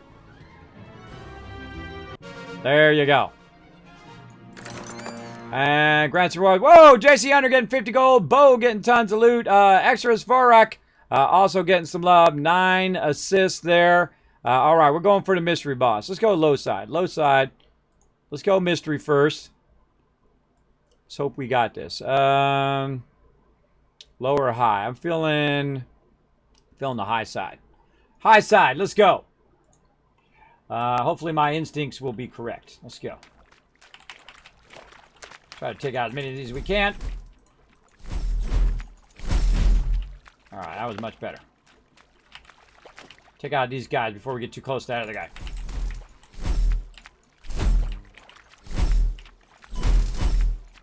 That one on the left that it always goes off my screen to the left. That's the one that gets you. That's right there. We're definitely gonna have to take that dude on, but let's try to get these guys first. Oh boy. He's on to me. He like shoots at you and then he runs away. Oh, jukes! At some point, you just want to get up on him when you get low health. Because you just want to try to take him out as quick as possible before he takes you out, because he knocks you back. Like that. And you definitely want to have your upgraded thing. Now, of course, with a rifle, it'd be better, but the problem with a rifle is you got to carry a lot of those rifle things around. I'm sure they're going to rebalance that. Hey, doggos, I don't attack doggos. Definitely. Come on, another pure node. Oh, it's Christmas! It's Christmas for me. Dee dee dee dee dee dee dee. Holy moly. That's going to be a lot of oil. Now, I don't want to run this on that same line because that line is now full. So I'm going to say 240 is what we're going to run. So we're actually going to do 4 of those. We're going to take one of them off. Yeah, some sweet, sweet stuff. All right, now we better get over here and fill this in or we're going to be battling all that again later on. Let's go for a little swim. Oh, look at we got a bunch of loot out that way, too. Oh, we bet you we got a bunch of cool stuff up that way, too. We got all sorts of cool stuff everywhere. Let's go this way. All right, now how do we want to do this here? Again, let's look at where our nodes are. I feel like I want to bring that over short. Bring that over short, hit that side, and then hit that side together. My whole entire base, even my base up there where my space elevator is and everything, is all connected together. So it's all along the same foundation lines. So I feel like we'll go out.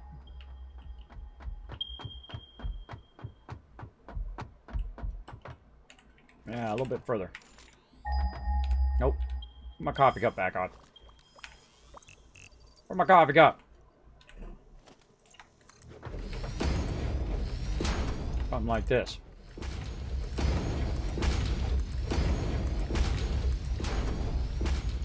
Now I could just come out here just to do the power, and just build a massive power plant out here because this is a really huge flat area. And luckily I brought lots of concrete foundations.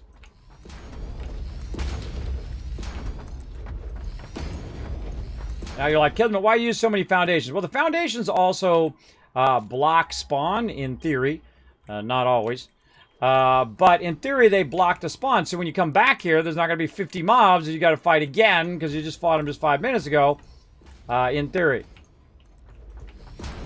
And like I said, in theory. Now, if we wanted to run this back, these would need to be on their own. So that'd be 2 separate lines from over here as well. So that is like happy days right there, everybody. But that's okay. I'm willing to run a separate line. I'm willing to run 2 separate lines and just have it all over there where I first come down so I don't have to run over to this every single time I want to do all the power. Now, they don't have anything. Oh, my God. There's another one over there. There's another one this way, too. Over there. They don't have anything that goes any faster than 300. So I can't combine this yet. But I feel like maybe eventually they'll add that. I want to go this way or from over here. I feel like we'll go over here and we'll just run it together. Now, again, I want to keep it all at the same level. And the reason why I want to keep it at the same level, you know, I'm going to go this way and elbow it. I'm going to speed up a little bit. I hope you guys don't mind. You guys have been watching me doing this for a while, so I think you got the gist of what I'm up to. This is the way in which I go when I'm not on stream, by the way. I go at like 10 times speed. You know when you press the button, you got like a little thing that speeds it up like 2 times or 4 times? I go at 10 times speed. You will not be able to see most of the time what I'm doing. Because I do go at that level off stream. But I do slow down on stream. I actually have to physically think about it every time, slowing down. Because it sucks when people are doing stuff and then you don't get to see it, right? Some cool thing that they did. I've seen people do that on stream and I hate that myself, so I don't want to do that to you guys either. So we're going to go ahead and double run that line, and there's another one out there. I feel like this is just oil.com over here. All right, let's just go look. I feel like I'm pushing my luck. I'm at half health right now. I'm way out here.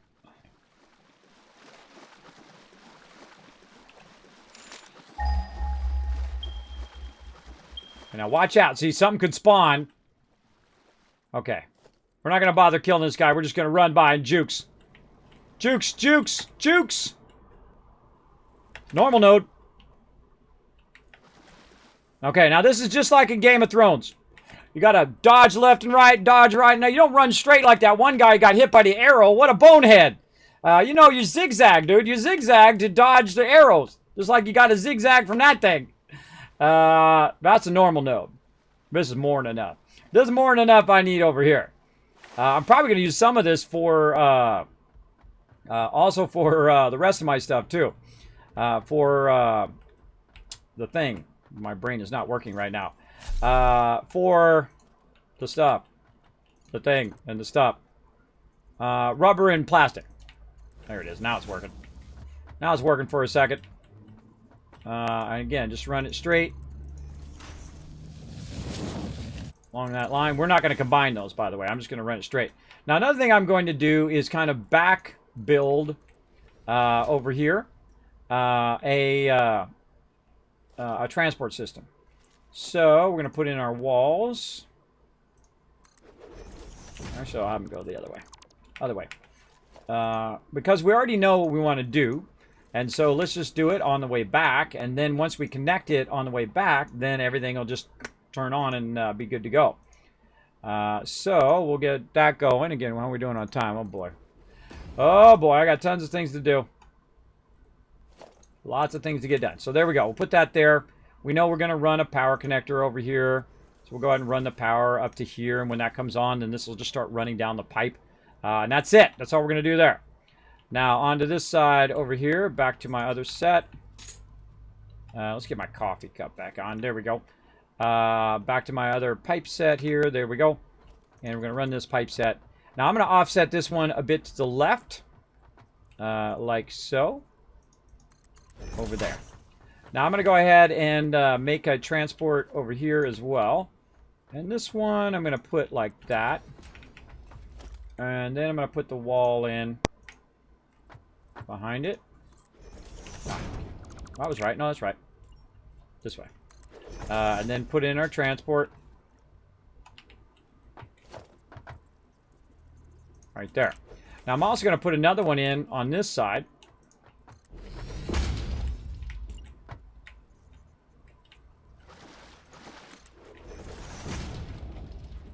Put a thing in there. Outlets. Outlet. Connect these two outlets together. Connect that one over there. Connect this hypertube to this hypertube, because that's what it's for. It's for to take me over there, so I don't have to walk over there. And then this one, it will be the one that runs down the rest of the line. And then, of course, we also need to get this tube coming out of here, this stuff here. And we're going to go ahead and just line this up like this. Maybe one forward. Line those two up nicely at level. And then we want to go ahead and also run separate line to make sure our oil thing kicks in when we run the power back this way. And so on and so forth. You get the general idea. And so now we're going to just backtrack all this stuff. I'm just going to go ahead and turn it. Get there. Oh, suck. Out of resources. That's always how it goes, everybody. Out of resources.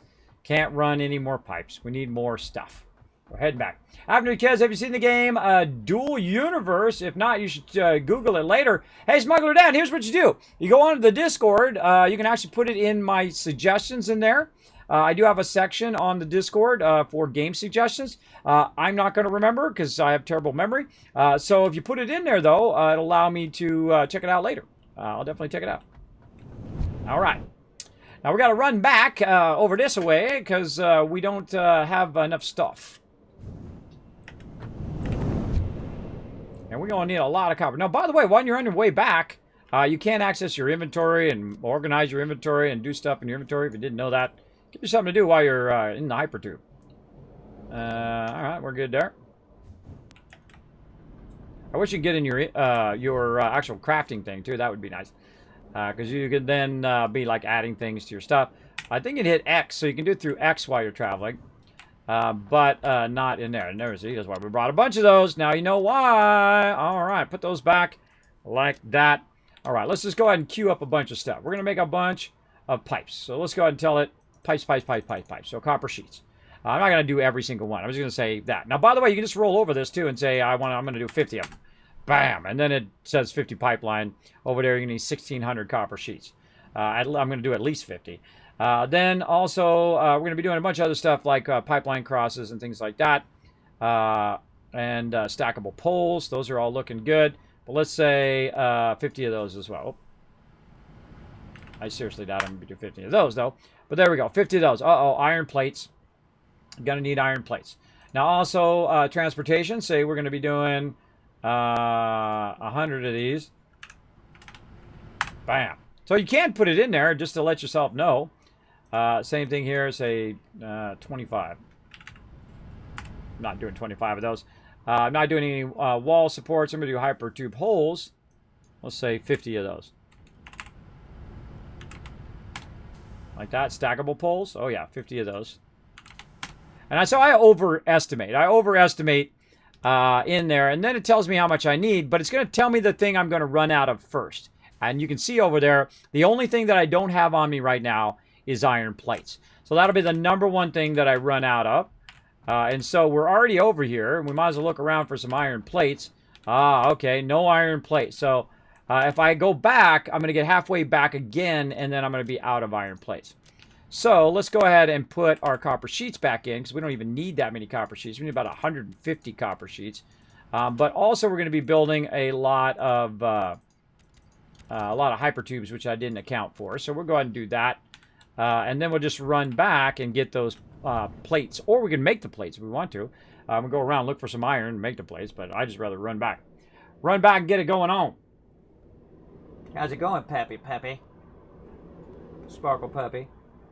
Pretty girl. What you doing? You look like a puppy. Just down there napping.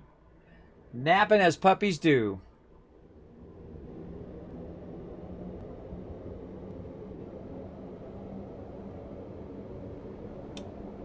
Alright, I feel like we get us all back here and we'll be styling. Styling and profiling. Now, everything that we're doing right now, by the way, doesn't really help us at this very moment, because we don't have the heavy modular frames for the power. But in the long run, we're going to have to do all of that anyway, if we want to do that. And it'd be nice to run it and have it start up right away, but we're just building all the infrastructure with the resources that we have now. And then once we have that all powered up, and we have enough power now to do it now, and then we're going to run all the stuff into the manufacturers, and then it will just make an endless amount of heavy modular frames. And then we're going to double all of this. All of this is going to get doubled very soon. Very soon. Probably next time. We'll see. We'll see how it goes. All right, more plates. Let's just take them all. Take them all. Let's go. That's what's so great about these hypertubes, man. They're awesome. Another thing, too, about hypertubes, when you're playing the game, you have to get up and go. If you're going to go really far like this, you just AFK, come back, boom, you're already there. Great way, I got to use the restroom or whatever. You just get up, use the restroom, come back, boom, you're there when you get there. And, of course, hopefully something's not in your way. Going to kill you, though. That's why we're putting all these foundations and stuff down, because if I log in next time, in theory, and then do it then, in theory, those mobs will come back again. So we want to make sure that we try to get it going. And at first, this seems like a long distance when you first start playing the game, especially if you're walking. And then you get your vehicles, and it seems like a long way. But after a while, this will seem very short. And like 2,000, 4,000, 10,000 will seem a long way. It's kind of a relative thing. All right, I don't need this many metal plates. Let's put them back in here, but we want to grab a bunch of them, though. Let's say about 700. That ought to do it. Now, this is most likely something I forgot. And we're going to have to go back and get it again. There we go. Streamer Pal. All right. Awesome. Harold, make sure to go in and say hello in there. Let's see. There you are, Harold. I'll click your mouse right there because it looks like you went in and did what you needed to do. Bam. Streamer Pal. Added. There you go. Make sure to go in and read the rules in there, and of course how to post on the Discord. You know, all the parameters there, and make sure that you take it out when you're done streaming for the day. So very awesome, very awesome. This is amazing. This whole power plant is now going to be like 4 times this size. Easy with the double pures. Easy 4 times that size. It's going to be absolutely massive. And it's all going to be just from oil. Just over here doing its thing. And again, we can just build it at the end here. But the problem with building it at the end, if I need more resources and need to run back, I have to run all the way back. We're going to try to avoid that. Okay, we're going to do the same thing on this side for our stuff so we can line it up. And since we're going forward now, we might as well build forward. I always forget to put the walls first. I like putting both walls down first. Bottom wall and then the upper wall. That's just me. To give a little bit of support. And I could put this on a bar, but I got it right there. It's good enough. And then we'll use all the other stuff on our bar here. Boom. This. That. Connect this. And again, I'm going to speed up. Hope you guys don't mind. I like to connect these from the back. Like this. And then we're going to go ahead and go into our other mode where we're running our pipe. Oh, wait. We don't need to run the pipe. Hold on. Hold on now. Oh, just dawned on me. I don't need to run this. I don't need to run any of this. This is all out. Let's go. You're like, what do you mean, Kismet? Because there's no more that I want to connect it to. There is a normal node over there, which is a 120. So I could go get the 120 node and bring that across. Probably could. Whoa, wait, hey. Wait. I go get that 120 node. And bring that over, but that's still going to overload my pipes. There's no reason for me to do that. And so there's no reason for me to keep the pipe going that way. Though, I am going to bring another pipe in. And what side do I want to run it on? I feel like I want to run it on the left side. 2 out on the left side. So let's say 2 out on this left side. Now, I could put pumps there, and I could run it up on the top level. But I'm doing a no pumps run here, where I don't make any pumps at all. So I'm just going to do them both at the ground level. I just run a whole separate line. I'm going to run this back. And I seriously doubt I have enough time to do this. I am so far over now. I'm about 2 hours over stream. That's okay. Thanks a lot, Kismet. You're welcome. Thanks for coming in, hanging out in the stream, showing the love to the stream. Hey, you earn those Kiz Caps. Use them when you need them. That's what I say. Hopefully, you have some peeps discover your awesome channel as well. Come in and hit the follow button and all of that on your channel. I don't mind helping out other streamers as long as you don't promote directly in my chat. I don't mind. All right, that's going to be our dual line of. It's going to be awesome. Dual line of pure oil coming through. Again, going to be amazing. Because that's 240 and the pipe can only do 300. So that's why we have 2 separate pipes for those who are still catching up on that part. All right, looking good.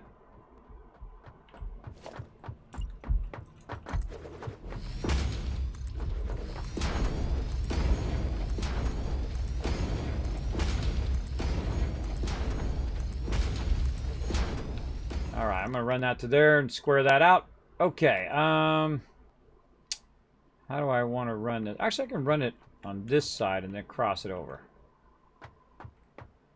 Right about there. To there.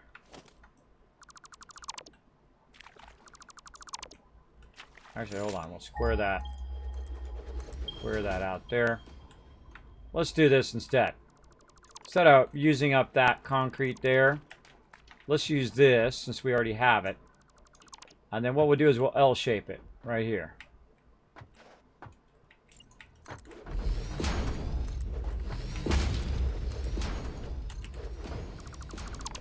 That's what we'll do. We already got this in place, so we might as well just use it. And I was running low on concrete there. More efficient if I use what I got.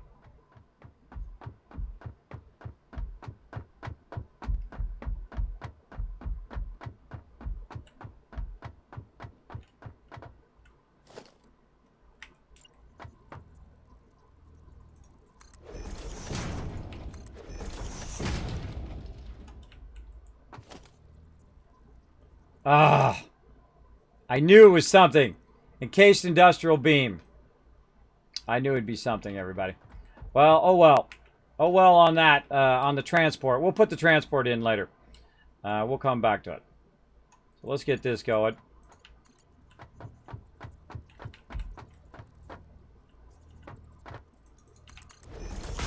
I knew it'd be something, like I said. Always something. We're right here on this edge. Clipping through that, is it? Ah, no clipping. Get out of there. What I was going to do is bring my hypertube from there to that wall and then run it along the side there. But we'll do that later. That's fine. I'm not too heartbroken about it. Deal with it later.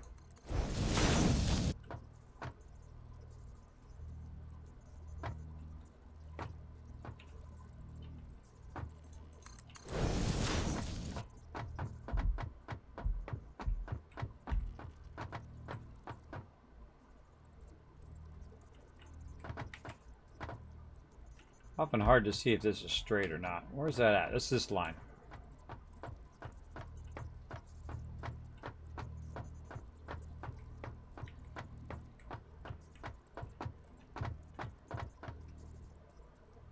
Let's actually back this up just a little bit so we can match these up.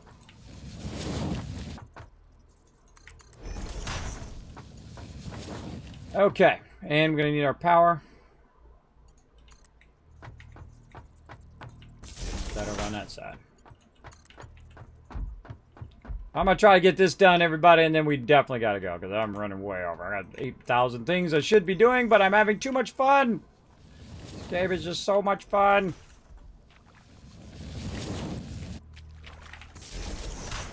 Probably a bad idea to have that electricity in the water. That's just me. That's just me thinking my crazy thoughts. Probably not the smartest idea. Just asking for it. Just asking for trouble.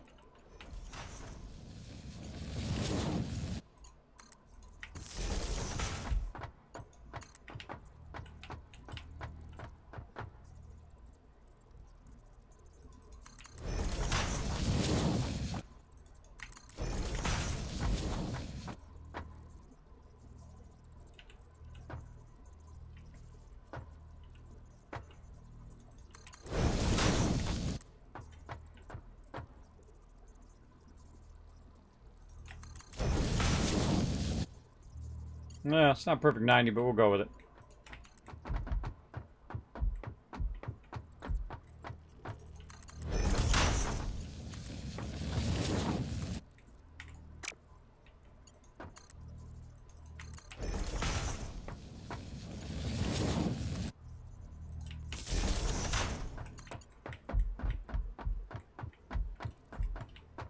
Now, something cool is about to happen. Oh, concrete. Bummer. Something's cool is about to happen, and that cool thing is it's about to fire up. That oil back there is now running. And so both those pure nodes are going to start flowing through all of these pipes over here. So I ran out of concrete. But luckily we got some of that. Let's do it.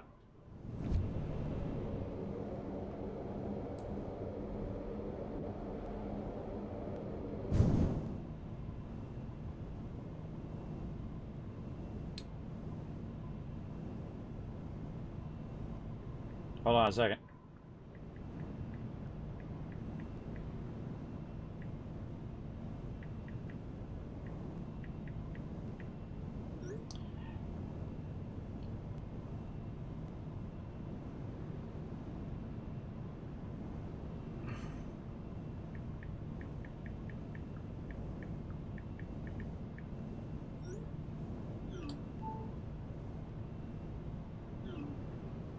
There we go. All right.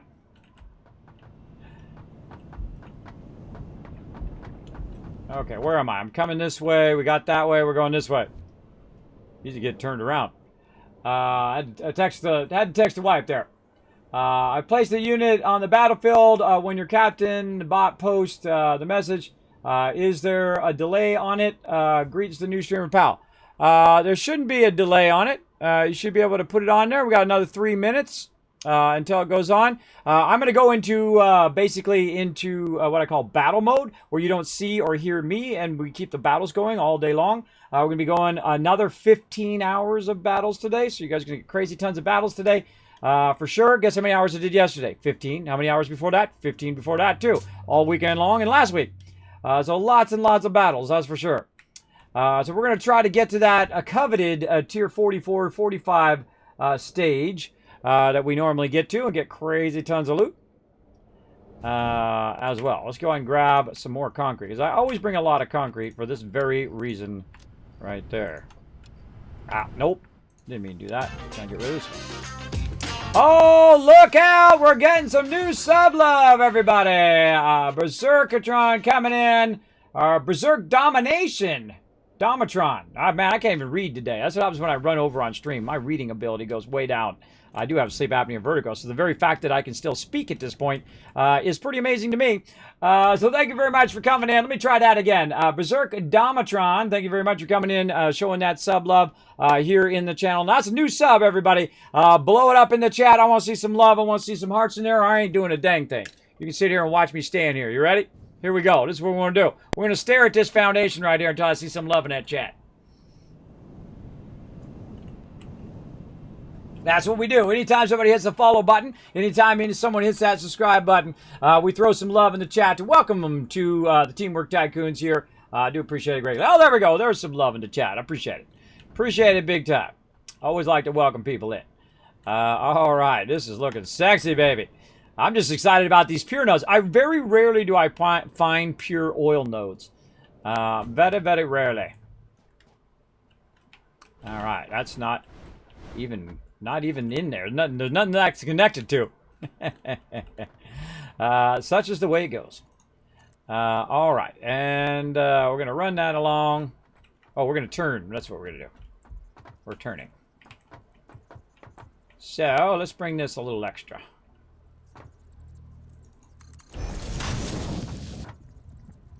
All right, we'll just skip over. We're just going to skip.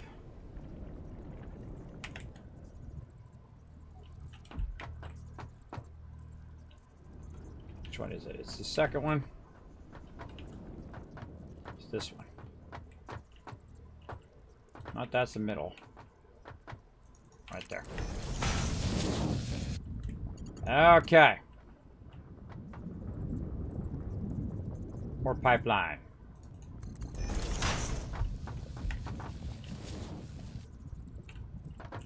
Let's move this one back a little bit.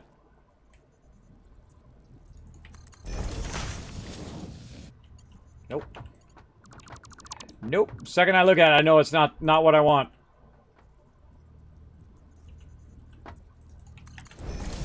That's what a builder's all about.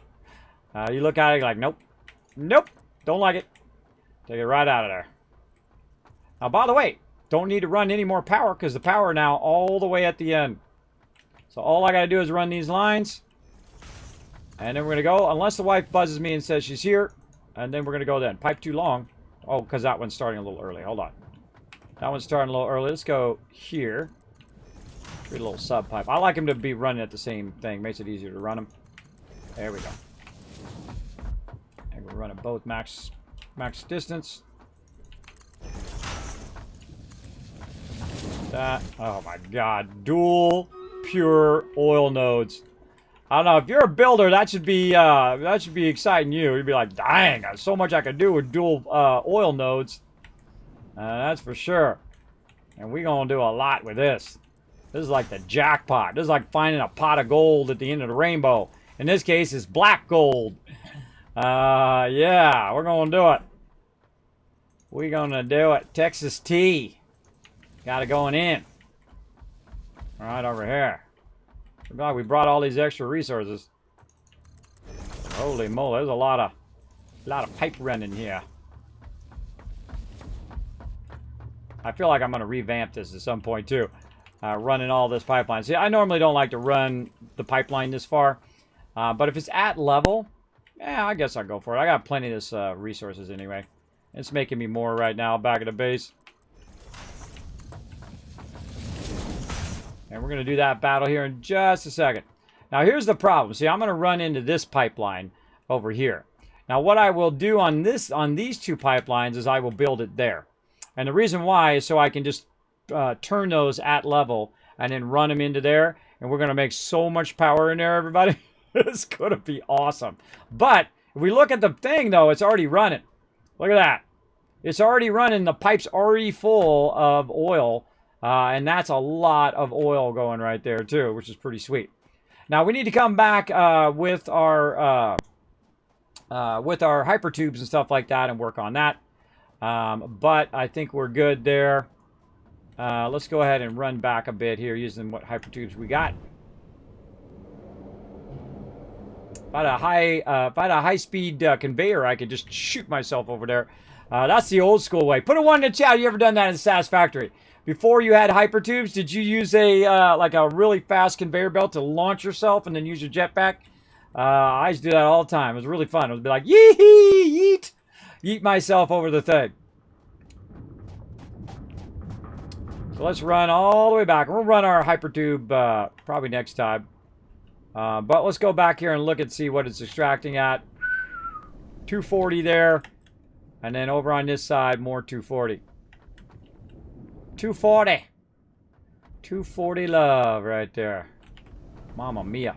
Imagine that if you could upgrade that to a Mark II and a Mark III. That'd be a lot of oil, bro. All right, over here, I didn't have enough to do the... sadly, did not have enough to do the hypertube entrance.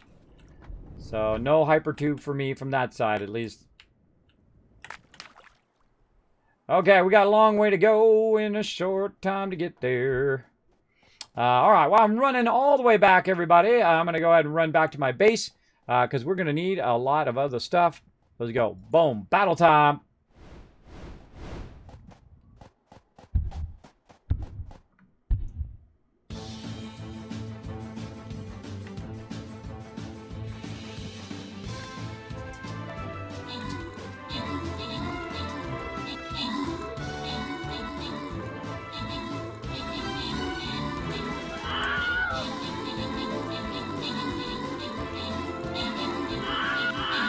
Well, that's an epic battle right there.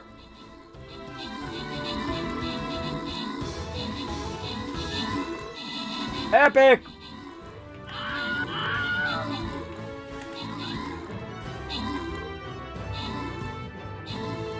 $76 versus 4. We're the 76. I like to be on that side.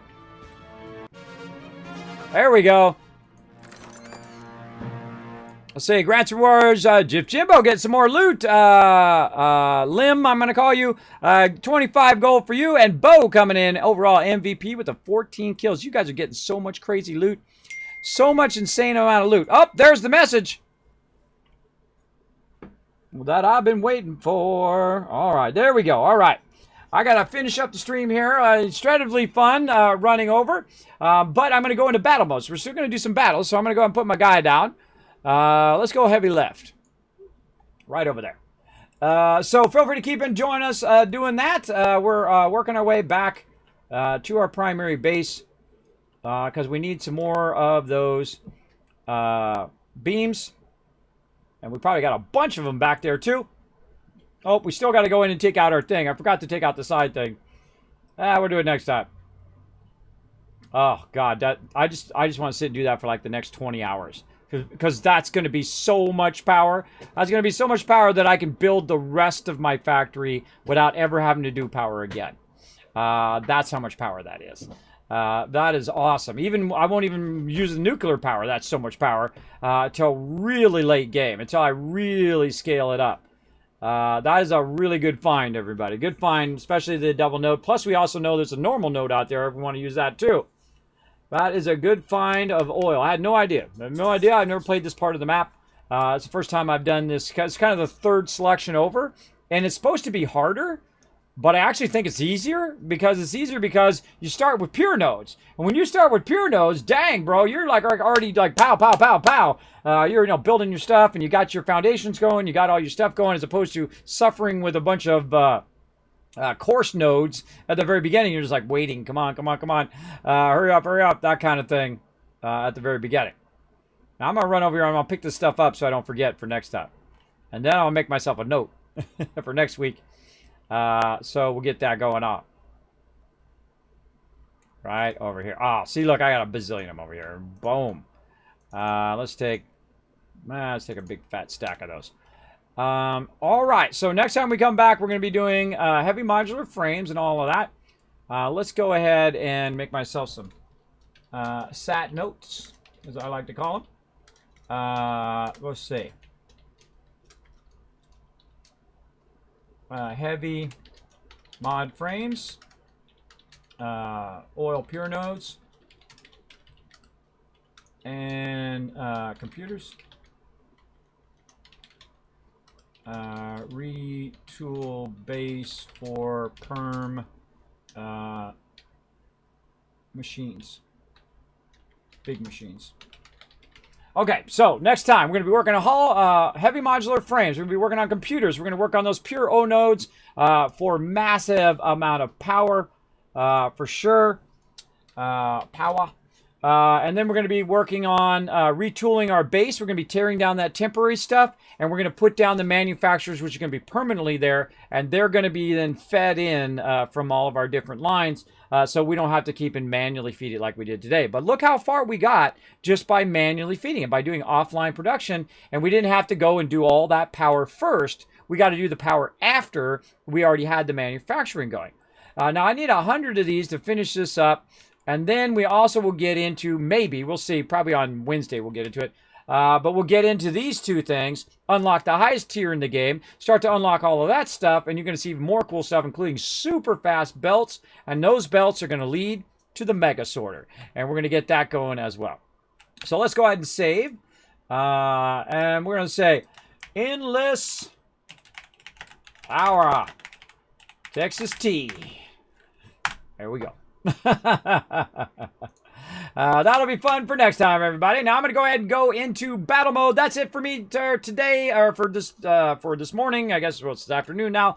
I'll be back tonight, 9 p.m. Eastern Standard Time, playing a bunch of 7 Days to Die with my crew. We had an epic time last night. I suggest to join us. See you all then, everybody. Oh, wait, hold on. Before I do that, hold on. Let me go ahead and give you guys some love. Almost forgot. There's my schedule. There's my social media. Almost forgot. 1, 2, 3, 4, 5. How we do on retweets today? I'm not even going to look. I'll give you an extra 1,000. There we go. Well, actually, maybe in case you guys got to 10, I better look. Let's see. Yeah, you know what? I'll give you an extra 1,000 because you got up to 6. There we go. All right, everybody. Again, I'm going to go into battle mode. You're just going to see Stream Raiders, not going to see or hear me for the rest of the day until 9 p.m. Eastern Standard Time, or just before 9 p.m., where I will reset the stream and then be live again. All right, I'll see you all then. Bye, everybody. Hey, everybody. Kismet here. Thank you so much for watching this video. Make sure to hit that subscribe button right in the center of the screen. Also, check me out live on twitch.tv/Kismet. I'll see you all next time.